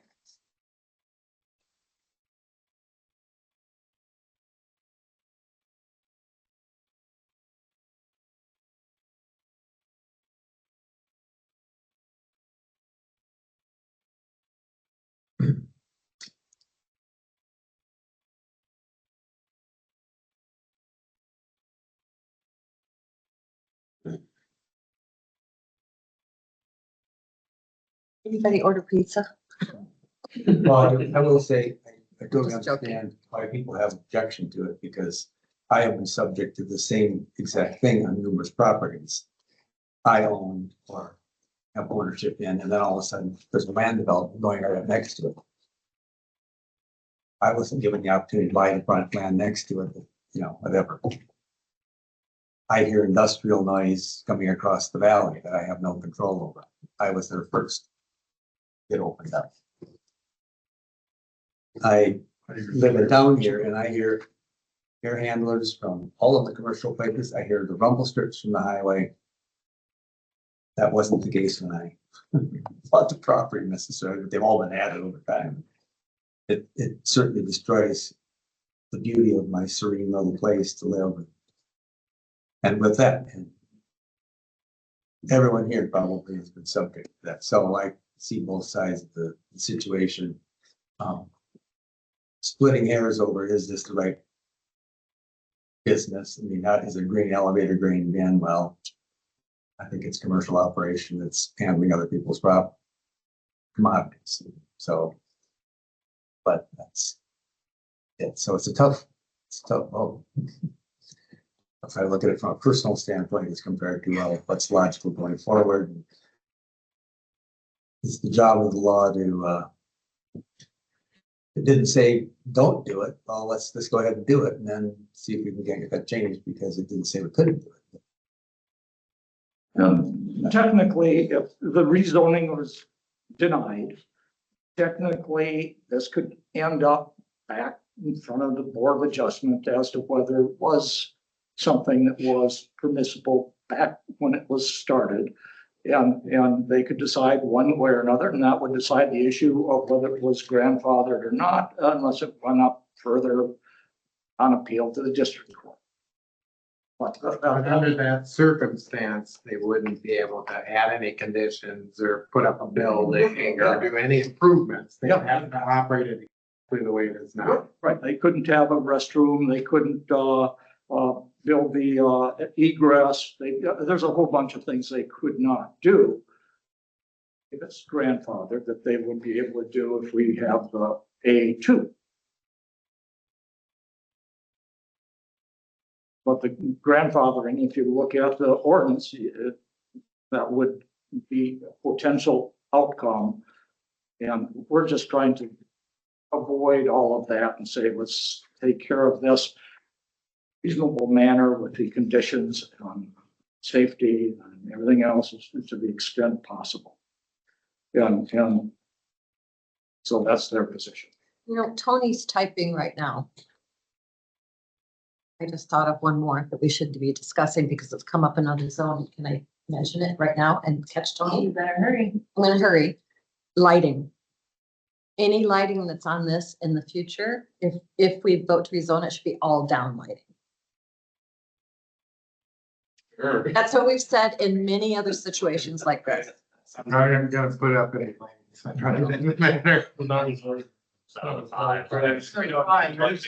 Okay, no, you're okay with it? I don't Okay. care. Should they run over and ask them to add No, that? 'cause I don't have consensus. Okay. Well, so if, am I right in the future, if they cease operation, it reverts back to Sunset clause? is that what it was? We're trying not to do any sunset clauses. Okay. That was a thing that used to be put on a lot of different things. Yeah, it was. Really, it's not defensible and So any of these restrictions are only applied to their operation. when you do. Only if we rezone. Yeah, and when you do a rezoning, you rezone. If it's going to sunset and go back to something, it's technically has to go through the same. You have to have a public hearing and you have to. It can't automatically. If this is approved with these conditions, it doesn't matter if someone else owns a property, they're still gonna have the fence and they're still gonna have the no parking and all that stuff. Because that was part of this. That's part of this. It's part of the Kind of reason. the 8 to 5 or 7 to 5. Without that, it's not zone A2. So these conditions will run.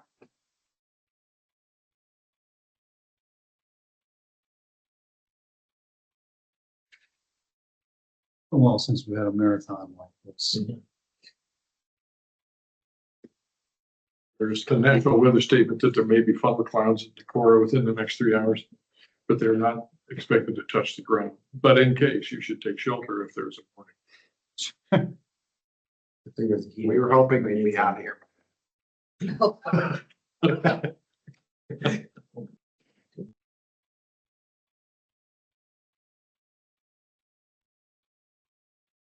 Appreciate the respectful candor of this whole proceeding.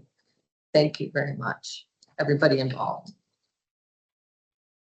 Should see longer than get back to work. Okay, Is that your stuff? thank you. Thank you.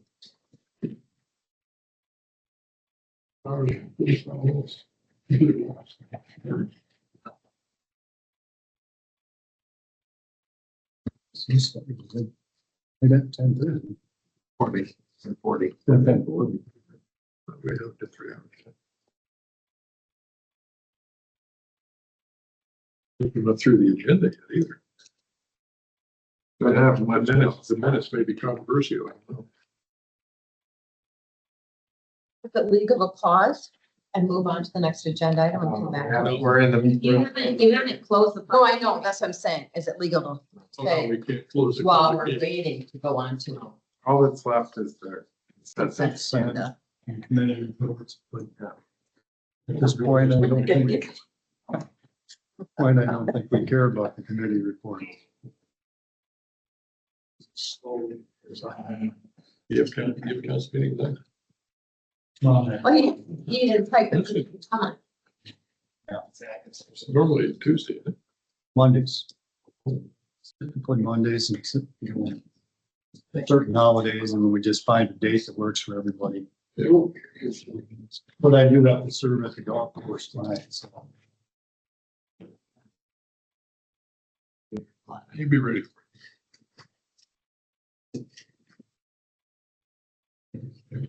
Like those crumbs. All right, at the risk of having to retype this again, I will tell you I made a couple of changes. It no longer says the Ulrings, it now says a business owner, because zonings go with the property, not the individual. We talked about that while you were gone, so. Okay, Thank you. well, we haven't read it yet. So read this over and, so decide if it's good before we get, Ulring to sign it.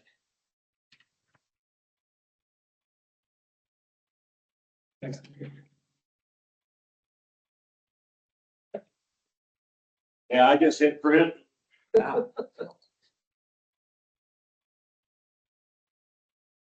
All right, so you read that over, did I get it?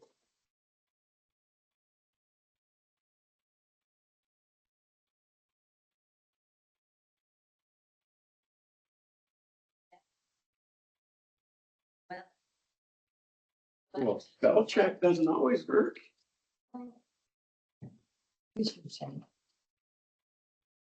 Thank you. You've been working with Wendy too long. It's okay. You're good. You're good. Well, we're missing an apostrophe in engineers too, but that's okay.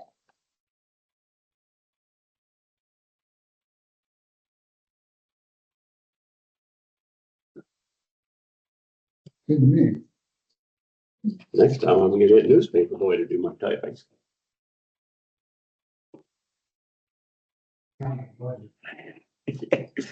All right, so we have enough people think it was good enough where we can get it signed and move on.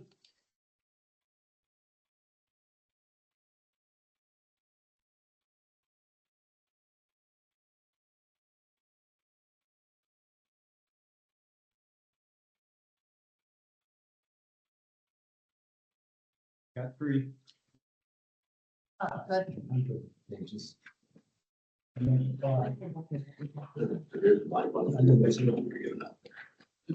Where's the weather that you're talking about? The weather. All right, thank you. All right, you can close public hearing if you wish. Anybody's interested? Move close public hearing. Second. Motion and a second to close the public hearing. All those in favor say aye. Aye. Public hearing is now closed. We want to read it. You have to redo the ordinance to add these conditions. We did it. Ta-da! What'd you think I was doing, snacking? Yeah, I thought there were some crumbs there when you came back. I'm gonna hit that lunch pail hard in a little bit.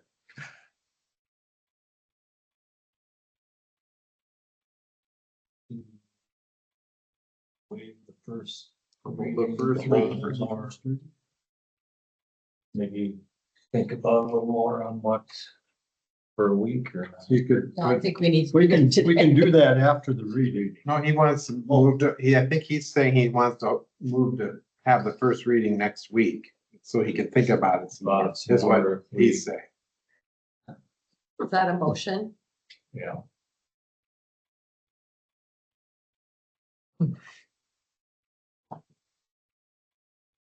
Is there a second?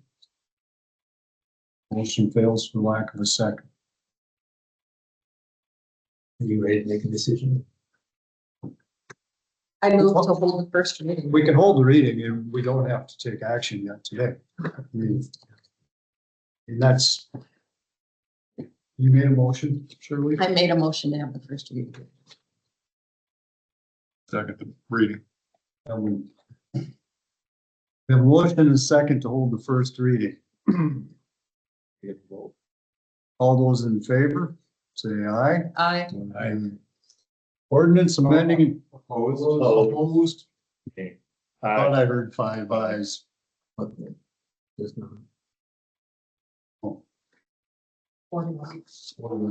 Okay. Ordinance amending the county zoning ordinance to change the zoning classification from A1 agricultural district to A2 agricultural district for the herein described property. Whereas a request for amendment to the zoning ordinance of Winneshiek County was submitted to the Planning and Zoning Commission, said request having been acted upon by the Planning and Zoning Commission following a public hearing. And whereas the request for amendment of the zoning ordinance pertains to the following described real estate.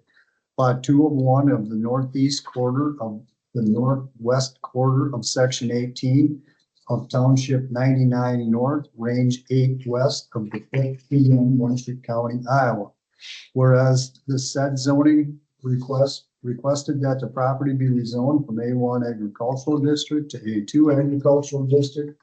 And whereas a notice of time and place of a public hearing on said request was published pursuant to law, and whereas a public hearing as required has been conducted by the Winneshiek County Board of Supervisors. Whereas the Winneshiek County Board of Supervisors has considered the Winneshiek County Comprehensive Plan in the review of the applicant's request and does find that the request is consistent with the policies and goals set out in the Winneshiek County Comprehensive Plan. And now therefore be it resolved by the Winneshiek County Board of Supervisors. One, that the zoning classification as to the following described real estate, lot 2, out 1 of the northeast quarter of the northwest quarter of section 18 of township 99 north, range 8 west of the 5th PM, Winneshiek County, Iowa, is hereby changed from A1 agricultural district to A2 agricultural district. Number 2, the following conditions will be attached to the property. The second driveway will be installed onto 223rd Avenue. This driveway will be built pursuant to the county engineer's direction. The business owner, number 2, the business owner will establish a private parking area on the property for semi trucks to park while they wait to load and or unload, so that regardless of weather or other adverse conditions, no waiting or parking will be allowed on 223rd Avenue. 3, the hours of operation will be between 7 a.m. and 5 p.m. and will be closed on Sundays and certain holidays. All business operations will occur during these hours. There will be a hard cutoff, no exceptions, other than safety reasons, that all trucks vacate the yard no later than 5 p.m. 4, no more than 5 hours of chainsaw work will be allowed per week. 5, trucks owned or contracted by the business owner will maintain a 15-mile-per-hour speed limit on 223rd Avenue.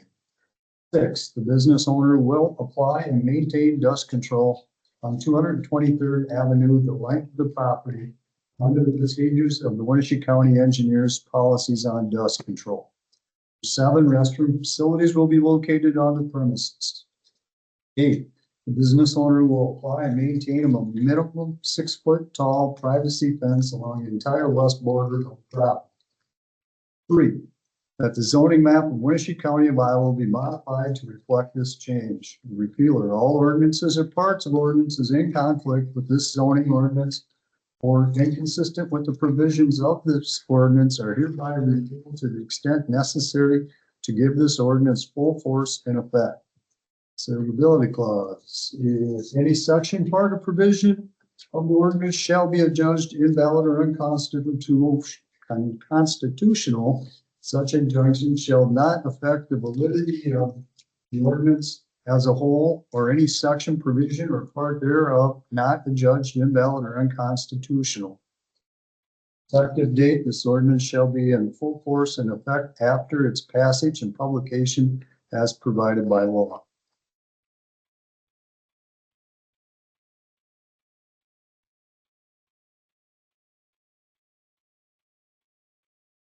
You could have a motion to either waive additional reading or set the second reading for next week. I move to waive additional reading.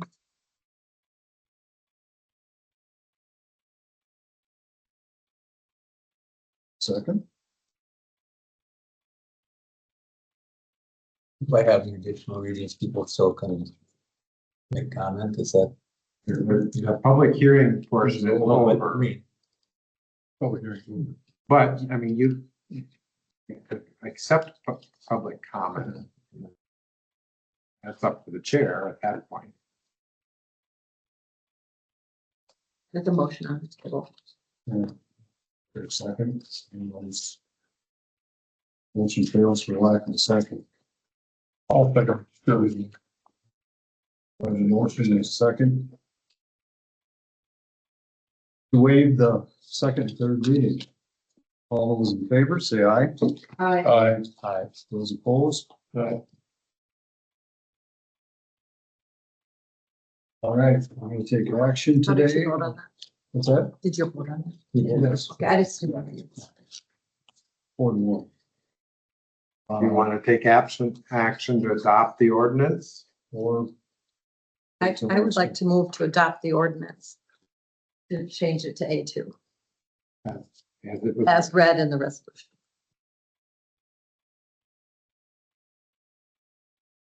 Second. we have a motion and a second. To adopt the Ulring rezoning request.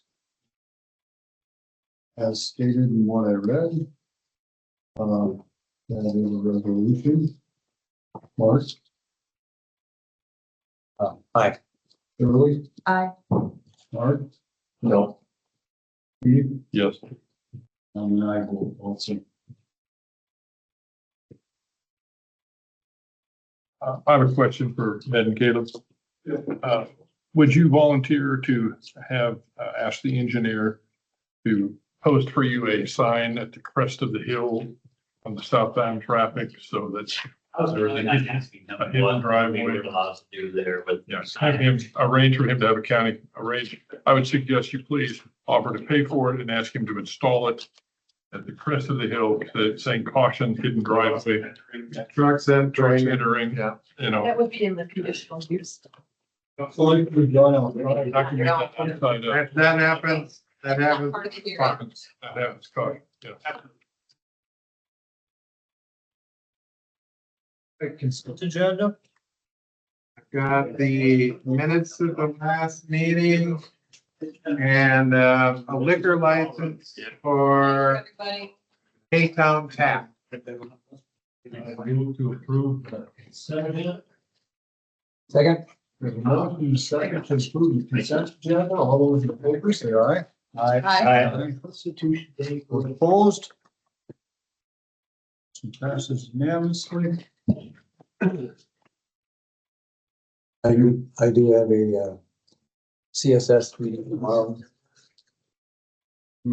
Fine. Yeah. More bad news.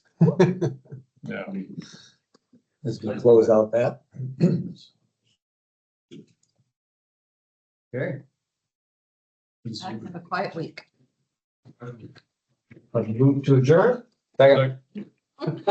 Motion and second for adjournment. All those in favor say aye. Aye. Good night, thanks for staying this time as a community member. Meeting adjourned. 1:36. That's a 3-hour public hearing.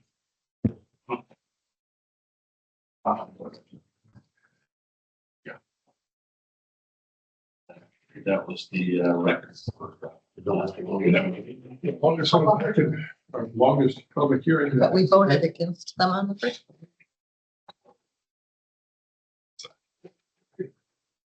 Yeah, I mean, we've had longer meetings, but usually during budget time, when it's like a whole bunch of budget things, not the same item the whole time.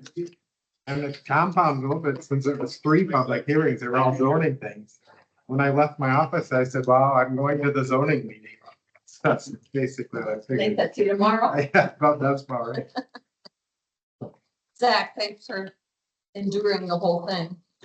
Unfortunately, only about, 700 words of that is gonna go in the paper. Yeah, thank you. Which 700? It went well. Yeah. Did you want a copy Bottom of line, this? there's now only 2 supervisors in the room. Thank you. Good. I think that's right. I put it